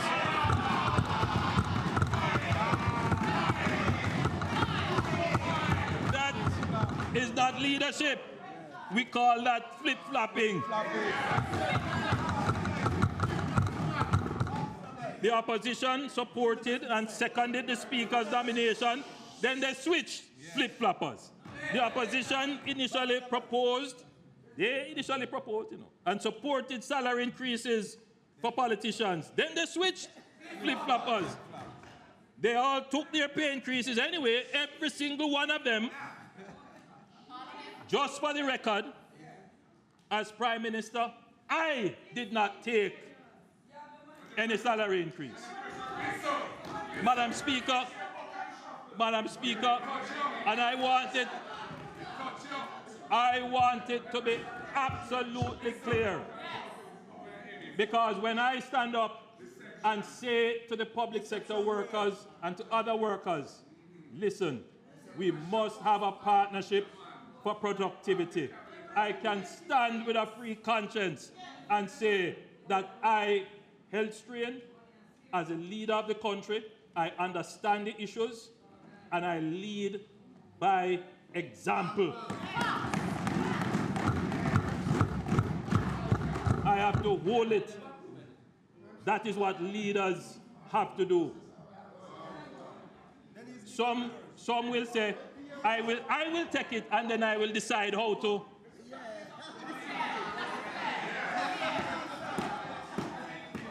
The opposition supported the states of public emergency, and then all of a sudden, they don't support it. How can Jamaica have any trust in people who will just sway with the wind, whose word means nothing? What they say today, they resile from tomorrow. Jamaica cannot afford unstable, unprincipled leadership. We have been there, and we are done with that.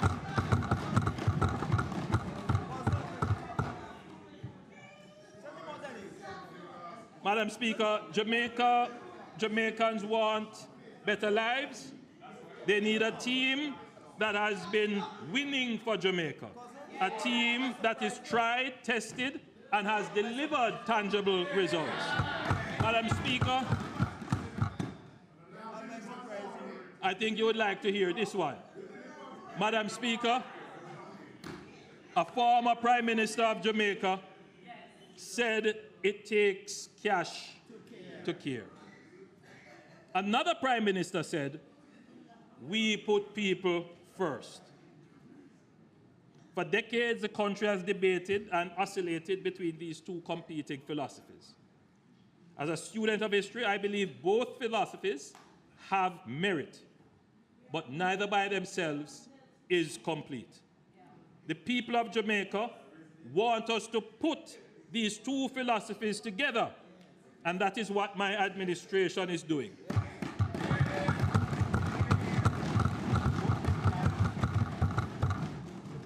We are building a caring economy for all. We are generating the cash to care. We are generating the cash to put people first. Madam Speaker, we put people first. This is why we have invested in our public sector workers. This is why we have removed the hard fees. This is why we have removed guarantors for student loans. This is why we are giving a $200 million grant to tertiary students. This is why we have allocated $1.9 billion to continue the construction of classrooms and sanitary facilities. This is why we have created the social pension programs, which, by the way, we have increased by 65%. This is why we have increased pension benefits. This is why we have created the social housing program. This is why we are increasing the PATH program by 30%. This is why we have the Hope for Children Trust Fund. This is why we have allocated $20 billion for the Spark program for local roads. Madam Speaker, we have done so much, Madam Speaker. But we acknowledge and we know that we need to do more. And the people of Jamaica have my commitment that I will continue to work very hard in your service to get more done. The government has demonstrated that we are not about empty promises. We have the capacity to deliver, and we will deliver. Madam Speaker, I close with the words of the good book, which always serves as a source of guidance and inspiration. I say to my parliamentary colleagues and to the people of Jamaica, let us not become weary in doing good.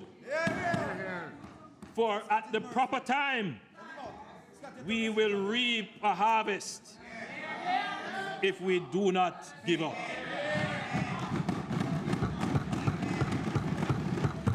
Jamaica has been involved in a long struggle Literally, we have been in the wilderness for 40 years. We are now beginning to see the realization of the true destiny of the Jamaican people. To live in peace, to be productive, and to be prosperous. May God bless you, and may God bless Jamaica land.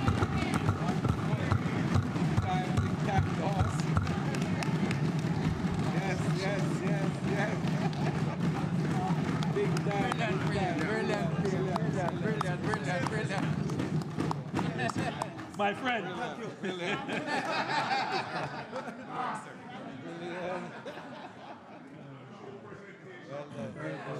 Blessing. Brilliantamente. Oh. Blessing.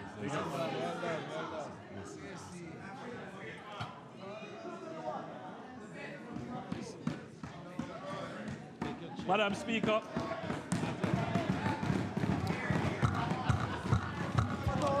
Madam Speaker. For those who are all standing in the gallery, please Madam take Speaker. your seat. We are almost at the end of the parliamentary session. Please take your seat.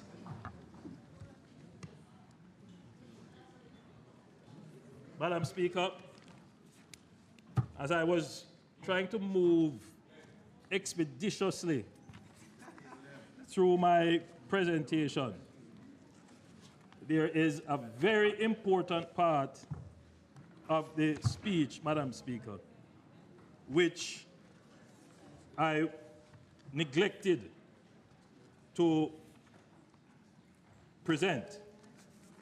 And as I search through the presentation, Madam Speaker, I will make it. Madam Speaker,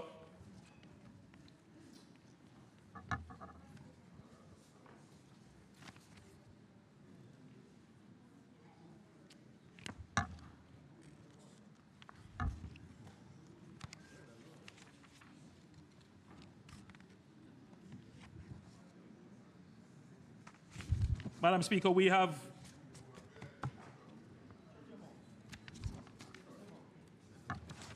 last year increased the minimum wage. Thought that one would skip you.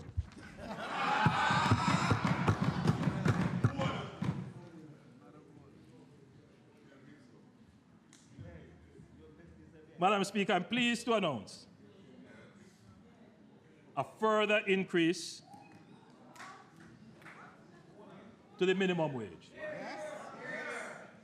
Effective the 1st of June, the national minimum wage will increase from 13,000 per 40-hour week to 15,000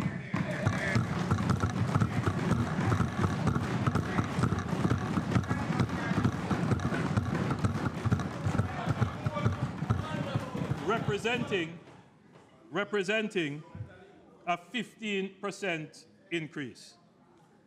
Madam Speaker, we had also signaled last year that we intended to do away with this business of having different minimum wages for our industrial security guards and everyone else.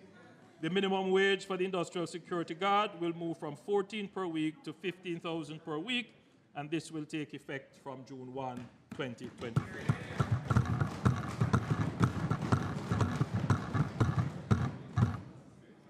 Madam Speaker,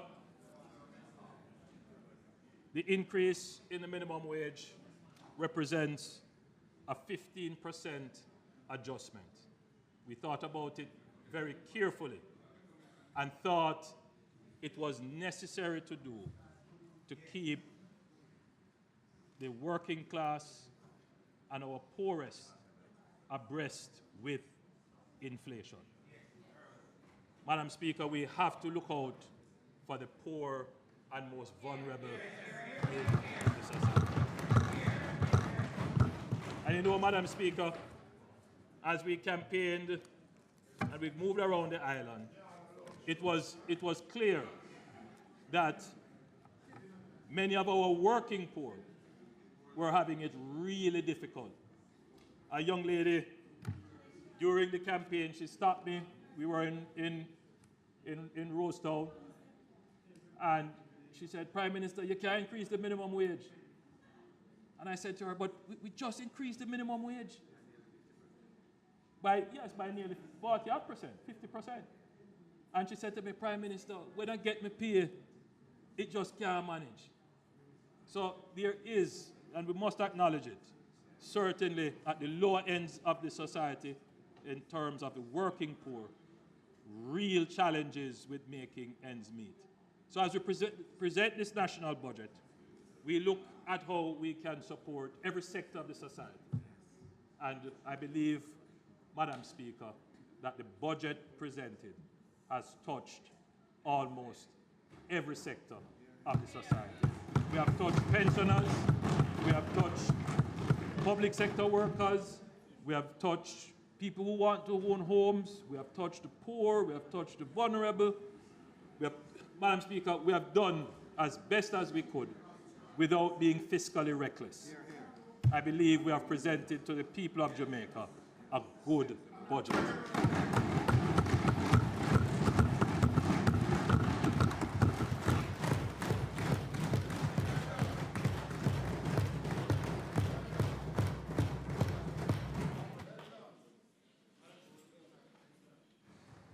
Madam Speaker, I beg to move for the recommittal of the item announcement so as to allow the clerk to table the paper, the white paper, and the green paper that has been mentioned by the Prime Minister in his budget presentation. May it please you, Madam Speaker. Those in favor? Those against, the ayes have it. Notices? Announcements? Laid on the table of the House today are the following: Annual Report on Audited Financial Statement of the Public Accountancy Board for the financial year 2022-2023 and its related ministry paper number 12 of 2024 under said title. The Data Protection, Disposal of Personal Data Regulations 2024 and its resolution under the Data Protection Act. White Paper number 1 of 2024 entitled Watersheds Policy for Jamaica, dated March 20, 2024. Green Paper number 2 of 2024 entitled Overarching Policy for Jamaica's Protected Areas Systems, dated March 2024. And the Auditor General's Department Certified Appropriation Accounts, head 5,038 from the Company's Office of Jamaica for the year 2016-2017.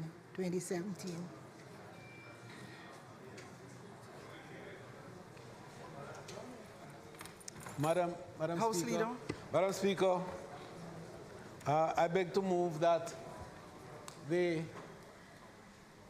appropriations budget debate, which commenced on the 12th of March, be suspended until Tuesday, March 26, when the Minister of Finance and the Public Service will close the debate.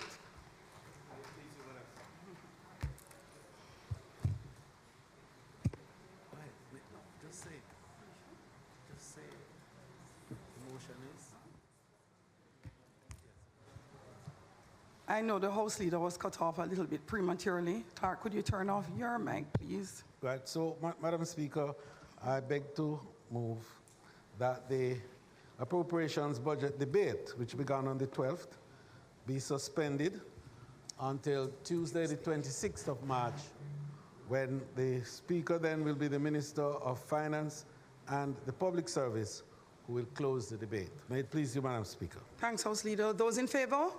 Those against, the ayes have it. House Leader. Madam Speaker, it's not intended to do any further business. And certainly, I think on the motion of adjournment, you would like us all to say, this Prime Minister gave the force the tour de force today. A magnificent presentation of perhaps one of the greatest budget presentations in this honorable House. Madam Speaker, it is not intended to do any further business. I therefore move that the House be adjourned until Tuesday, the 26th of March at 2 p.m. at the George William Gordon House. May it please you, Madam Speaker. Question is that the House do now adjourn for Tuesday, March 26, 2024 at 2 p.m. Those in favor? Aye. Those against? The ayes have it. This honorable House now stands adjourned.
Traveling to Jamaica?